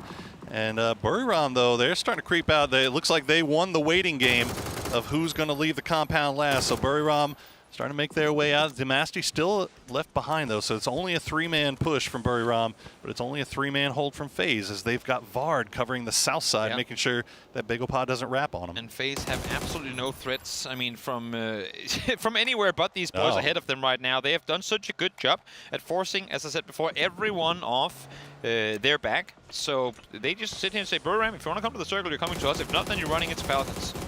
Bit of a replay here. So you see Falcons pick up a couple of points. They're still 4 up. They were able to get the res onto their fallen man, but BagelPa still sniffing around over there. As you can see, the smokes keeping Falcons in it for the time being. Shrimsy kind of try to reposition with that vehicle. Seongjang, the spray. Gyuyeon will get kickstart. Shrimsy was able to get away, and Falcons still just dancing around. Look at them, man. They can't stay still. Nope. For good reason. You look towards the east, you're being shot at by one team. You look towards the west, you're being shot at by another. And eventually, those bullets were going to find their target. Shrimsy now, solo player left alive, stuck behind a burned-out car. And to make matters even worse, he's outside circle too. So BagelPa rewarded for their patience here, as FaZe might try and be the same thing, but Buriram set up a great trap on James and Gustav.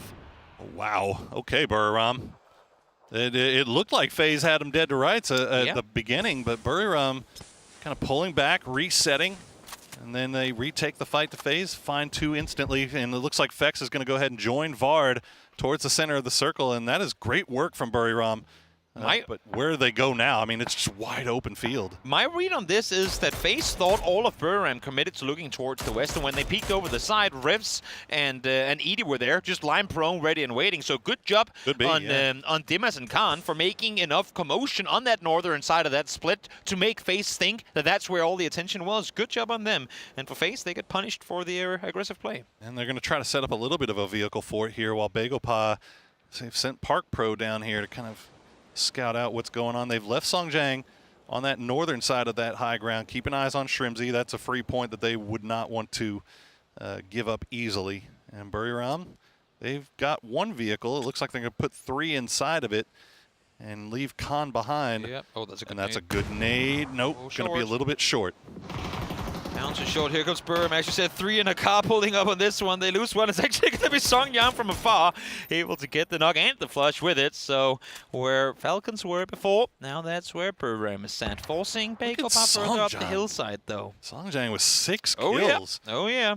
Showing up here. Gyuyeon has 1 for himself, but Begopa, you know, it's been slow sailing. I mean, we already talked about the fact that they're having to play without their their inspirational leader, the ageless Pio.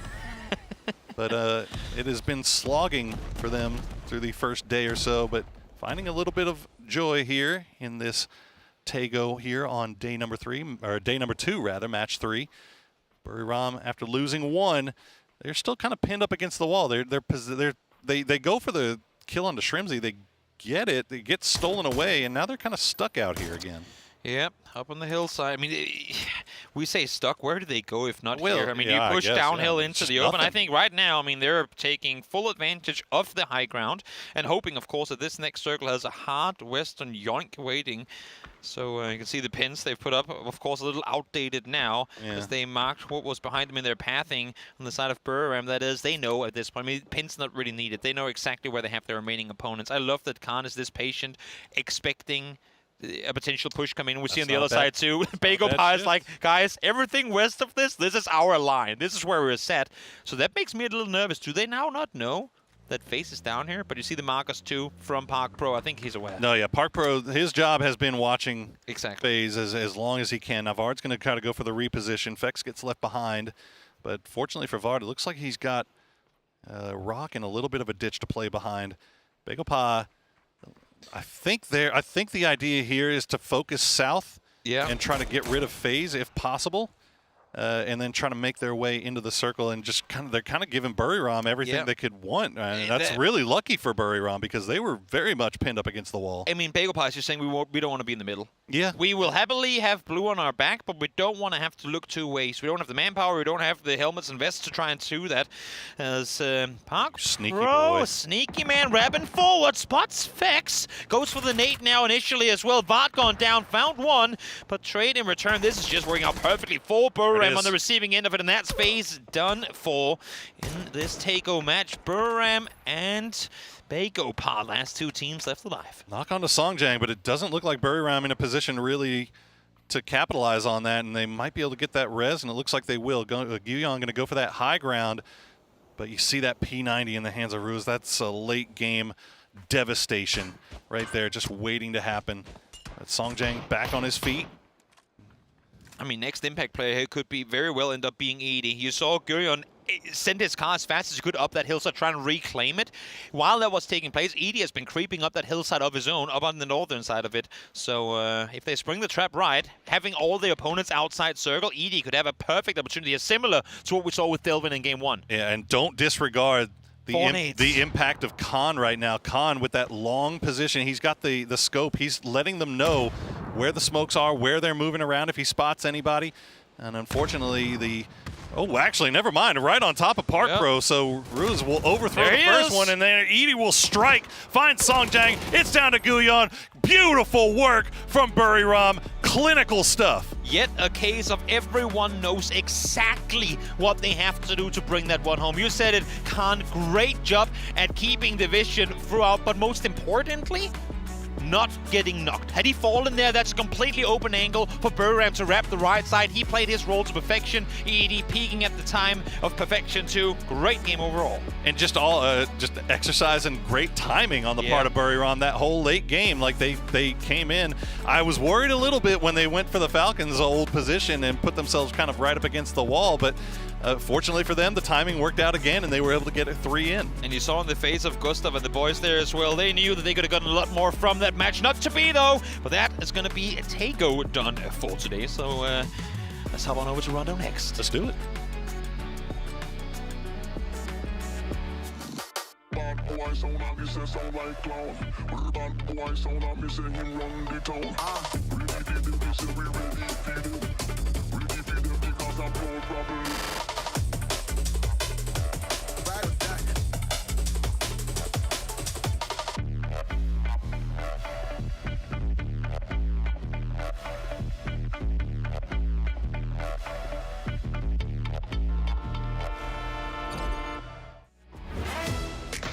Buriram Esports proves they can win as they establish their dynasty moving forward on this game. That was a big win for them. Very important. I think they needed it. And the whole end game here, the 4 teams in that final were all teams that needed points on the board desperately. Yeah, exactly. And if you could put a double digit on this, look at this. When you're winning a hot drop, though, yes, from Al-Qadisiyah, and again, are they allowed to do that? No, I mean the yelling. I love that. I love the energy he got in there. But we gotta get props to do here. Bagopa, Seongjang, fantastic game from him here. Yeah. A lot of output here, able to take Falcons down quite easily. And also, again, there are so many teams dying, trying to, first of all, get across the road, trying to get into this hillside here. To get out of the swamp as well, extremely difficult in so many situations. Absolutely. And I think a big one is we kept seeing, what was it, that giant fight where it was like QAD, the JDG had the early fight, and then we just saw collapses in the late game over and over again. But so the hot drop goes through, the eye drops go in. We're staring so hard. That hot drop, JDG committing to it was fascinating to me, that they were willing to take that risk. QAD ended up in giving us one of those amazing, that was a space, who was that in the Spaceman? Spaceman versus D, right? Yep. Man, I love a good 1v1. That was amazing. I love especially when you have the surplus of energy and mental capacity to grab out a gas can, throw it at him, shoot it a few times to hope that he get it. And then he dropped down, actually. Spaceman took the high ground quick. He just won that. And yeah. Well, Al-Qadisiyah winning that is massive. Again, you could recall, but it ended up being 3 free points for the teams in the middle because they had obviously dropping in with no gear. I think the gas count was cool because it was also like Spaceman, who was doing these sort of like pre-fire peaks, would have 100% blown it up on himself if the timing was a little bit different. So awesome, fun to watch. Another interesting game where I think a lot of teams struggled in the mid game, finding their way into that circle, which set us up for this right now. BGP without PO has been struggling to put points on the board. They were in that bottom 3 coming into today. They managed to come out and put up some good numbers despite not getting the chicken dinner. Sure. Is it enough, though, do you think, Martin, to put them into contestation for the final? Because while it was good, it didn't look like it was the brilliance that we're going to march forward for 3 more games. I will say this, though. I think for this event, for PGS9, the amount of teams that's going to be close to the cutoff is going to be higher than ever. And here you see Seongjang from Bagopa. Double the amount of kills than anyone else here, but Vard had tons of knocks. He had, I think, also 3 kills tied with other guys there on the left side. 4 knockouts, but they lost players. And if FaZe were 3 or 4 in that southwest angle, where they could have taken on Bagopa a little bit easier, that would have been the difference maker. And that's really the difference why you need to make sure, especially late game, keep as many men alive as possible.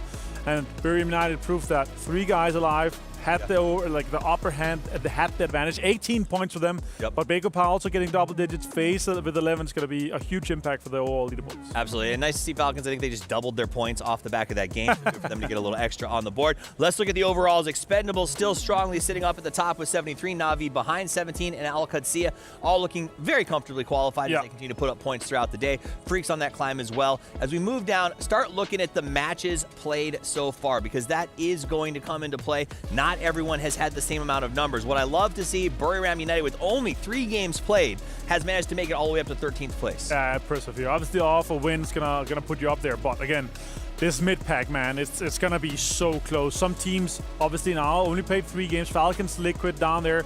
3 more games to step up. Otherwise, you're gonna be a target. Yep. There's gonna be a bullseye on your back tomorrow once you come back. And if you're not like outside this like 40, 45 points here, if you're not above that threshold, you're gonna get targeted easily because they are strong teams, especially in finals, because meta changes, the pressure changes. Here we just need to get top 16. And for the finals, it's all about the prize pool. Well, you talk about teams like Falcons who haven't even technically qualified for PGC yet. If they let themselves be in a position to possibly get knocked out, other teams will take that advantage. They need to clean it up because we are getting ready to head into game number 4. Let's get the party going on Rondo with your casters, Porosaurus and Toby. Straight back into game we go. Players are sprinting across the stage to get to their seats before the plane takes to the sky. And as far as I can see, looking back, no, we still have Expendables sprinting back to their seats as well. Get in there, guys. The plane is in the air. And you would want to make sure that you can go exactly where you want to because, well, we're already halfway through the map. And only 2 teams out yet. Time for Rondo. My dream of Tagopa will have to wait till another day, unfortunately. Tagopa. And I can't make Tago and Buriram work. But you know, if anybody's got any suggestions, feel free to drop them in the chat. Or who are we rooting on for Rondo in terms of good names? That good name like mashups. Rotho. Nah. Nah, Reldo? I don't know. I don't know. Reldo. Yeah. Nonetheless, I hope Expendables terrible. didn't want to go Jadina City because they literally missed the plane on that one. They are going to go south instead. We have yet to see a hot drop outside of the Palace one in the previous game. Are we going to be gifted with one here? Does not look like it. Rondo, of course, the biggest landmass map in PUBG. So there should be, in theory, plenty of space for teams to maneuver. I feel like I'm like setting myself up for... Poro, why would you ever say that? But I feel like we haven't seen a 2-plane Rondo in a long time. It has been a bit. You know? Yeah. It felt like we were seeing him a lot there for a minute. And yeah. Then, okay. Hard East. I like it. I am not opposed to it. I'm still waiting. I feel like Jadina City ending is going to be my Sarki ending. It's never That's gonna never going to happen. Like, we're more likely to see the Miramar Island ending before we see a Jadina Which City. I also haven't gotten. Someday. Someday.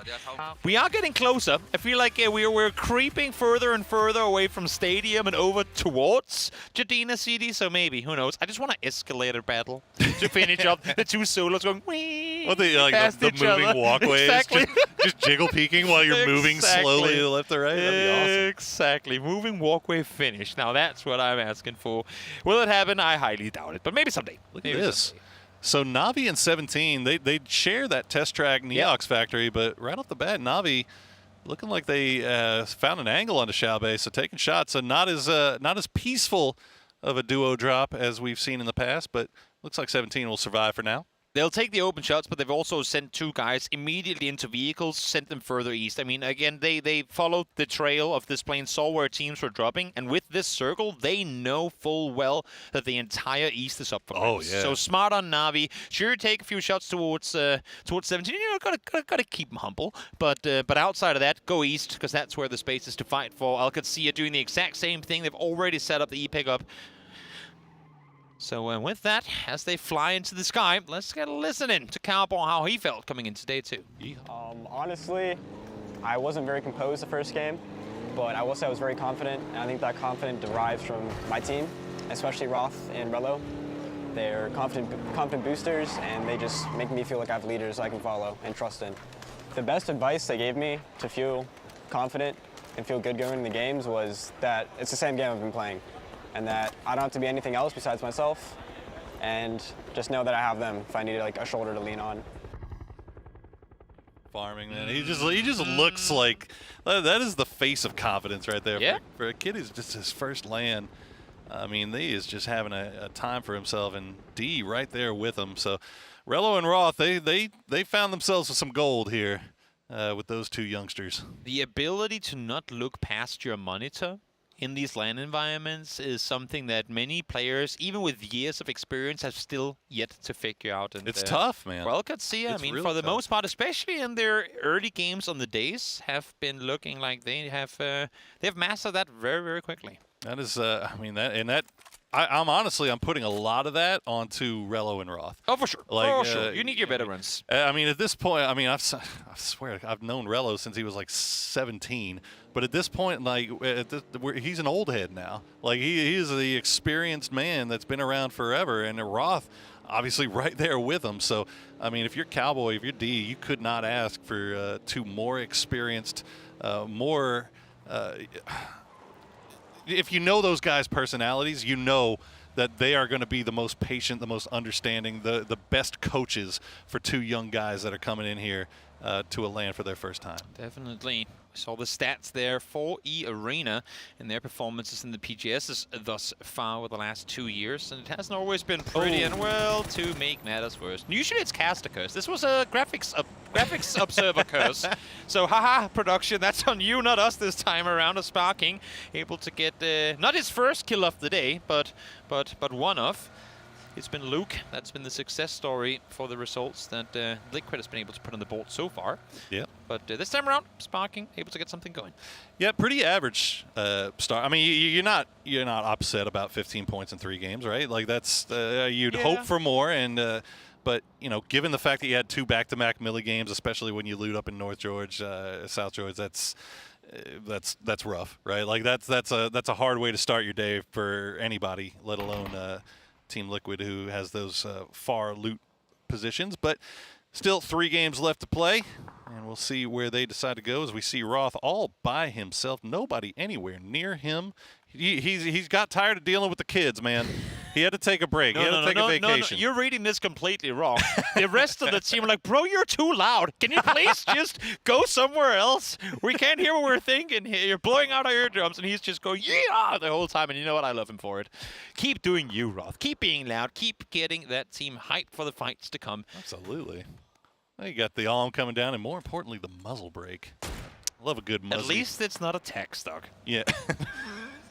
or the open field DBS. Like you drive all the way out there, you're getting shot at, you have to drop smokes, and you get in there, get a DBS, and you're just like, great. Happens. Love that for me. Well, SGA, it's been a slow start, despite the fact, I mean, they again, back-to-back Millie games, and they are a Millie team.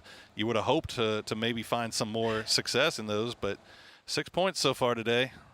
I think Seoul Gaming Academy is feeling the hurt of being a day 2 team, in the sense that everyone else, I mean not everyone, but the 8 other teams here on the server had a chance to play yesterday, get confident. Had they started day 1 with everyone else, I think they would have potentially been off to a better start, because they're only now trying to get their confidence going, while all these Group B teams coming in have already been able to find that. So for them, being in Group C is tough threading. And a new team. That too.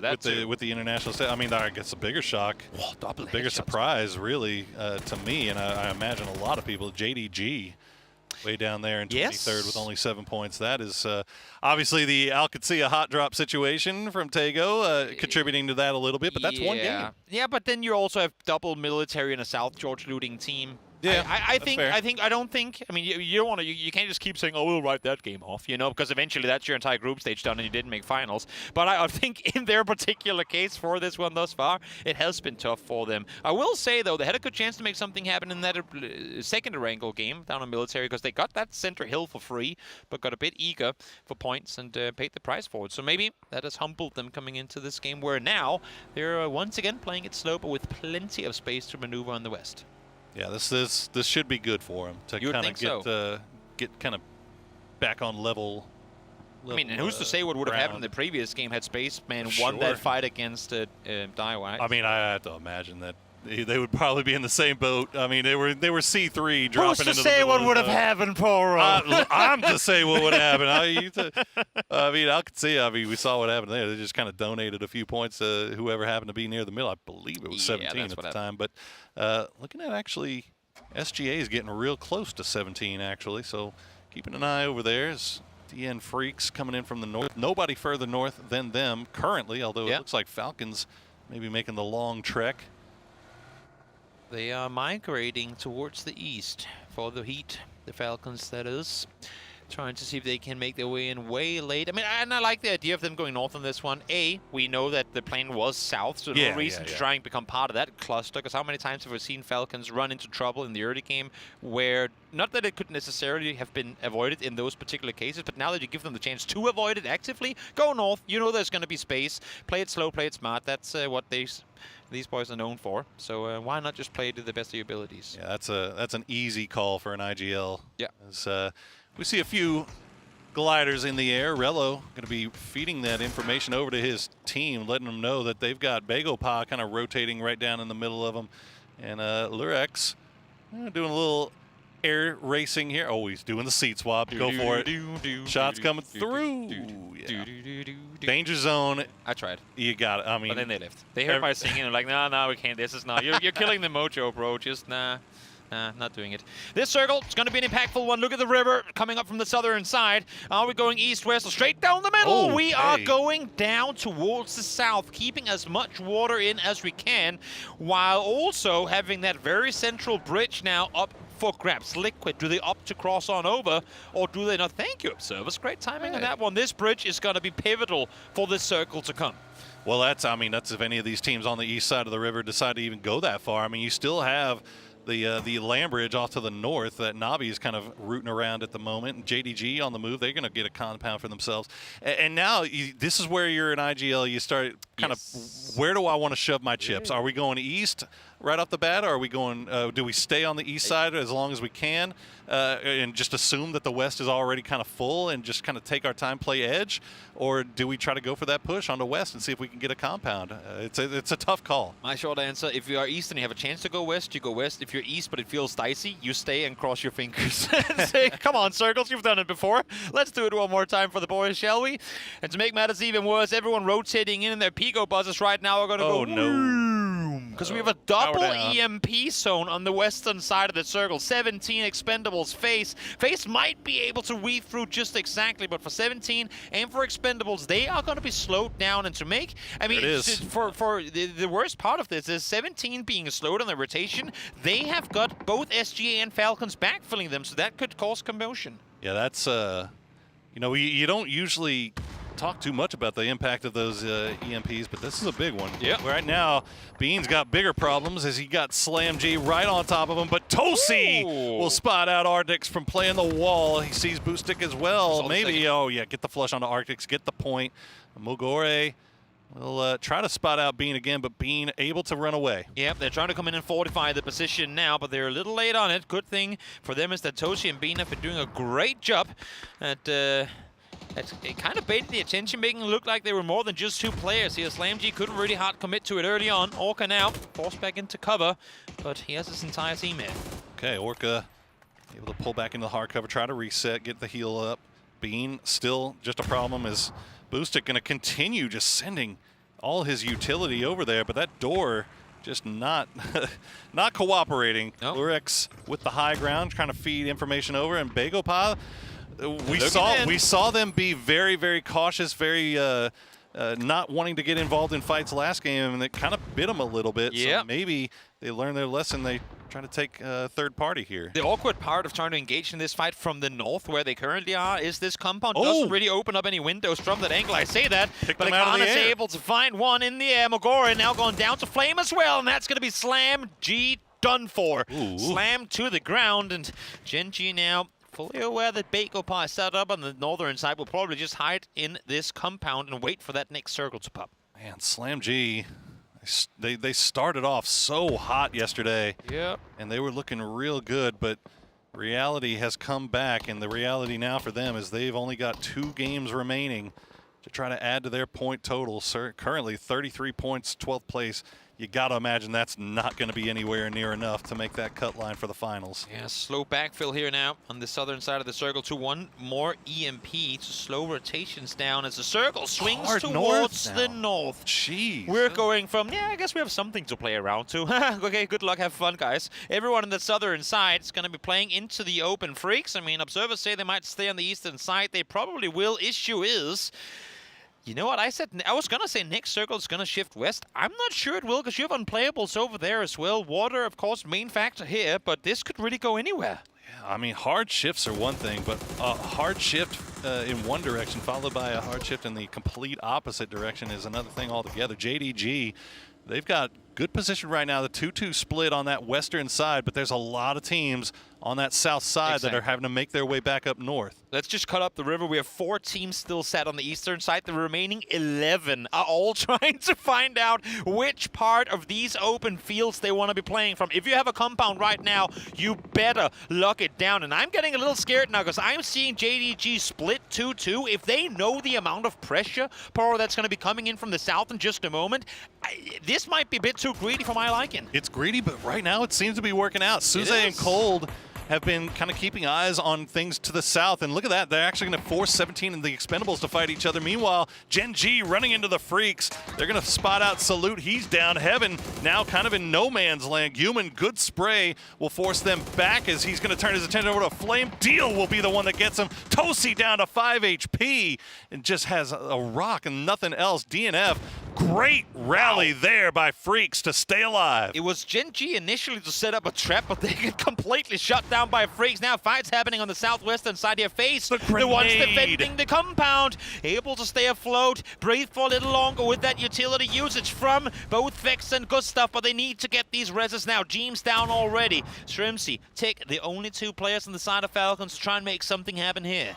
Wow, Falcons had 2 knocks on the push, and then immediately with one good grenade from Gustav, the tides have turned. Shrimsy now taken down by Fex. It's all down to Tickleton. This car comes through. Tickleton will at least get Gustav. Gets another one as well before going down to the blue zone grenade. How do they allow for Gustav to get flushed? Oh, and Vard's going to go down too? What? Oh, no. That is rough stuff. FaZe down to just Fex, and he's got Alcatsia right on his doorstep. I don't know what to say. That was, I mean, I know Fex is in the opposite building, hard to make a play, but they know where they have him.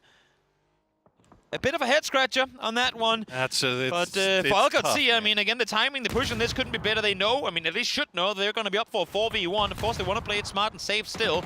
A good situation they find themselves in. In the meantime, Team Liquid trying to dislodge 17 here. They've pulled up next to them. If they can clean this one out and then get back to safety, they should be good. But Purdy split too thin from his teammates in the compound towards the east. The 3rd and 4th party from Buriram and the Expendables causing problems for Team Liquid. But 17, they're losing just about everyone. Look at Delwyn cleaning up, flushing out with the mortars.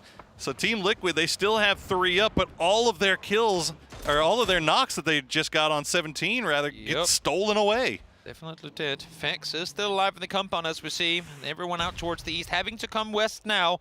We are shifting over on this side. So Navi, Bagopine, the remaining Freaks players, trying to make this play happen. Salute actually went up high to try and... no, scratch that. He took himself a trip to the lobby, came back on in, and now he's going to be sat over across the water waiting for Gyumin and Heaven to join him. Well, it's a good scout there from Freaks. Yeah. And send the guy that just came back in that has nothing else to lose, really. And now you know the bridge is clear. Xiaowu, though, well, this is no good. This is no good. This is not great. This is bad play. This is bad position. Yeah, you're not happy about that. I mean, hey, at least he's in circle, but he's getting shot at from Buriram. He's getting shot at by the Expendables. He's got Team Liquid just off to the east, Alcatsia. Meanwhile, they would like to be able to clean out Fex without losing anybody here, if possible. Double blue zone. Wait, they lost Cowboy. Down. Yep, taken out of distance, but yeah, that's... Okay, they get him back up. Safe for us? Yeah, you would have to imagine. That's an easy res. You would have to imagine. Blue is coming in, but they have part of the compound inside circle, so carry him towards whatever part of this building is inside the next circle. You should be all right. Here you see the cutoffs from the previous tournaments. PTS 5 last year was the highest one that we've had ever at 63, but we are in those high 50s, low 60s looking. So once you clear that, you can play with a little bit more breathing room. Yeah, and I mean, when you have a competitive lobby like this where, I mean, look how close everybody is on that leaderboard up at the top there. You don't have any particular team coming in and just soaking up a bunch of points and running away from everybody. I mean, the Expendables up there with 75, but that's not really much of anything of a lead at all. I mean, that's just going to make that cut line that much higher, and we've seen it just progressively going higher and higher as the parity in this lobby just gets greater. Yeah, Na'Vi have a pretty straightforward mission ahead of them. Either take out, change the game coming into that northern side, or force them to rep hard west. If you do so, you are in a great position up here in the northern side to spread out and play to your advantages. In the meantime, great setup from Begopar. They knew them, they heard them coming in. They've been tracking them ever since they crossed the bridge down towards the south. Seongjang opens up early. Park Pro baits the attention. They find themselves a double, and Freaks are sent running as Gyuyeon joins in as well. Cloris finds the last, and just like that, Freaks shut down. Begopar had down DN Freaks on ice skates, man. Yep. They had no idea where to look. That split just working to perfection for them. And now the circle going off to the north. They're still playing the coast. Navi's made their way over, and now they're making their presence felt as they spot out Tiantian, and that'll be good for their second kill. And it was actually eArena that initiated this fight as a whole. They got the double knock on the team's approaching, coming in. Now it says, thanks for the help, we'll take it from here. And while this is all happening, JDG finally opting to group up. They've been able to maintain that 2-2 split. So good on them for doing that for so long. And now, oh, look at this angle from the corner, the very corner of that hillside. Able to find one of the Na'Vi boys. Yeah, Ferris to go down. That'll be Na'Vi with 3, but they still have a lot of real estate to play around here, and as long as they know that Heinge's there, they can finish him off. Sparking gets picked out of the car by Delwyn as Team Liquid trying to reposition from that south side. Yep. They've got a little bit of room to work with here, and maybe they can hope to get a little protection from JDG. Yeah, this ain't a bad Rich if you're just going to hunker down circle center. I mean, they're not in mission to JDG. As long as they stay outside of nade range, they should be good, but I say nade range. Here's one team pulling up on another. It's Eaddy. Good nade early on to Lobon, and it's a triple to follow with the MP5 in hand. The nade did the majority of the damage, and it cleans him up with the SMG. Eaddy Khan now trying to finish off Cowboy, but he's going to go down to Cloris. So the third party coming in, but what a hold from Eaddy. Yep. As Al could see it down to just Cowboy. The blue zone gonna arrive. He's got to dance in front of it. He's dancing around trying to survive. It's not gonna happen. Al could see will get taken down by Buriram. A quad kill with an MP5. Jeez. Now we've seen it all, Po. Let's see if he has more in him. Able to find one headshot in return, though. Forced back into hiding. Not going to go for any heals. He's feeling warm as can be, despite having only 11 health to work with. Look at this kid. Just popping off right now. He's going to have to stop down and heal up, but he's got the teammates with him, but they can't peek that hill, unfortunately, because JDG, they are starting to flex out. Cold and Spaceman starting to make their way off to the west, looking for the angle. Heat, the last player left alive for Seoul Gaming Academy, and all he can really do is throw some flashbangs and hope that he maybe catches somebody slipping. Yep, definitely. Eaddy now. Trying to go for the heal here. Has teammates on his side, so doesn't do anything on his own. No, sir. Is there to help him out, able to get the kill. It's going to allow for them to push further forward. Buriram with 6 kills in this game thus far, looking to make it more, but now the blue is really starting to hurt. God, where has this Buriram been, man? Yes. This feels like old school Buriram that are just feeling confident and aggressive, pushing and just feeling like they can go to head-to-head with just about anybody in the lobby in the fight. And so far, it's working out. The Master will go down to the blue zone. Eaddy will take, go ahead and make sure you keep that MP5. That thing has a lot of bodies on it as the circle will shift away once again. Just so many hard shifts, Toby. Yep, it's been tough. It's been tough, and right now, Begopar, similar fashion to the previous game, reaping the rewards of this one. Rivs run for the circle, not going to happen. Has a teammate still in the blue, that's Eaddy. Not sure how many first aids he's got to work with, but at least he's alive for now. And Rivs, while he gets inside circle, I don't think Eaddy is near enough to be able to get anything done there. Now he has to heal himself. Yeah, he's just got to try to out-heal the blue. He has a lot of buddies. How many first aids? Service? There we go. 6? Nah, only 6, yeah, he's done so. And I'm not seeing him outliving Cloris in this one either. So, you know what? The fact that he got a quad kill with MP5, I think he's done. He's done what he had to do this game. Yeah. No, we're not. We're happy. We're happy as the middle games have worked out pretty nicely for Buriram. Get him back on track as they get ready for the end of the day on Miramar. Meanwhile, you can see on your mini map there, JDG starting to make their way in. So Team Liquid, you got aLOW and Luke 12 on that ridge line. You got to be expecting the push to come through eventually. They got E-Arena behind him as well. But Bagopa, look at this. Oh, okay. Eaddy going to go ahead and get spotted out by Suze, so that'll be a point not able to be denied. And that's 6 now for JDG as they're starting to find their groove. Exactly. They need to make their way inside this circle, but they're playing it smart and saying we have a high ground position here. We're going to take advantage of it for as long as we can. Look at the health bars after that nade. 2 of them down to 20 health. The one that he needed to do the most on with Roth there. And then the swing in the end of it. Finding the last between the smokes. No reloads either. Extended mag does it for him. One clip. The triple. Look at that, man. And the last one on the very back side of the wall. Did he see him through the smoke? Nice spot him on the edge there. Good shot. SMGs are back, boys. Everybody's happy. Well, it looks like Clory's has been spotted out by E-Arena, but he'll be able to retreat and hide down just a little bit. Luke 12 and aLOW still just waiting for the inevitable push. Exactly. I mean, JDG, they've got grenades, they've got frags. That should be an easy cleanup for them.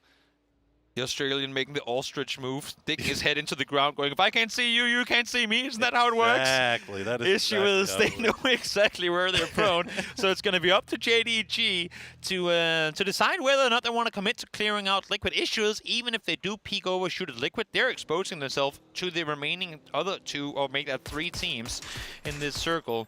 Now we can say 2, because Flores is down and out. But as you can see here, I mean, it's so dangerous for JDG to aggressively peek over, because E-Arena will shoot from one side, Bagopa from the other. I think they're going to wait this one out and see next circle.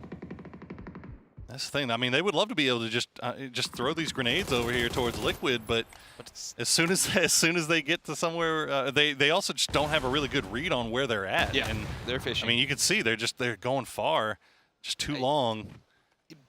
Because that hillside is facing towards the opposing teams, it's not worth the risk. Yeah. Play smart, go back up to Suze, see what's available towards the north, which unluckily for them, and they would know this is not a whole lot. But try and make plays happen up there rather than forcing a fight into the open. You know now that Liquid has to leave this position too, so play it smart on that side. And also, you're in the late game. You only got 5 grenades, so you kind of want to hold on to as many. Unless you're Bagopa, I mean, they've only been fighting at a far. Is holding on to every other grenade in the lobby. 14 grenades for Bagopa, and look how much space they have to work with on this northeastern side. It's looking good for the boys, for the old men, and they've already got 7 kills.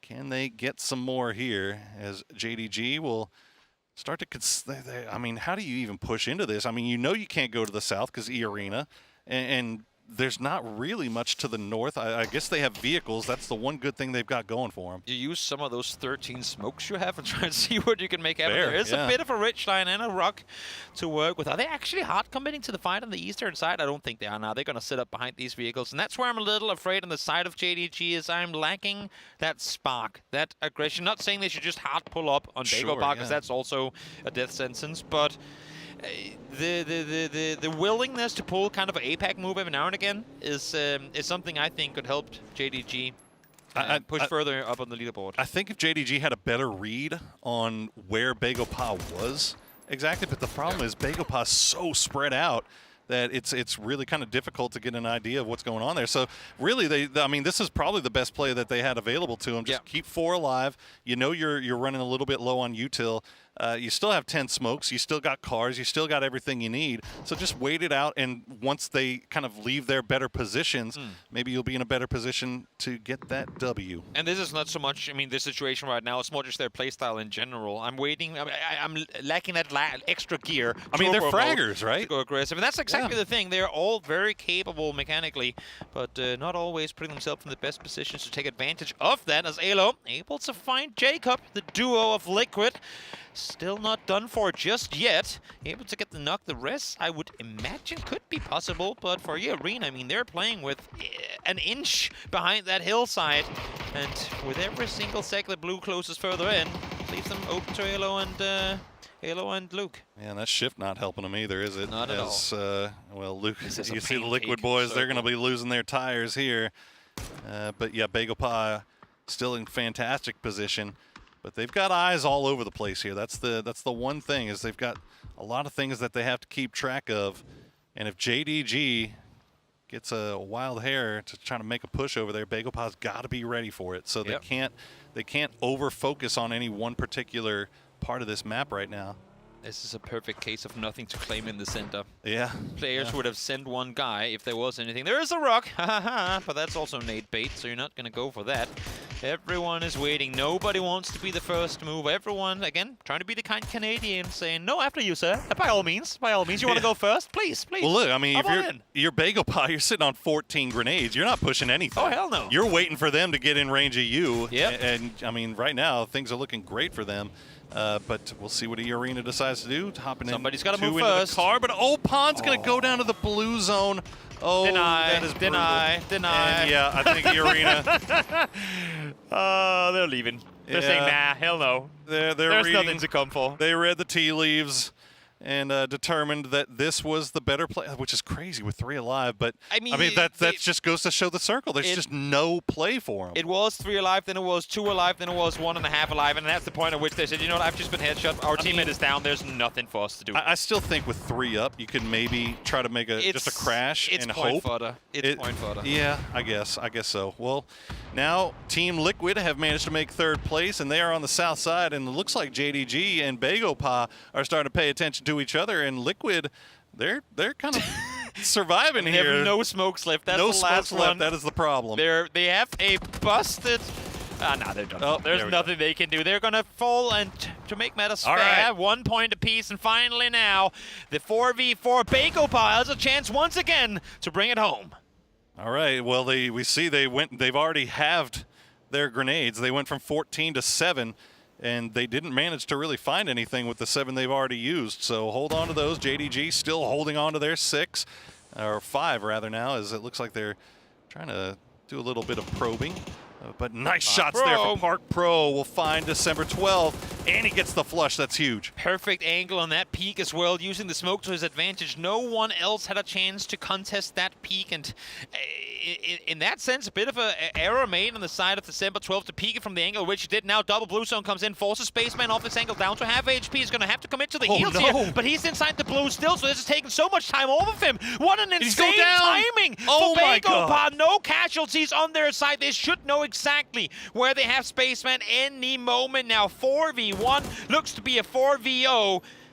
Unless the Spaceman can do something, but it's not going to happen. Bagopah, they won't be Takeopah, but they will be Rondopah all day. Wow, man, that is the cleanest 4v4 that I think I've ever seen. I mean, Bagopah doesn't even take a knife. I don't even think they got shot at.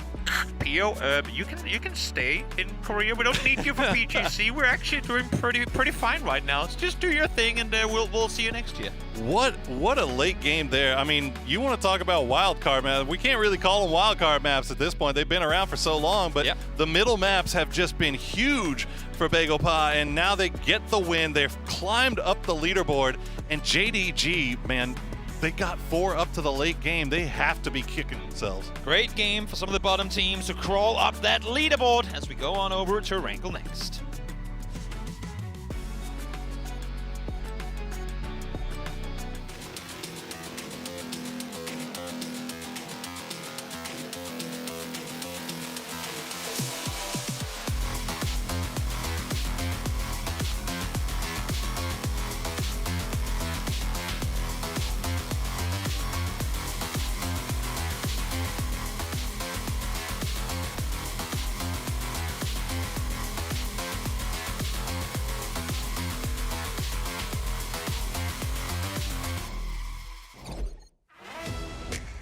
Bagopah is hungry and can come out on top as they get a chicken dinner to satiate that hunger. Big win for them coming out here. And I think, again, we talked about in the last game that they needed to have some big points put on the board. They got second in our last wild card map, and they come out here and they get first in this one. Fantastic step up for them, and also staying full team alive, dominating everything, taking control. I would say this, though. I think this is one of the roughest days in terms of circles. We have tons of water here. That, like the 50-50 into the dock. The shifts here has been brutal on Rondo, and you really saw the impact. And then on top of that, the EMP zones to deny that. The rotations come in from the kind of going on the kind of lesser populated side and stuff. It's just been crazy. Well, it's crazy to see one side blocked off by River, one side blocked off by double EMPs, and then the circle goes north, and you get a second layer of double EMPs in phase 3, keeping anyone from backfilling on that side. This was one of the most difficult days I've ever seen to play, and my heart actually, in a small way, goes out to Group C for having to have this be their start position. Yeah, I mean, that's the big thing, right? You come in and it's like, okay, we need to get a good start. We need to get the ball rolling here, and then it's just been 2 military games. The 50-50 water zones on Rondo. The Taego game was rough as well. It's like you have that bottleneck area to the western side, even though it's a decent zone. Swamp is difficult to play. We saw that too. So unless we have some, and that's the good thing for me, is like Miramar always we have it to be very playable. You always have terrain. You always have compounds, unless we see something crazy. And now that it's Toby casting, we might even see, some islands come and play here. That'd be really wild. He would be so He'd be lucky. thrilled. That said, though, it is moving to Miramar. The Dusty Dunes are next, and when we get there, there are a lot of teams, a shocking amount of teams that I think are going to have to really put up some big numbers. We were talking in the green room, Slam G, who started so strong yesterday. Is it a point where they aren't even going to make the finals if they don't have 2 crazy games right now? Again, we're talking about the 65 to 70 point cutoff, right? And that's kind of what we're looking at after with the recall points coming into. But our mid pack is so tight that there's no teams yet in triple digits. There's no teams yet, like multiple teams in the high 90s or anything, right? So it's just going to be one big top pack that's kind of pushing each other up. And then, as I said, we talked about in the green room a little bit. Once we get into tomorrow, I wouldn't wonder if it's going to be like, 7 or 8 teams fighting for the last 2 spots in the last 2 games, right? It's going to be super close. I think, yeah, exactly. Because of where everybody is in the top, I do think it's going to be a point where it's going to be maybe a little bit of a fight for your 1st through 5th. But again, that doesn't matter. All that matters is getting to the grand final. And because of the craziness today, it sets a really tough standard. Also, the fact that at the top of that list are a lot of players who get to now mess with some things and cause a few problems. Here's the top 4 teams coming off the back of that map. Bagopah has a big game. Another team that needed to have something happen, JDG, coming into the map here and getting 7 kills is a big one for them. Buriram again showing up with 6 kills, and Team Liquid only 2, but making it up there. Again, this is a story of teams that had to make some moves, making it in this game. And most importantly, it's about not getting those 0, 1, or 2 point games consistently, right? You need to get in there, get the placement points. Again, here's Seongjang. Pops off, 500 damage, 4 kills. Also good to see Akan getting in with the 4 here too. But Bagopah, man, it's amazing to see these guys, and we know they're capable. I mean, we've been following, especially Seongjang, since 2017-18. This guy is a veteran in the scene, especially in Korea. Park Pro, of course, he would call himself just a streamer at this point, but still very capable player. And if you only take 24 damage taken and output 300, that's pretty damn efficient damage done. I know that you play in like an old man's league. Like a recreational league, amateurs league. These guys seem like they are much better at playing as like the old crew. They seem like they. Yeah, but I'm just so much better at talking about the pros than I am playing with the pros. I'm too old. These guys are still, high 20s, early 30s, right? So I'm too old. Like progressively going down once you hit 30 in terms of reaction. It's so depressing to think about. I'll still outrun you in a race, though. I still challenge me, and I'm gonna take him on. PGC counted. James, we're still doing a foot race for sure. Let's take a look at most kills, most damage dealers, and knockouts. The guys filling those out very, very nicely as they get that first place. 22 points. Very happy.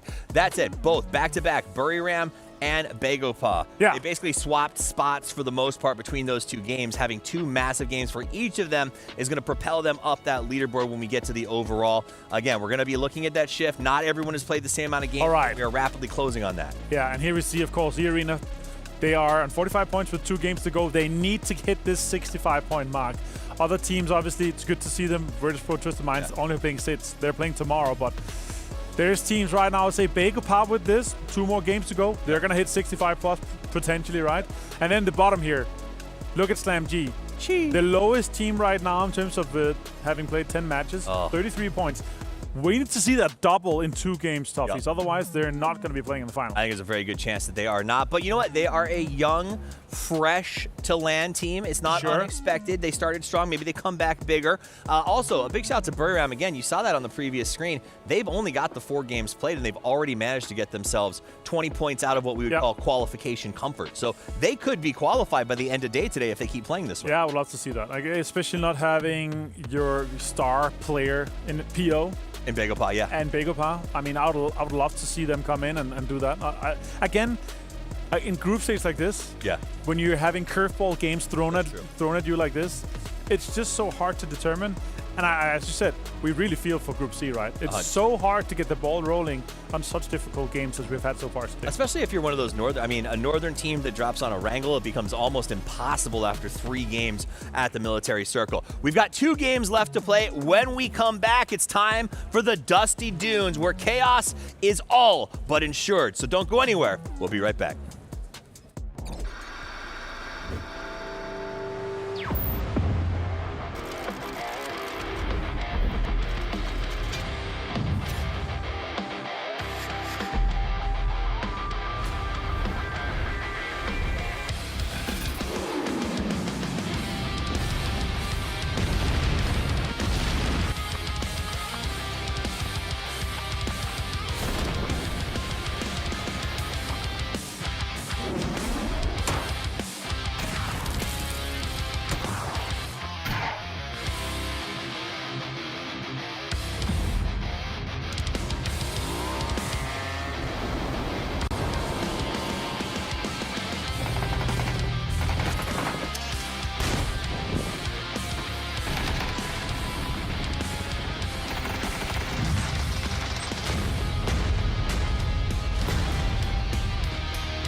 Balance changes for SMGs in the Panzerfaust. Some updates to the recall system. And a PvE collaboration flush with interesting enemies. All this and more as we dive into the Update 38.1 patch report. First up, we're doing a balance shuffle for SMGs in the Panzerfaust this update. Across the board, SMGs will have less accurate hip fire, and the MP5K is also seeing a slight reduction in damage. For the Panzerfaust, players will now be restricted from running, jumping, and vaulting while wielding this powerful weapon. And players inside a vehicle will be protected a bit, taking reduced damage from its blast. There are a couple more changes as well to make sure there's enough risk to the Panzerfaust's reward. So let us know how these changes feel. Next, the recall system is getting some alterations. Time required to register blue chips beyond the first will now increase by 5 seconds for each additional chip being registered. We've also added information about how many players are returning to the battlegrounds with each recall, and have removed the Phase 6 recall on 8x8 maps. Once again, let us know how these changes feel once you get in-game. Next, we're dressing up a bit for spooky season with an arcade mode that gives new meaning to the term crapshoot. In this collaboration with the popular internet show Skibidi Toilet, you'll assemble your squad of 4 and plunge into Miramar to clench victory against the toilet invasion. Collect chemical cans to upgrade your weaponry and make flushing your enemy that much easier. Can your squad save Bidet? Or will you get wiped and end up number 2? Will this announcer ever run out of crappy puns? Log in and put a lid on the invasion starting October 22nd on PC and October 30th on console.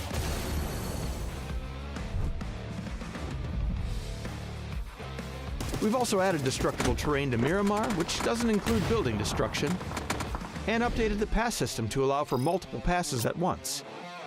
This allows us to introduce an event pass tied to the new arcade mode, while still launching a new survivor pass. Now you can work on both at the same time. There's also a new ranked season, destructible gas tanks on Destin, map bug fixes, and more. so be sure to check out the patch notes for full details. Update 38.1 is here, so recall some friends, aim down the sights of those SMGs, and dump some rounds into the Skibidi toilets. We'll see you on the battlegrounds.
Can't speak on my life. I've been here for a million years. I can tell you right now, outside ain't safe. I had to go get what I deserve. Can't stand in line, no, I really can't wait. I put family first and then the money came next. Right now, there ain't no third place. I don't budge, I don't bend, I don't fold, I don't break.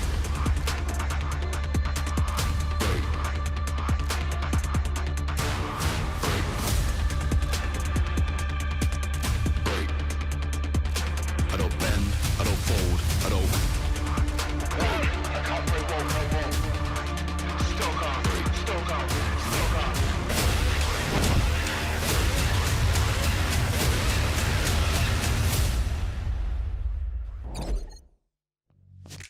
Two matches remain here for day 2 of the PGS9 group stages before we'll see which of the teams will set themselves up best for a final day of groups. Tomorrow I'm Toby, joined by Poro as always. Hey there. And we have got 2 Miramars coming your way. Poro, yesterday Miramar was really all about Virtus.pro, getting 41 points in those 2 games. Now, that's pretty strong. Well, they ain't here. So who's going to be there to claim their seat? We'll have to see. Yeah, and I mean, the Desk broke it down spectacularly. I mean, there's so many teams that really need to find something here in these last 2 games if they're going to make it's insane to me that we're looking at a possible 60-point cutoff and even more than that to even really feel comfortable. And you know what I mean? I want to go back to a chat I had in the beginning of the day. I talked with Alroy, the coach of Na'Vi. I said, guys, how are you feeling? You're comfortable. You obviously had a good day 1. What's the strat here for day 2? And he said, we'll see how the day goes. If we're comfortable in groups, like if you're already pretty much guaranteed to be through, we might just go out hunting once we get to Miramar. You know what? They're comfortable, they're through, so who knows, maybe the boys in yellow, the Na'Vi team, will go hunting now that we are on Miramar. So let's see how things are going to pan out. Once again, a southeastern to northwestern plane. I feel like that's been the case of the entire day, so why make it different just because we changed the map up? Yeah, I mean, you can't hate on it, can you? I mean, it works. It's right down in the middle of the map as far as planes goes. That's everybody should be happy with that one, huh? We always talk about like vetoes and vetoing maps and what could we do. How about if we veto plane paths? We have the entire 360 of plane paths. All teams get to remove 1 from the possibilities. We're getting in the weeds on that one, man. If we are to have a ban phase, we ban plane paths coming into the game. But this one, as fair as can be for everyone. 3 teams jumping out the very end of it. SGA, Bago Pass, Gyuyeon, and Slam G. But here we go, fighting abound. And just like that, fights are happening. And it's Na'Vi versus, well, TanVuu to begin with, but he's down. Immediately, Hakatori with the double on the Glories of TanVuu. Flush them out, make sure that they can't get that res. Now, they did lose Sosid, and Hakatori only 4 HP and not a first aid to be found. And now Delwyn's going to go down as well. It's all down to Duck Shoes with the shotty on the top of the stairs, but the rest of the boys are coming, and Extends will clean them up, and that is it for the Expendables. I didn't need my captain alive anyway, so it's fine. Who does? Who does? Well, there was another hot drop too, wasn't there? Alcacia and JDG once again. We saw D come out with the win last time in the epic 1v1 versus Spaceman. Will it play out that same way this time? Yeah, well, Na'Vi, they made a plan for themselves. They executed it, and they did so to perfection. Salute us in the nearby area of where they were. But that's about as clean of a hot drop as you'll ever see. Literally, when you have 3 players land on shotguns in a 2-house compound, you're in for a pretty good hot drop. And not micro easy to go along with it. Yeah, Yep. I mean, if you can finish your hot drop in under 2 minutes, then you're pretty happy, and that is exactly what they did. JDG, meanwhile, 3 deep, pushing forward. They don't have Cold with them, but they might not need them if they can catch Alcatia in a unfortunate position, although it looks like Alcatia there kind of turtled up here a little bit, so that's going to be a tough nut to crack. I like this. A Takeo rematch. Let's go for it. Alcatia and JDG finding each other once again. I mean, when you're set with a psych on hand, do you really want to peek windows? I don't think you do. You just sit here, hold your ankle, and wait for things to happen. On the flip side of that, when you're set with a VSS in hand, do you really want to push buildings? No, I don't think you will either, so this could be a stalemate that's going to last for a bit. The VSS, though, will be swapped for the M16. You can see up in the top there, damage only applied between these 2 teams. So this is a hot drop exclusive damage tracker. Yeah, that AK looking real dangerous. I mean, AK S12, pretty strong, pretty salty combo when you're pushing into another squad. Oh, he spots out D. Not shot. Nope, there we go. Okay. We'll give his position away, but what does Alcatia do with that? You see Roth on that kind of side angle. He's got the MP5, so if anybody from JDG tries to do anything slick on the north side anyway. They're expecting it too. Yeah. You look at the angles they're holding. They're committing 3 to this. Yeah, good eyes from JDG, slowing things down. You see Cold 119 still off to the south. He might have finally been able to loot up something of worth. Maybe going for the high ground flanking angle. D with that M24 in hand. He's got a scope to go with it too. That is scary stuff. Yep. See the little bit of a replay as that other fight stalemates. All of them committing to the same 2 buildings. TanVuu, first one to get a gun lands on the sky. Hagatori swings the corner with the Uzi in hand, and then it extends to clean up with the Saiga in the end of it. Doink. Headshot comes through. Clean as can be for Na'Vi. Yeah, you'll love to see that for Na'Vi too. Again, beginning of the day, I talked about this is a team that's had so many expectations placed upon them, and now they are delivering in a big way at the groups here, as we see. Oh, the timing. Cold 119 has found that flanking angle, but it looks like Alcatia, as you said, the timing perfect. They are pulling away. I mean, they don't know what they just escaped. That could have been insane. If he catches 3 with their backs, and I think only one of them had a vest that's only has a barrel, that would have been a lava spray come through.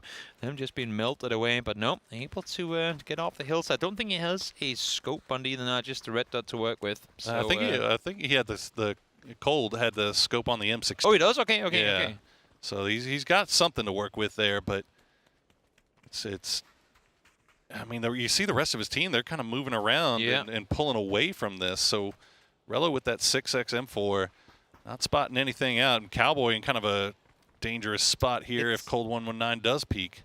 It's surprisingly See him now. Yeah, it's surprisingly similar to the way that the Palace fights unfolded. It was like flanks on flanks on flanks, teams trying to outplay one another. And this is the same thing once more. It's all mental games. It's all trying to figure where are they. And he is way in the open. It's just a matter of when Colt decides to shoot. Now he does. 1 tag, 2 tag, make it 3. Able to get the Nuggets up against the Bolt. Now he realizes that he's trying to get off to safety, but Roth is able to trade him in return. Very nice trade. Very, very nice trade. But you see, as soon as that knock comes through, December 12th, already making the run.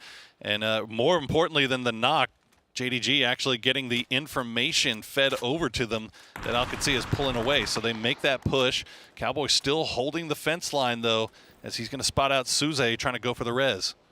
Let's see here. Spaceman holds that angle. Na'Vi falls. That's between them and Face actually up towards Minas. They thought they were going to backfill and get some easy loot going. Face was sat here ready and waiting, takes them out. So finally, something going well for Face in this one. A little bit of a yay boo for Na'Vi there, isn't it? I mean, they win they win the cleanest hot drop in ever, and then they immediately go down to FaZe. That was a yay boo. That's a big yay boo. I never heard that one before, but I like it. Well, both teams get their knocks revived, and Alcatia going to go for the reposition and pull away from that wide open Side that, yeah, okay, you can see Suze kind of looking down there. There's just nothing to be found. Yeah. And this is taking place a kilometer from the circle, too. They both had a really, really good first entry to this circle had they wanted to make that play happen, because not too many teams opted to jump off late. But they committed to this. It's been dry as can be. And now Burram, as you say, Burram is peeking on over. And oh my, is he going to be exposed? Oh, great double headshot from Rivs. Or headshot, body shot, make that Colts now. Trying to make the wraparound, but nice trace in there by Rivs to follow him. 10 damage done down to just 1. And that should be an easy one, and indeed it will be. Double kill for him. Just everything taking too long. Everything that could go wrong for JDG today has gone wrong, with the exception of last game where they make it to the end. They make it to the final 2 and just get immediately walloped by Begopa. And now they stick around, as you said, too long. That timer just not ticking, and Buriram managing to go up and sneak 2 away, and that's Alcacia is real happy about that. You know what? For sure. We didn't get the points through the hot drop, but the result is still the same. Exactly, and that's exactly what I was talking about in the previous game too. JDG just lacking that 6th gear, lacking that, you know what, we got the first guy down, 4v3, we have the upper hand, let's make a play happen, make the push on down along the western side. They knew where they had 2 of them inside the warehouses too. But too much to lose in going out early on here, and, well, in playing safe or trying to do so, they end up paying the price for it. Rello, we'll see if they can figure out where December 12th is. It looks like Spaceman's just kind of running away. And December 12th will be left to his own devices, holding an angle with that AK. As Buriram has pulled away from that high ground, they're going to continue making their way into the circle. As it looks like Alcacia, they may be thinking the same thing here. But we do have an interview, though. And it's going to be with Seongjang. Hi, we're now having Seongjang from Begopa. So you've actually racked up 6 kills all by yourself in match 3 and got the chicken dinner in match 4. So you showed us that you're far from rusty even after being playing since 2018. So how do you feel about your mechanics right now? 세 번째 매치에서 혼자 6킬을 기록하시면서 거의 치킨을 따낼 뻔하셨고, 네 번째 매치에서는 이제 치킨을 드셨는데요. 2018년부터 꾸준히 활동해 오시면서 아직도 감이 녹슬지 않았다, 이런 걸 증명하신 것 같아요. 혹시 현재 본인의 컨디션이나 경기력 어떻게 보시나요? 사실 운이 좋았던 부분도 있어서 그런데 승부욕이 좀 있다 보니까 아쉬울 수밖에 없다고 생각을 하고 팀원들이랑 또 남은 매치 잘 이겨내 보겠습니다. I think a bit of luck was inside, and I'm very competitive, so I will overcome it with my teammates further. Okay, the veterans still got it. All right, we're back to the game. Thank you. Never has a person overtaken an interview as hard as Roth just did. I don't know if it fit through our mics. Just so we know, Roth was not talking to Seongjang in that. Oh, no, he was not. He was definitely talking He wants him to get in here. I feel like he might have been talking to everyone. Maybe. When he was. At least everyone could hear him, that's for sure. And again, love it. Love a verbal man like that that can go out and get hyped, get excited for good results, because they are playing. I don't think I'm wrong in saying better than most people expected. Maybe also better than they expected themselves. I know they have high expectations, but sitting in 3rd place overall right now is definitely impressive and pretty much guaranteed grand finals. Yeah, no, I think Alcacia, I mean, I have high expectations for them all the time, but they typically, when they get to internationals, you do see them, they fall victim to slow starts, and that has not been the case whatsoever for them here, at least in PGS 9. And we'll see if they can continue that success into the grand final. But right off the bat, Toby, I got to say, 11 minutes in, 51 alive. Oh, so yeah. It's been a very bloody early game. And I only expect it to get worse here, obviously, as we've got 1 game remaining after this. The early game, huge. But look at El Pozo right now. Yep. Just quick reminder of what the historical cutoff point has been. We are looking at around that 60-point margin here. You see it. I mean, the thing is, Na'Vi played this one smart. They knew that Freaks were. Oh, that doesn't help things either. That I got. Yeah, why are you talking about Na'Vi playing it smart right as they're just getting? I mean, we know what happened. We know what happened. Right? They got wrecked.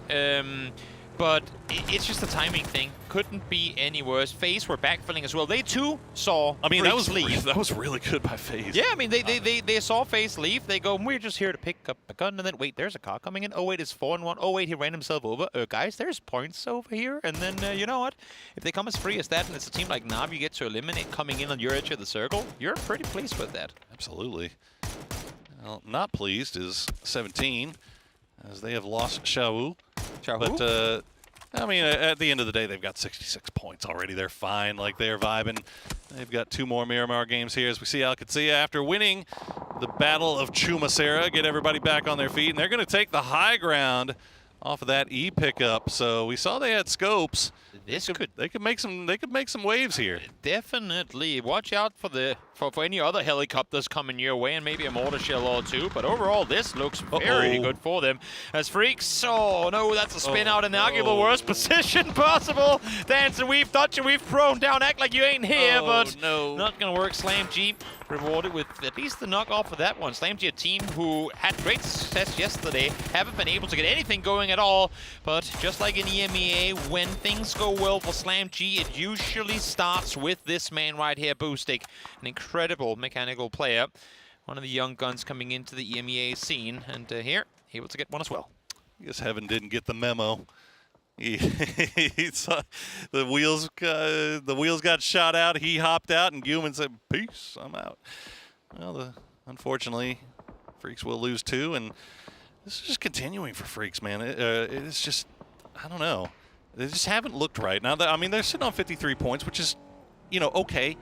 But, again, that if we're looking at what might be a 60-plus point cutoff, they're going to be sweating tomorrow unless they can find something here in these final 2 games. And now they've got to play Game 5 with only 2. It's clear to see what the kryptonite has been. They had 0 points in their 2 Miramar games yesterday. They have none thus far. It's definitely something they're going to go back and look at coming into Grand Finals, should they make it, because they still have 1 more game left to play, and they're, I mean, you could only imagine short at 53.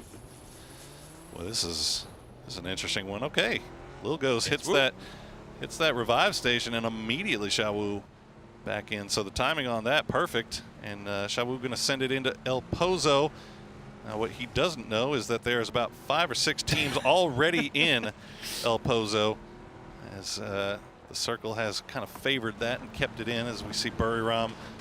Okay, well, and he's dead. Not the best map, but you can see. There we go. We can see what's. I think this is 17's view about what they have intelligence about, what they know about right now. But they're now going to know that El Pozo is very populated. All that work to get Xiaowu back. That's all Xiaowu could add to the team comms. Guys, it's taken, guys, don't go. And well, at least now they can go play the rocks, and I think that's actually what he was scouting for. You know? To make sure this spot was clear, and in fact it was. That's good. That's actually a really nice position there for 17. But the problem for him, though, is remember Alcatsia, with that high ground, they have beautiful angles on all this, and you can see as a result, 17 just going to have to lie prone here for a while. Well, Alcatsia might be able to see it, but everyone can see them too when they peek over from that southern side from the uphill. You can see here they're peeking up, but in doing so, also leaving themselves exposed to the entirety of El Pozo, so it does not come without risk when you try and go aggressive here. Sure. And Alcatsia, they will send Roth down, start thinking about what the move is going to be once this circle inevitably moves away. Get the replay of JDG's no good, very bad day.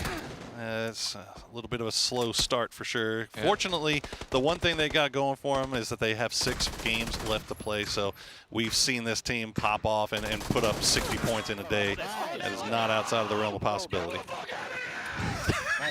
We get the replay. I like it. You know what? I like it. Let's get raw in this. And also, I mean, to add on top of that, their main threat through the day, their kryptonite, and Alcatsia ain't playing tomorrow. Exactly. So what they didn't get to work with today, maybe they will be able to maneuver around tomorrow, because whenever Roth had a chance to shut them down, he sure has. Yeah, the pressure's definitely going to be on, but as you said, don't have to worry about that thorn in their side from the late game here, as Alcatsia doing exactly what they set out to do at the beginning of the day, get themselves set up Everyone's in the waiting. first 2 games and then cause problems. Everyone's waiting for the circle, As and there we go. El Pozo. Intersection circle, El Pozo, GG. Well played. You're probably not alive by the end of this shift.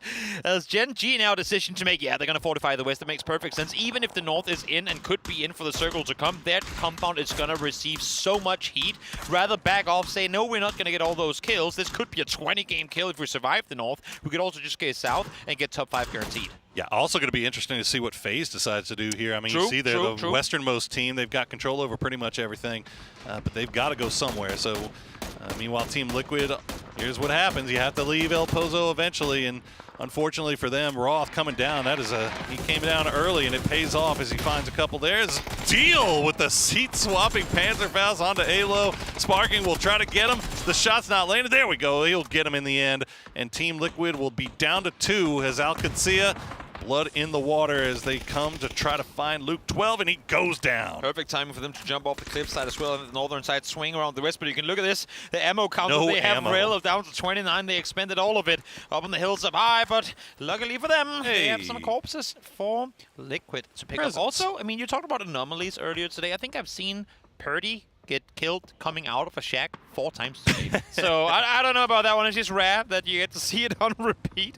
But Purdy, just don't be near shacks. They apparently don't work for you. Yeah, I mean, like 24 points through 4 games or 5 games really for Liquid here, and now they're down to just 1. Yep. Definitely not the start they were anticipating for themselves, but still 1 left, and if they can get above 30, 35, I think you take that, considering how the day started with the 2 military island circles. So definitely. Bury Ram trying to make a push in. E-Arena, though, they're more than up to the challenge. Eaddy and Dimasti going to go down instantly and get flushed out as well as E-Arena holding strong. They'll find Khan as well. Base pulling up on this one as well within nade range now, too. They can lock one over. That could easily be E-Arena completely done for. The backfill, the safety position from the other side is being pressured hard, and now it's just Lyrics down towards the south, trying to, help the boys set up here.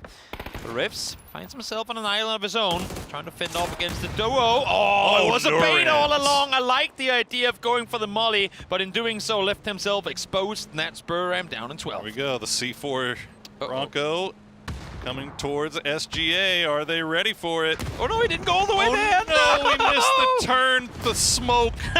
He will get himself and he'll get Ane, and that may open up a door here as you see Akan trying to push in with that DBS in hand. Not finding anything just yet through the smokes. Not often you are rewarded with anything to use a DBS for when it's now a crate gun, but hey, if you get a chance to push a building with it, there ain't really a gun that's better than that one. So let's see if he can make it. Ringakan already able to find the first one. See if he can get the second Sephiroth. Able to jump out, been hurt, but nice swing there. Able to get one Park Pro, able to trade him quickly though. Good trade. That's a good trade, but unfortunately, that's just the way things work in this lobby. Seongjang instantly gets flushed by Zephyros. C4 again. C4 again here for H-Win as Falcons. Oh, they're doing down to just 2. He's going to hop out of the vehicle. The C4 is going to land. Run away, Akan, run away. Are they going to survive this? What can you do? He sure isn't. What can you do? He even died before that too. They're stuck. No counterplay. What are you going to do? Unlucky. They were able to survive the push, but in the end, the no-man car was too much for them to deal with. Look at this circle. Gen G likes it. There's 21 players left alive. Yep, and we have, what, 9 players inside the circle? Goodness gracious. I mean, we've been talking about how Erangel has turned into one of the bloodiest maps in all of PUBG, but it looks like Miramar kind of making its own claim at the crown as D once again the last player alive, but that doesn't mean anything. This kid is absolutely cracked as 770 is going to find out. Yep, first one down. Might be a one-man army, but a big one at that. Taking on, doesn't matter what accolades you have in this tournament, but of course, prone down there, not too much you can do. Little Ghost with an MP5 of his own goes for it, and he's not going to be able to get that first aid off in time. He's going to go down as well, so that's going to be 17 gaming out of 8. There you go. We see a replay here of... It didn't even go inside the building. it didn't need to, man. Sometimes splash damage is a wonderful thing. Well, CTG, we haven't gotten a chance to talk about them too much. Only 14 points on the day. It's been a slow start, and they have to fight their way into the zone right now, but 3 kills so far. It might be setting themselves up for a little bit of a rally here at the end. Slow start, but look at how close it is down towards the bottom. A lot of these C teams have not been able to really perform today, so with a win here, potentially, CGG, they could skyrocket up that leaderboard. And it all starts here, taking out the remaining two from E Arena, and then pushing down towards FaZe. Seongjang is going to be real careful, because he's leaving himself completely exposed to FaZe, and because of it, he falls. He had to push with the P90, a bit too eager, a bit too greedy, and pays forward. Oh, he does. SGA will get in, taken out. E-Arena Opon's just left to run away as Vex will spot him out, and that'll be him going down. Sparking going to find two from Change the Game as now Change the Game just like that, down to just one player. I believe it's Aries, the last one on his feet, and he's down to half HP. Not too much you can do. Force the prone down. They had everything on lockdown. Little did they know the solo inside the shack towards the north was going to be their downfall. And just like that, Aries actually able to stand strong, not taking too much damage initially either, but once more will fall down. FaZe should be able to get the rest up on Fix. Gustav falls in doing so, but they have good control on this southern side still. FaZe, I mean, we saw them get the wipe on the Na'Vi early, but it feels like they've been hanging out on this western side and not a lot going on over there, but they've still managed to get themselves 9 kills. They've got 3 alive. They know to play around that Gen G compound that the circle is favoring, as Sparking is going to get spotted out by Slam. We haven't seen Slam G in the late game in a while, have we? FaZe out here DMing Slam G. Guys, if you have a C4... It's phase 6 and we're a top 4. Guys, if you have a C4, can one of you guys send it into Gen G? That would be super convenient. Can we go EMEA versus Korea, please? Because we would like to stay alive. Good thing for FaZe is they have VOD inside circle, but it's on Slam G. I mean, everyone's waiting. I mean, I guess Sparking as well. Not sure how much impact he's going to have from there. But it's on Slam G to make the next move, because FaZe, they can just backfill down towards VOD and lay low there. There's Gen G.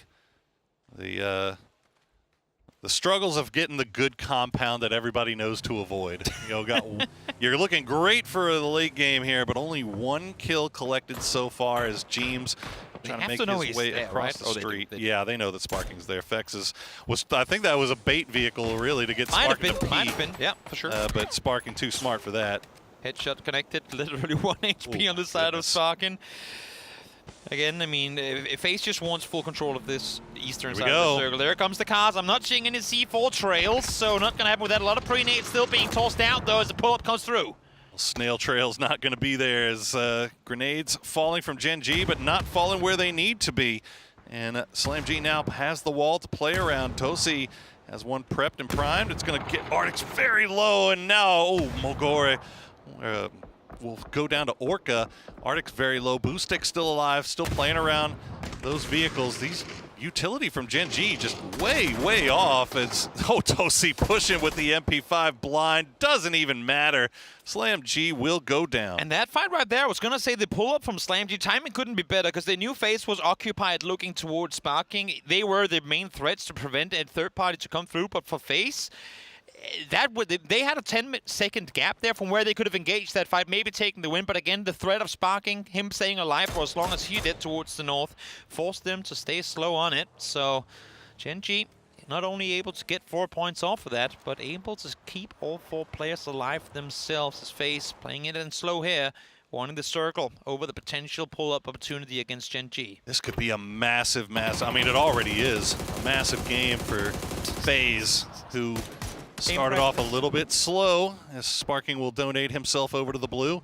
But if FaZe can wrap up this victory, they will shoot up the leaderboard. Only 21 points through the first 4 games, but now 9 kills, 3 up, and they've got Gen G pinned. If they can get a little bit of circle luck here, that would be absolutely huge. Anything but north. And you know what? It's north, but it's northeast, and they have Fex and Gyumin have the rock on the right-hand side. They're likely, I mean, okay, sure, we could just go full Gen G and hard shift northwest in the final one, but it is, no matter what, gonna end outside the compound. And right now, that's all FaZe needs. I got to tell you, I feel like we're setting up for about the most boring 5 minutes that you're going to see in an international here, because FaZe, I mean, they don't have to do anything here. They can wait. And Gen G, they don't want to have to do anything here. They're going to hold on to their hard cover as long as they can. So I don't know. What do you want to talk about for the next? I will say this. Right now, they're trading shots.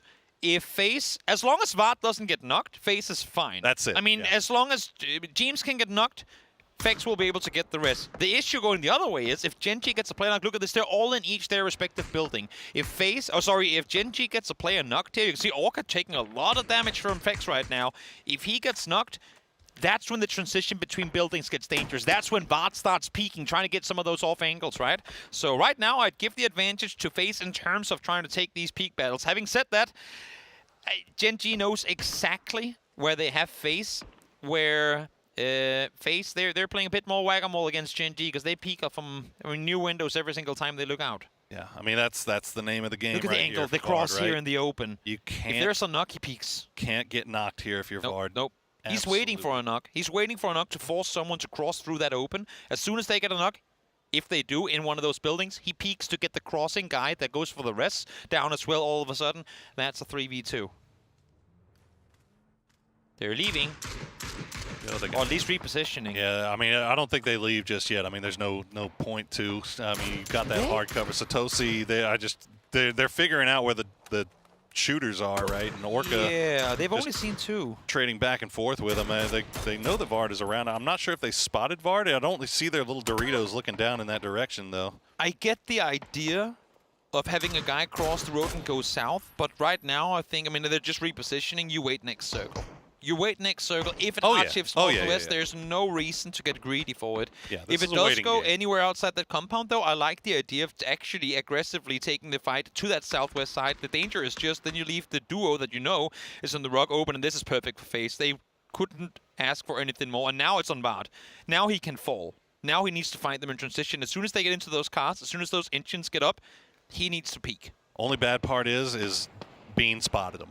Bean knows he's there, so now Gen.G knows he's there. But so they know not to expose himself. And the rooftop that Vard is on is outside his zone. So, you know, that was the insurance policy essentially. Yeah. If they can find something off of it, great. But now that he's been spotted out, and now that it's outside a circle, you know, we go to Plan B. Well, look at that, 20 smokes, 12 flashes for Gen.G. They've been playing at everything from a distance. FaZe, in the meantime, have been playing everything up close. And the teams they've been fighting, there haven't really been a whole lot to take from those dead buddies because, well, those teams all came in fighting their way there. So FaZe sat with what they've got.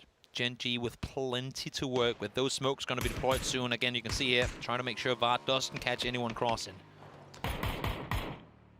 A good thing, one good thing for FaZe at least is ammunition not a problem. All of them sitting well looted up, so they've more than able to just sit here and spray down everybody and just making them uncomfortable. Yep. As trying to get shots into the vehicle through the window, and it looks like he's actually going to get the wheel, but it should be okay for Vard. He'll drop the smokes and try to reposition, but yeah, a little bit of a tough rotation, but he'll get there. You get the rock. If you get to the rock, you could be all right. Headshot connected, but James with the double blue zone comes in, finds Orca, forces them all into healing. Bean is down low as well. Great long throw, hitting all of them at the same time. Now the mollies come through to block off the last entry possible. I love this isolation play. Great strategy set up by FaZe. But that's about the extent of the offensive utility that they had, and the res is going to come back onto Orca, and they'll be able to get him up in time. And you can see one grenade comes out. Yeah, one grenade left for FaZe here. A couple of Molotovs, and that's a huge knock for Bean onto James. The only timing he could go for it too, Fex. The second he isn't holding that angle, Beam peeks out, gets a double headshot, and now it's all about up close. 2v4. Vard and Fex trying to fend off here. There should be no world in which they're allowed to get the rest. And now is the utility barrage from Gen.G that comes through, but Vard is still here, still holding strong. Make it a 2v3. Last grenade has been used by FaZe, so they've got nothing left in the bag. James not even able to get rezzed here. Vard has to hold on. Wait, where did he get that grenade? Okay, they got one. I'm not sure where that came from, but it could be good. Tosi and Flame still just playing around that smoke. Vard is playing blind. He is doing a good job baiting the attention right now, but Vex cannot commit to the rest. It's simply too difficult. A lot of damage being done though, Vex able to find the first one, but how does Vard become useful in this? How does he wrap around the southern side, create a crossfire? Not gonna happen. Toadsie with an MP5 finds the first one. It's just Vex now left alive, and it's not to be. Gen G out victorious. What a play from Gen G. Yes. That knock, I mean, as soon as they got that knock, just instantly in the vehicles, instantly on the move. Now, I mean, FaZe was in a really rough position there at the end. The lack of utility just made it so that there was not really anything they could do other than hope that they could find somebody peeking through the smokes. It's a matter of perspective. For Gen G, the timing on that BNP couldn't be better. For Vex and FaZe, it could not have been worse. He held that angle for so long. The moment he peeks off is when he comes out. Instant double headshot on to James, and that's pretty much Rod's road. We have one more match left to play, but before that, we go to a break. Back to the desk.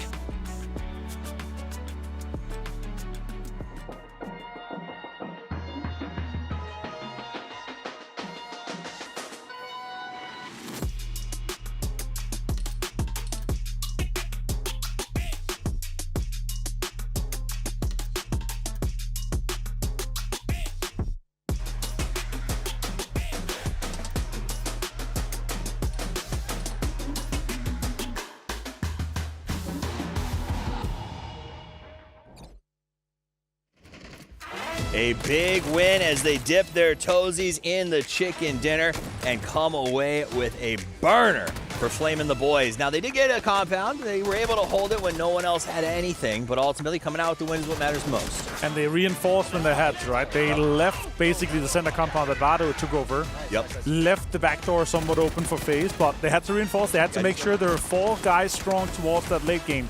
And those 4 guys versus a 3-man of FaZe paid off huge, right? And again, that 1-man advantage just have such an impact. But then again, there was many clutch plays during this. I also say for Sparking to get 3rd here and the amount of kills that he got, the amount of pressure he was able to put on multiple teams, especially CTG, especially some of the other teams that kind of tried to take some space away from him. Unfortunately, he lost his car. But that was good for FaZe. They could kind of leave him and then try to focus on this fight. Multiple great things to say about FaZe, but being 3 versus 4 just is so much harder. Yeah, but I mean, I will say they had these really great moments, right? That Vard getting stuck across the road, we thought he was done for. They used that blue zone grenade to make sure that no one could come out and stop him from crossing. The fact that Vard made it to the 3-stack in and of itself was impressive, and FaZe going to be putting up some big numbers. So again, for a team that has been, to be honest, feel like they've been scrambling to get things put together, lost Purexy kind of out of nowhere.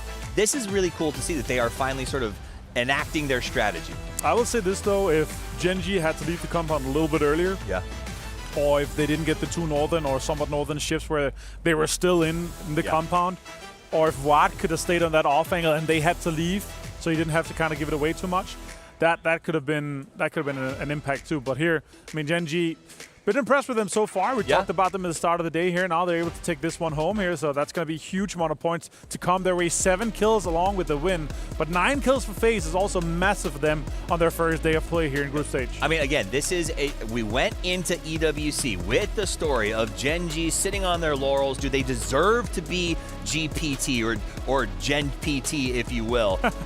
And we said no. EWC, they end up in 2nd place by somehow putting together just a really good chain of games. And here again, we're starting to see them find points all over the place. So Gen G on a glow up. It's great to see. Most kills, most damage dealers, and knockouts. Sparking with the most kills and the Survivor reward. The Survivor? Yeah, he lasted the longest, by himself in the blue. I we'll call it the Beanie Award, maybe? Yeah, no, I don't know. Healing in the blue? Sparking did do a ton of damage, but then again, the amount of guys that he killed on that shack. Probably left him like 15, 20 first stage, right? So it's gonna give him that, but also he healed, then shot, healed, then shot. Here, Gen G 17, as we talked about, FaZe with the 15 here. It's gonna be massive for them too, but also Liquid. A Group C team to come in and get double digits like this. We talked about Slam G, they had to step up here. They're gonna be in the 40s points. They're gonna need a 20-plus point game to put themselves in the mid-60s. It's going to be difficult here in the last. But at least they walked away with 9 on that one, so it's something that can happen. All right, take a look at the old total leaderboard. Yeah, Expendables doing great. Remember to also look at the match count over there on the side for all of our teams. The 11 teams stacked up. Full Send still holding strong with 6 games played in Virtus Pro. Pretty impressive. But as you slide down those numbers, Buriram United in 11th with 5 games, also very, very nice. Freaks only on 54. That's a little bit nerve-wracking, to be honest. If they don't get 60 plus, that could be scary here. But yeah, look at this. Gen.G with 5 games, 41 points here, putting themselves kind of above the rest of the mid-pack here. Still now in the top 16. Liquid now also in the top 16 with 31 points here. Our bottom teams, man. There's a lot of teams with very few amount of points here. Now, SGA, 11, only 1 game to go. Foreign Gyumin only had 10, right? Which means, like, the amount of points that's going to be kind of left for everyone else means that the cutoff could get ever tighter. Yeah, I think it's going to get very tight as we go into tomorrow. It is going to be, I think we said in the agreement, you were joking, maybe we'll see 8 teams competing for that cutoff. I think so. And that is starting to really set itself up to happen that way, which is stressful. Something else that is stressful we want to touch on quickly. There were hot drops in that game, a shocking amount, to be honest. Na'Vi versus the Expendables over Kantara, which is a fine hot drop. Both of them are qualified. That sort of makes sense to me. QAD versus JDG, they drop for Chuma. QAD wins this. Can JDG afford to come back? No, they should absolutely not be hot dropping at any time here. You do not have the points to do so. You should be going off and taking an alt drop and figure something else out, because you're not going to be able to get 60 points tomorrow off easily.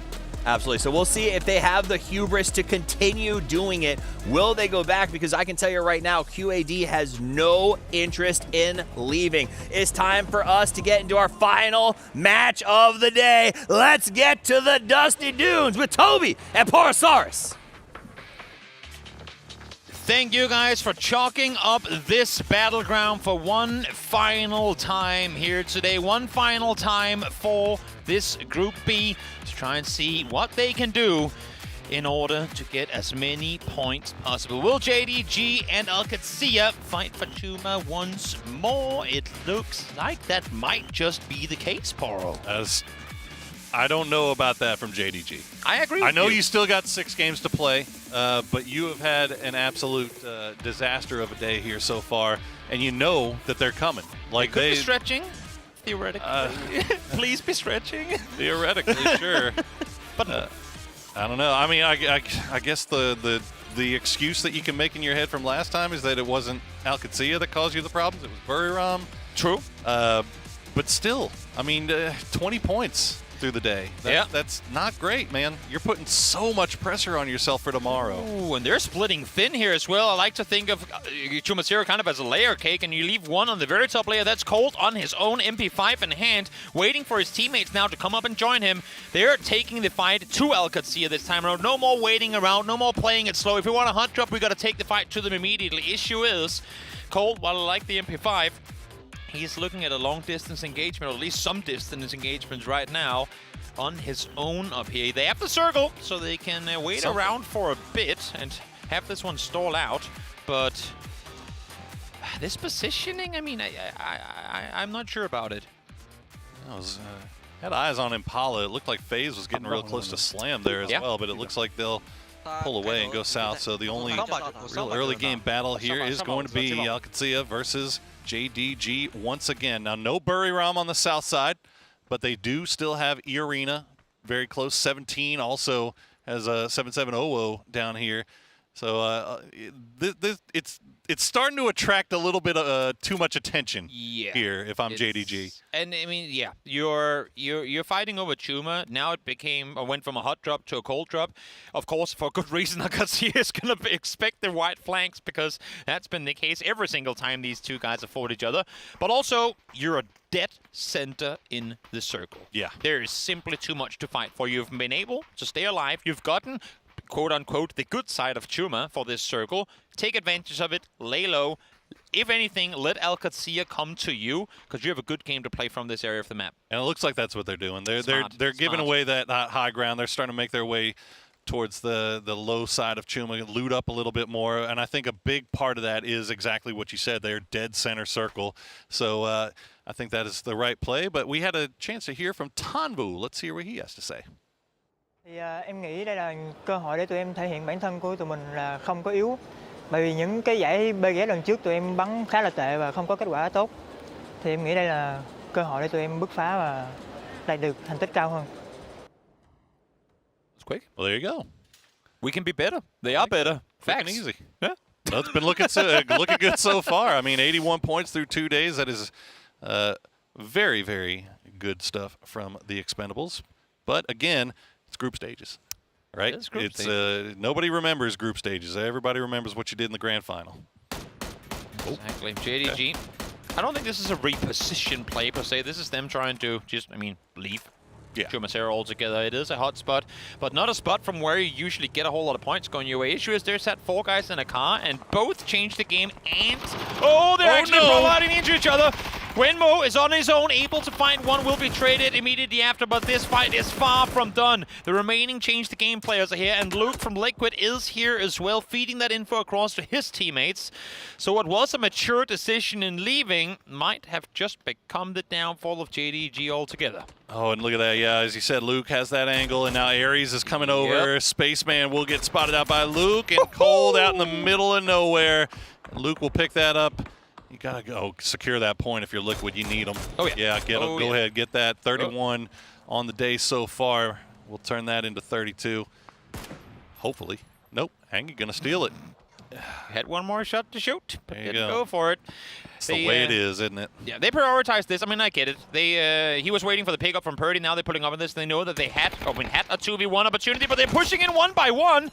Purdy taking down initially aLOW there to trade it, though, and in the end, aLOW out victorious as well.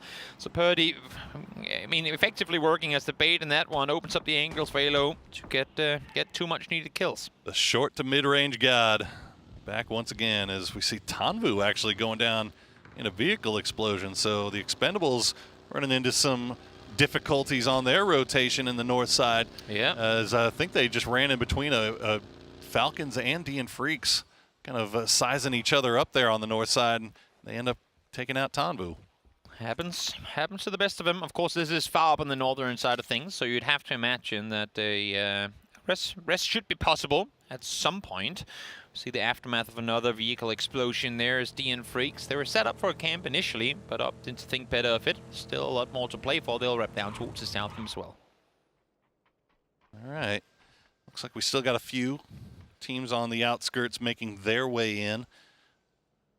Not that it matters. I mean, we had 100% playable. Well, it was about a 75% playable circle last time, and we saw a lot of early game fighting, and it doesn't seem like that's slowing down here in match number 6 as we check back in with Gen G. Man of the match right there, Mr. Tosi.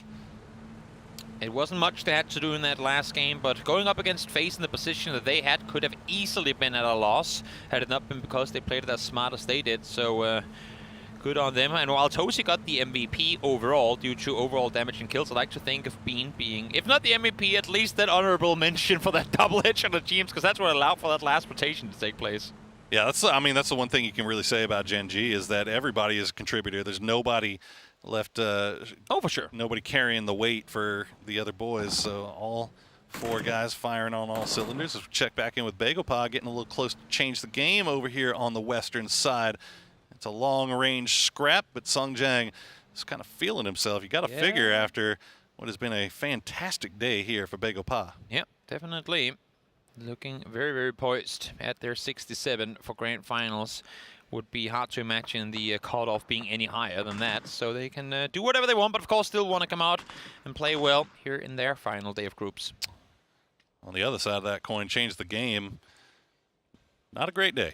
And they've already lost one. They've only had 18 points so far. Yep. Not what they were hoping for from their start.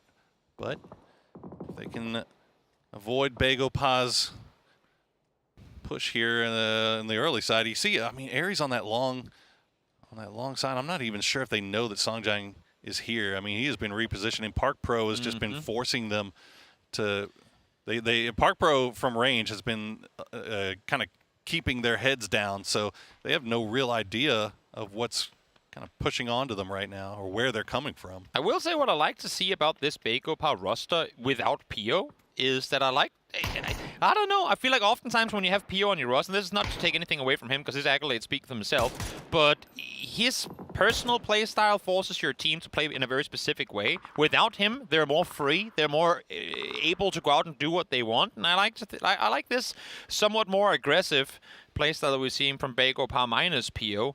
than when he's the one dictating the pacing of their games. They spread out more. The way that they approach some of these fights, it looks very structured. Yeah, I mean, well, that's the thing is it looks like they're playing like they have a plan, which is not. I mean, honestly, they do. Well, yeah, I mean, you say that, but you look at them in some of the past times, it just looks like they're just kind of being very reactionary. Right now, Begopa, especially through these last 3 games, have been playing like they are the ones in charge of their own destiny. As Seongjang will get there just a little bit too late. Aries will take some damage, and Akan will have to run away as Hangi doing a good job protecting his teammate.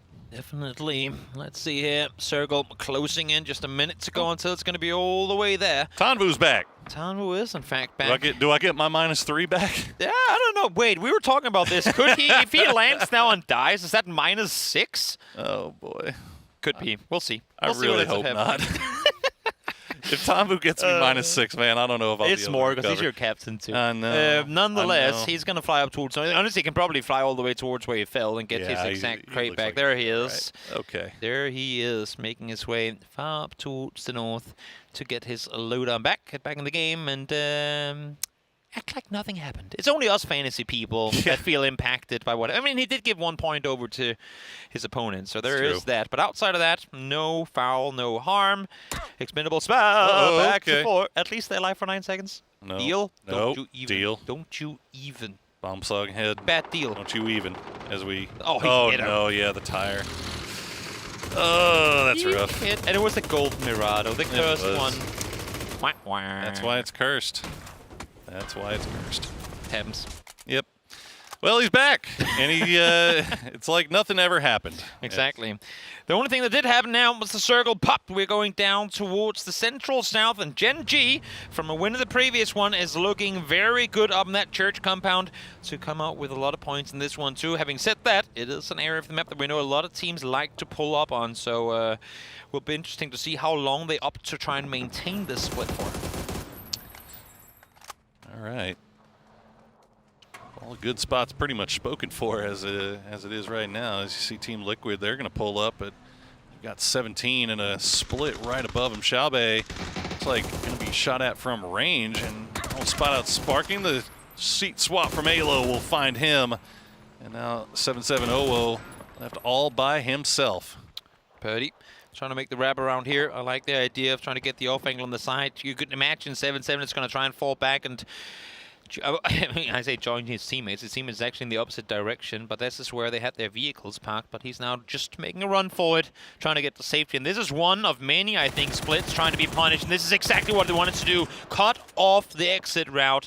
And they've done so successfully. Really nice work from Team Liquid.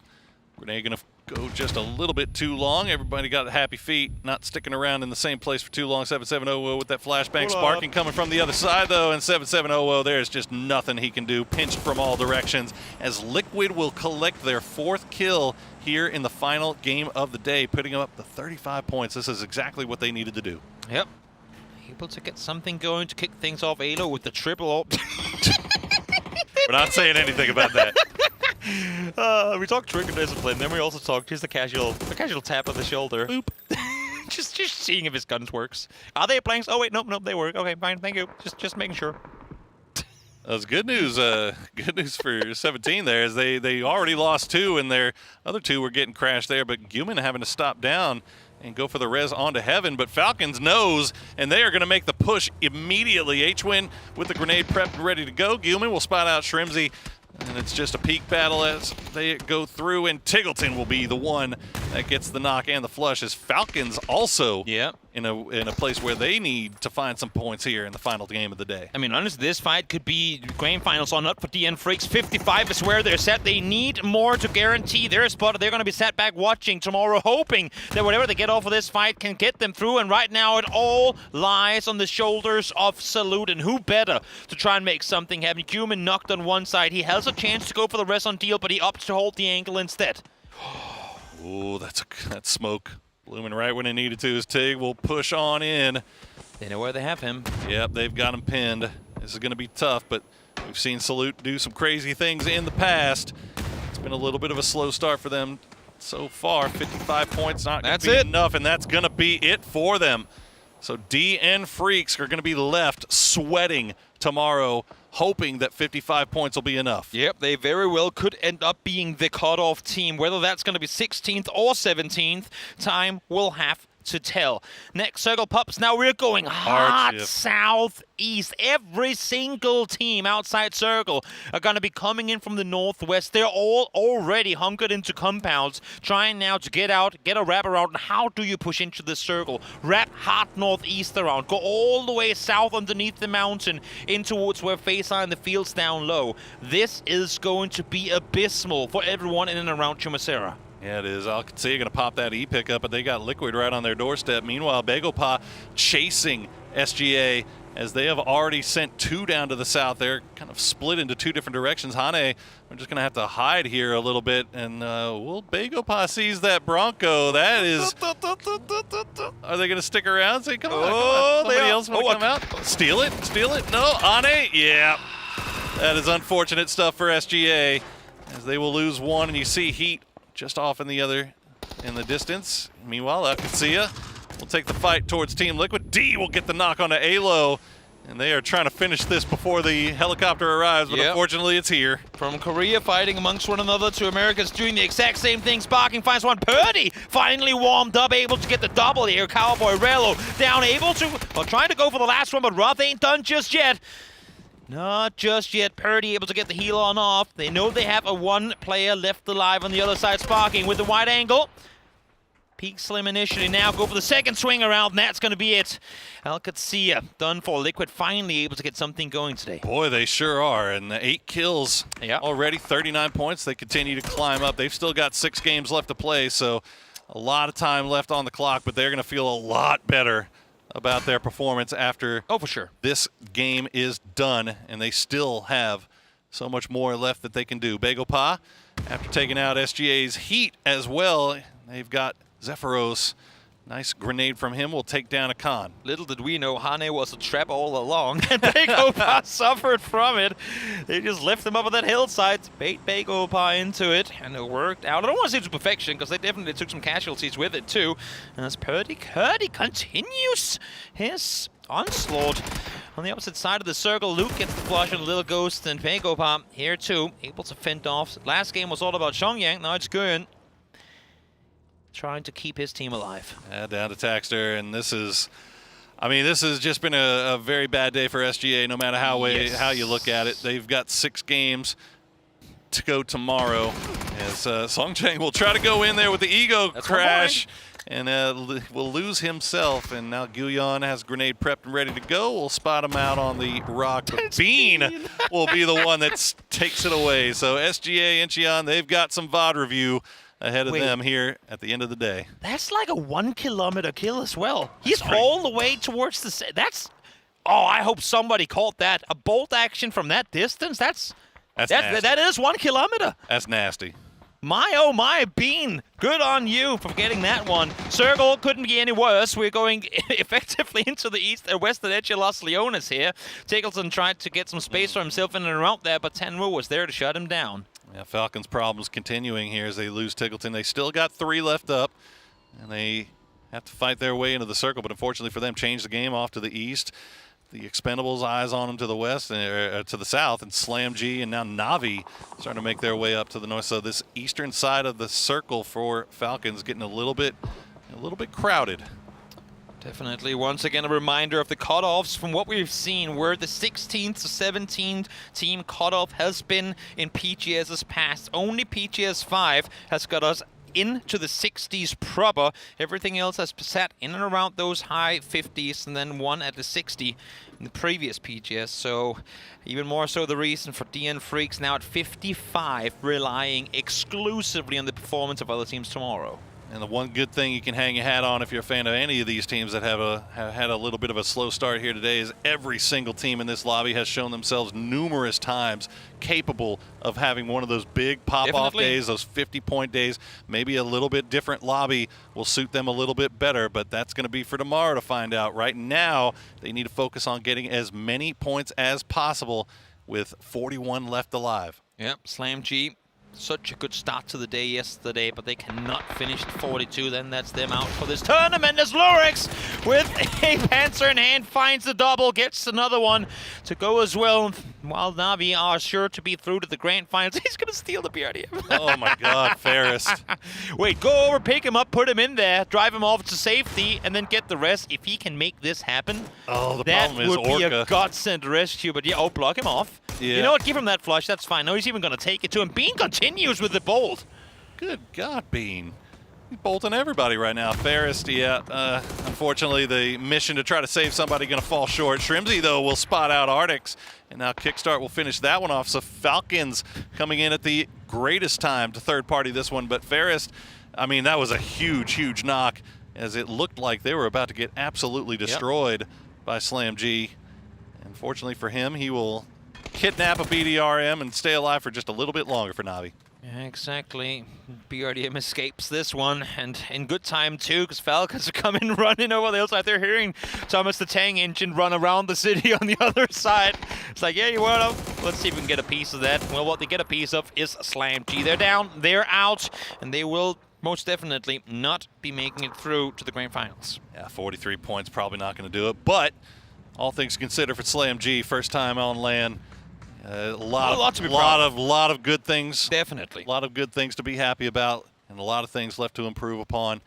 But we'll see what they do with their remaining time here in Kuala Lumpur. Team Falcons, meanwhile, still working around on that north side, seeing if they can find anybody else, but it is barren up there. So they have a lot of room left to play around with, but just avoid the line of sight of Gen G, which apparently is the entire map right now. I don't know. Yep, I mean, they have the high ground. They're set up there towards the northwest, but now they have a rotation to make of their own, and Vada said, welcome to the circle. I got a pink BRDM rating for you, and I'm going to try and see if I can run you over. And what better person to get down than the guy with the Panzer? And is he crawling over to Toshi to give him the Panzer? Yes! James, get the hell out of there! There's a boomstick looking your way, and he does so in time.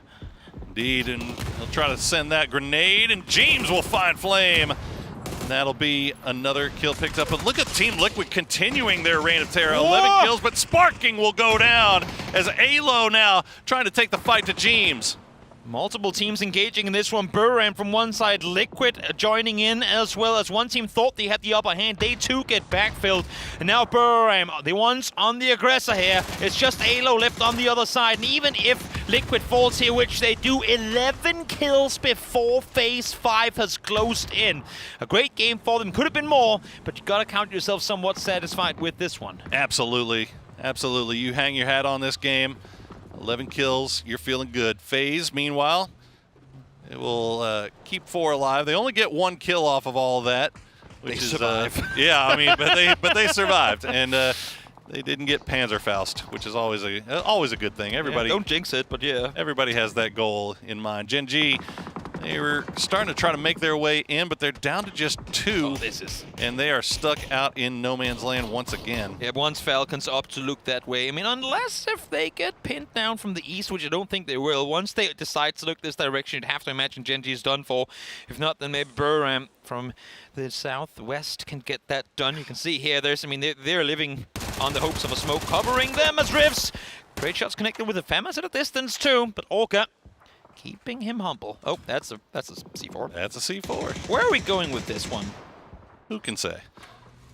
Only Vard knows. Only Vard knows. He's driving south. Nope, turning around, getting some speed on that Bronco. Going up over the hill. Are we wrapping left? No, we're just sending it forward.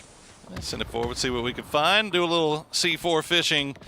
Unfortunately, the fish aren't biting over there. Eaddy is down, but look at that. Yeah, as you mentioned, Falcons have that high ground. They have the angle. We're down to 23 alive in Phase 5, Toby, just as we all predicted. Oh, what a game. I mean, you know what? In this particular case, this circle is ruthless. There's nothing to play in the open. We have Ferris sat in his BRDM in the middle of it as well.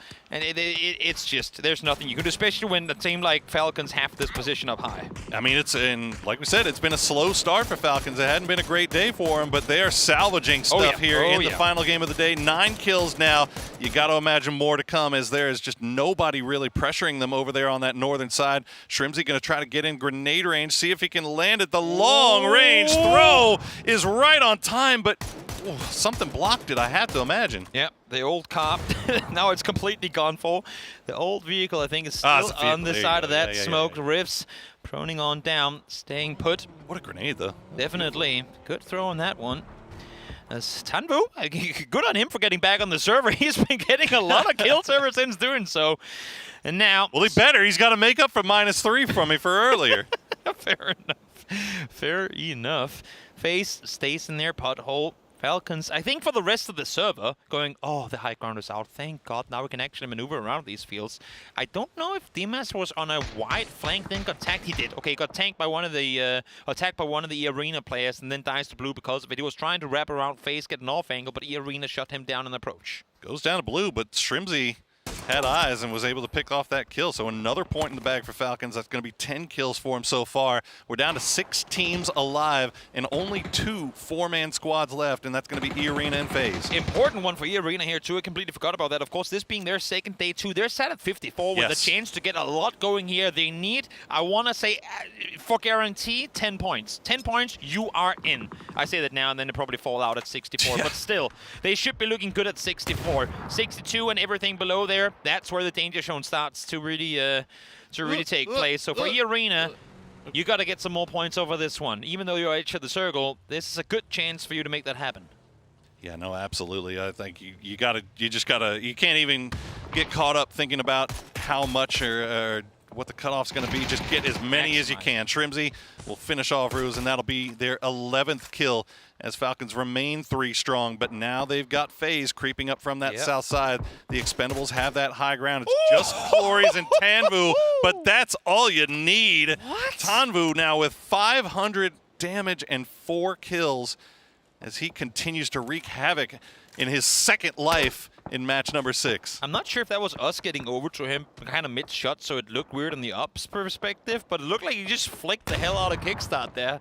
What a beast of a player. Fortunately for Sonics, still in a position where they can get Kiki back on his feet. So they're still 3 strong.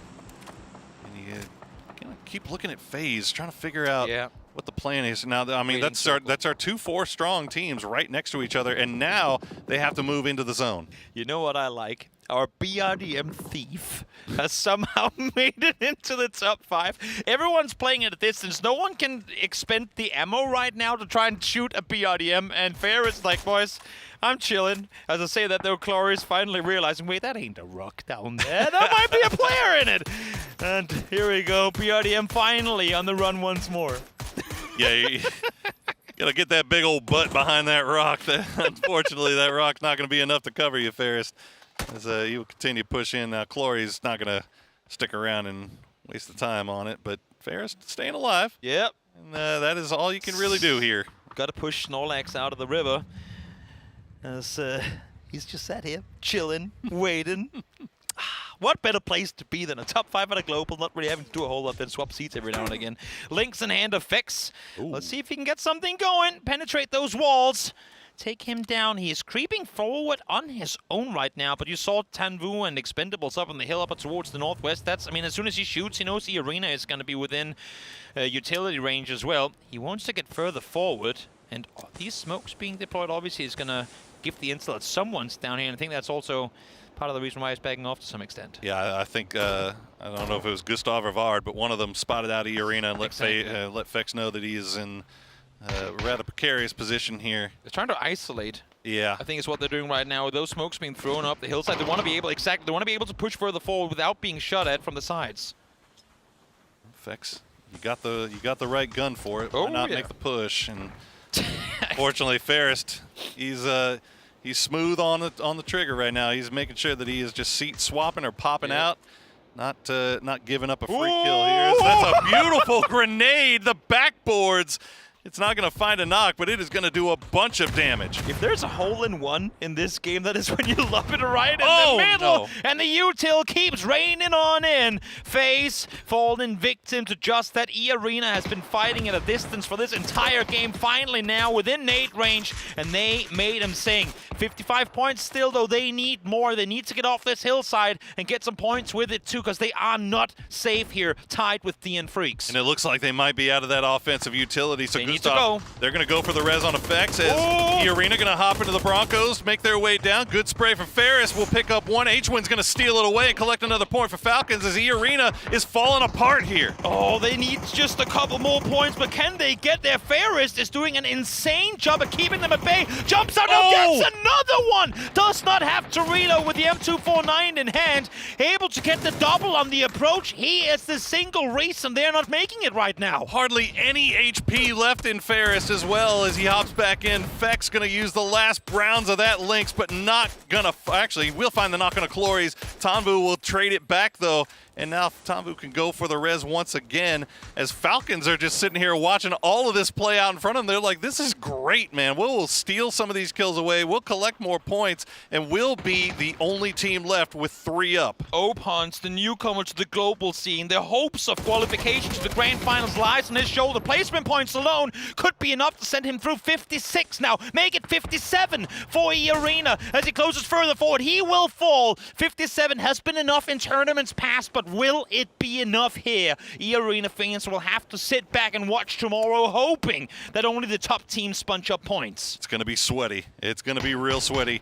Now the problem for the Expendables now, that hill that they've been playing around to such great effect is now out. Yeah. And somehow, some way, Ferris still in this thing. He got pulled up on by 3 people. A BRDM and an M249 was all he needed to make magic happen. We talk about Hagatori and how proficient he is. Ferris can do those exact same things, and he continues to do just that. Shrimsy down. He's a solo man, but with a big gun in his hand, he can make things happen. This guy is just wrecking the lobby here in the late game. Flashbang. He's going to try to make the push as TanVuu going for the res in the smoke, but Ferris, oh my gosh, the second that smoke goes away, they are done for. They are absolutely roasted. Ferris in perfect position to see this. He is the ham in the sandwich, and never had he been more perfect. He's a one-man army. He is absolutely devastating right now as Ferris collecting points for Na'Vi, as they now have 87 overall, but Falcons, they smell blood in the water. This is the win that they need to salvage their day. 3 against 1, but that one has the bullet hose of the M249, but they know exactly where he is. All utility left in the bag being sent over, and Ferris is just going to have to wait for the eventual push. He's already down to less than half HP. He's got about 20 left. Shrimsy will spot him, and a huge win for Falcons to end the day. Na'Vi looked done in that game. They pull up on the compound. They were done. Ferris skips the whole fight, jumps into a PRDM to get out of there alive, able to get top 2. What an effort. What a game to finish off day 2. Just got away with absolute murder there for Na'Vi, but Ferris, beautiful solo play. 5 kills, a 2nd place. But what do you say at this point? Falcons and Liquid both. Yep. I mean, both. I mean, Falcons get the win, so we got to give Falcons all the credit in the world, but the 13 kills to go along with it, that makes what was looking to be an awful day turn out into something actually useful. 55 for Freaks, 57 for Arena. Will it be enough? We'll find out tomorrow, but to end of the day, let's go back to the desk.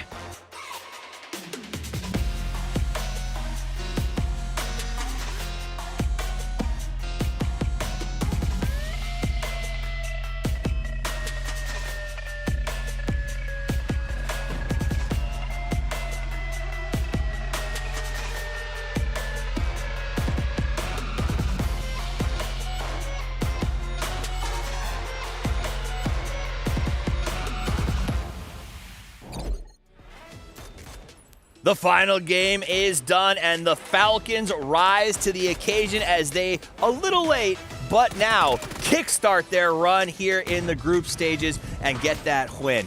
Big game from them, well played, come away with it. You know, it took a few games to really get rolling, but that was a huge point grab. Yeah, half their points of the day or more is going to come from this win here with the amount of kills they got. It was fantastic. But overall, what an insane last game, right? Of course, last game for half of the teams here playing, but also super impactful with some of the teams that are just fragging out. FaZe pulling up, Liquid doing well, Falcons doing well. All the C teams are kind of getting into it for this one here, but also the last game for Na'Vi, the last game for Expendables, yeah. they were just going all out ham, like M249, PRDM action, we got some Lynx action. Fex, he wanted that Ferris kill so bad inside that PRDM. He was trying for it, but E-Arena, man, they're putting pressure on them down that ball. Yeah, I think that was a big part. E-Arena moving up over Freaks at the end of that game for that what's probably going to be the cutoff race was a very, very major point that happened. Something else that I thought was crazy in that game was that JDG, despite their position, went back to Chumacera to take on QAD, and everyone knew it was going to happen. Team Liquid, CTG, and 17 all converged around that area within the first 8 minutes to say, well, I guess we're going to get some cleanup points here. And that just says, I mean, it was a good spot, but 5 teams there by 8 minutes? Yeah, worst possible scenario for teams that are trying to get, points on the board here, but Ferris, he shouldn't be sad about this. 5 kills, placement points as well come in for Na'Vi here. That second place is 10 total points for him just from that clutch alone here. It's a massive point gain for Na'Vi, but they were home safe. They were easy.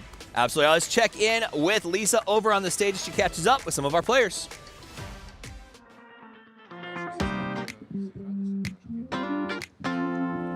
Welcome to the post-match interview. I am Lisa, and I'm first having Hakatori from Na'Vi.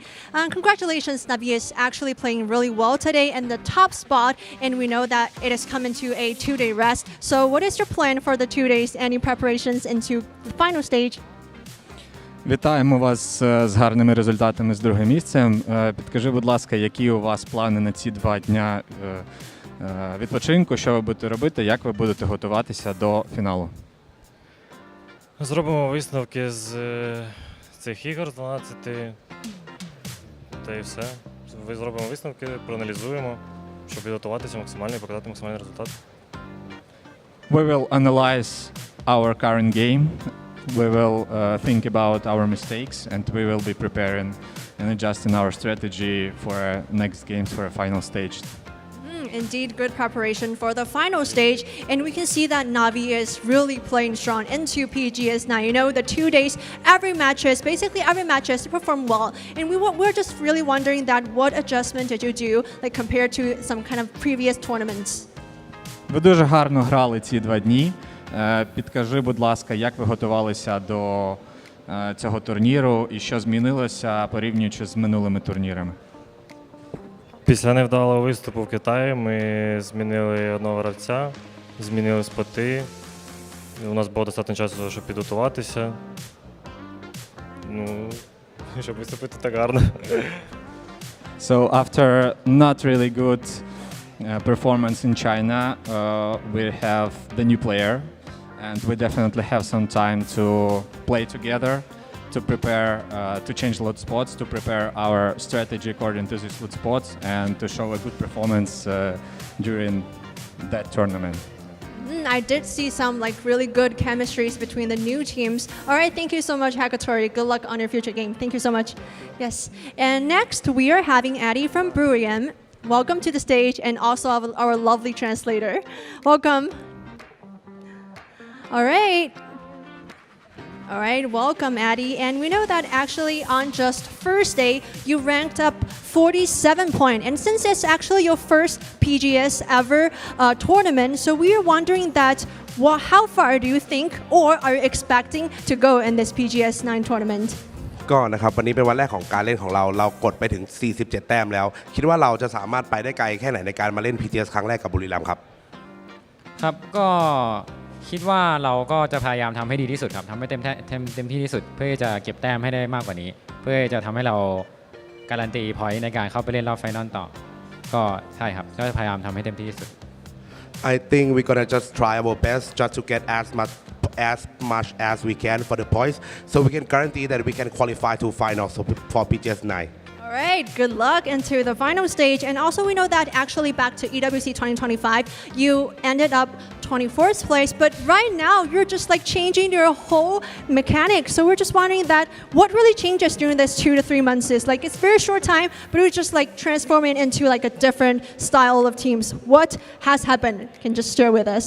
ก็ EWC ที่ผ่านมานะครับทีมเราจบอันดับที่24เล่าให้ฟังหน่อยได้ไหมครับว่าทีมเรามีการพัฒนาหรือว่ามีการเปลี่ยนแปลงกันบ้างทำไมทีมเราถึงมีฟอร์มการเล่นที่ดีมากขึ้นแบบนี้ ครับก็เราหลักๆเราก็เรียนรู้กับข้อผิดพลาดครับเพราะเราทัวร์ที่แล้วเราทำได้ไม่ค่อยดีแล้วก็ปรับปรุงในจุดที่เราผิดพลาดแล้วเราก็เขาเรียกว่ากลับมาเข้าร่องเข้ารอยอีกครั้งหนึ่ง So at first we learn from a mistake and we fix and we adjust that mistakes. And the most of the thing, yep, if you learn from the mistake and you will become back stronger. Good lessons learned. I think it's the same lessons, through all the teams. According to Navi said, according to Buriam said, always learn from the past lessons and improve more. All right, thank you so much. And that's pretty much of our post-match interview. We'll be back into the analyst. Welcome back to the analyst. Thank you guys for those interviews. Some good insights there. I do like that change. 24th from EWC to coming out and having such a dominating day one here at their PGS. It's got to feel good for the guys from Buriram. Yeah, for sure. And here, of course, the top 4 off that last match. 14 kills for Falcons. Navi getting 5 off the back of Ferris and also placement points coming in. But Expendables, man, again, you're coming in, you have already qualified, and you can just focus on having fun and fragging out. That's exactly what they did. TanVuu and Clarish with the 2-man there. Amazing scenes for them, but again, 7 kills here for Shrimzy. He had a fantastic one for this one. Taking on only with 2 and 129 damage. He got carried in this one by Himsy. By him, yeah, exactly. You can't spell Shrimzy without him, and he puts up those numbers, comes through there at the end of the day, and the Falcons set themselves up for a good day 2. Also, Team Liquid, 11 kills, I think it was, on that last game, putting up some big numbers. Nice to see America's coming here and getting some Miramar action. Look at that. Man of the match will go to Shrimzy. 7 kills, 800 damage, but really I think it came down to how they handled their positioning. Their movement was great in that game. They were opened up on that side, and I think they just closed out really, really well. Yeah, fantastic game here. And of course, you see here, as we talked about, Shrimzy here, 7, TanVuu, Ferris, basically the standout players from this game here.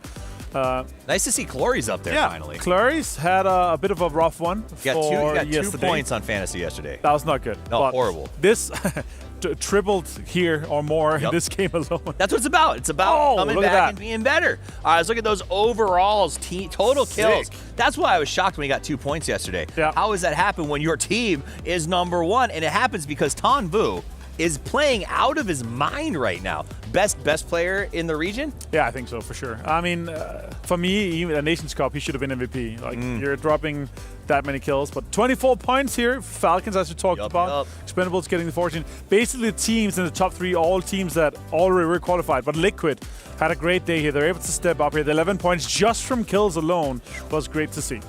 Very, very nice. As you go down that leaderboard, you're going to see a bunch of points coming in. The overall is what matters most. Wow. Walk me through this right now. And for me now, you could say the top 5 already guaranteed they're going through, right?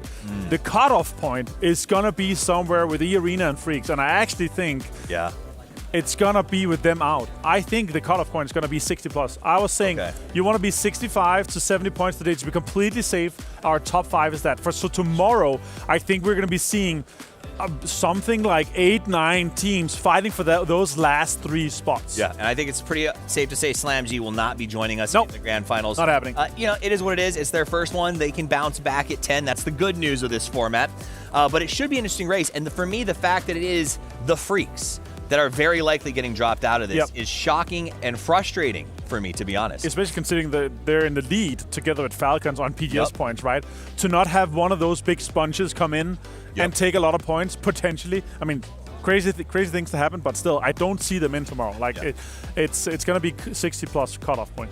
So that is going to, we'll see how that plays out tomorrow. Obviously, you guys make sure come back and just expect a crazy race for the mid-pack. That is undeniably going to happen because there's nobody in triple digits at the top of the leaderboard. That means there's a lot of options in the middle. It could happen. It could be one of the lowest points in terms of total, but there's still so many teams that have gotten a lot of points in the top, right? We've been seeing 5 teams in 70 plus. We've been seeing Expendables and Navi doing extremely well, but again, some teams have still have gotten, 45, 50 plus points on their 6 games, right? So we could come in and see tomorrow. If they're explosive, if they're going to come in and sponge up a lot of points, we could see triple digits. All right, so we want to get a little guest on here. We saw Sparking walking by. Said you got to get on. My man, how you doing, buddy? I'm doing fine. Excellent. Good to see you. Have a stand over right here, right in the middle. In the middle. Okay, in the middle. That's cool. Get a little bit in there. So I want to start out saying you guys had a great day today.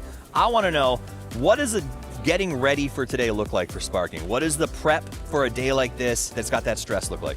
So I think for me, like, it's really important what I do out of the game. You know, I'm a person that I'm the opposite of a lot of players that like to take energy drinks or something. I like to be calm. Okay. Nice. And so I went for like a 4 or 5 kilometer run in the morning.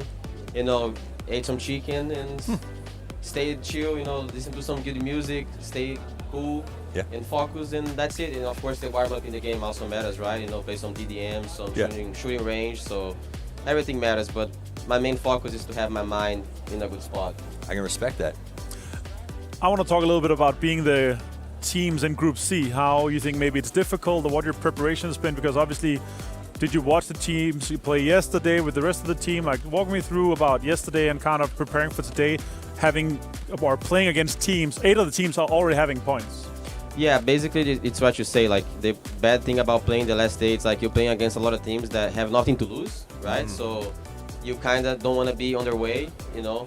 But I think no matter what, there's no group of death, how people say it. Sure. You know, I think if you want to qualify and if you want to win, you got to face everyone. So makes sense.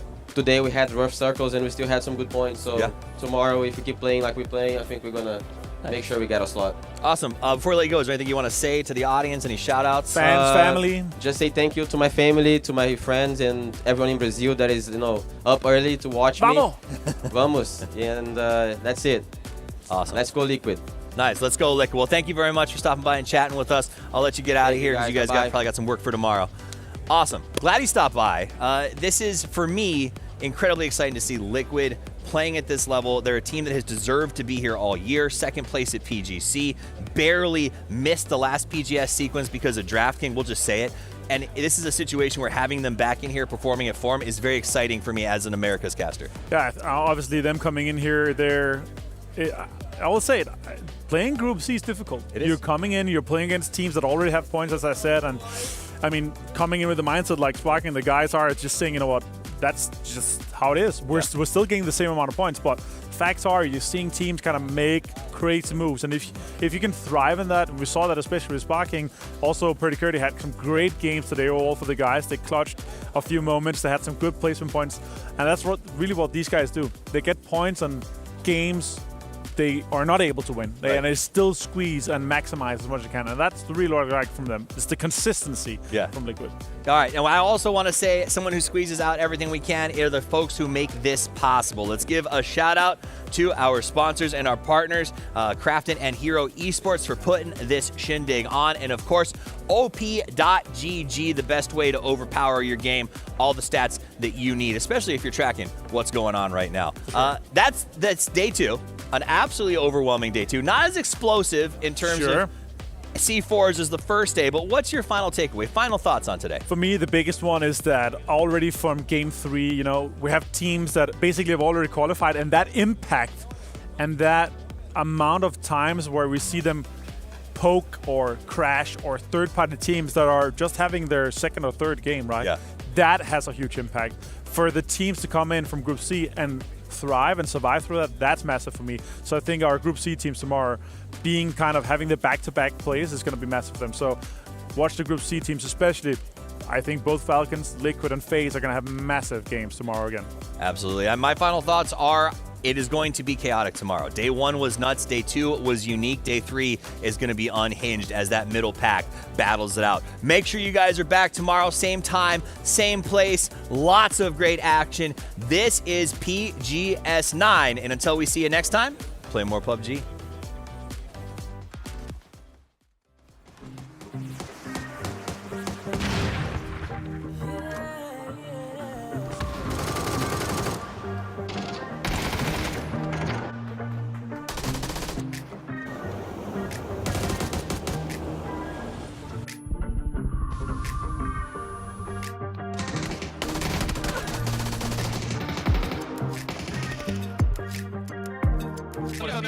자, 김재 씨만 해차 박아주잖아.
He's prone. I'm on. Good boys. Hey, Seongjang, last game doesn't fucking matter. You know what I'm saying? Well done. Well done.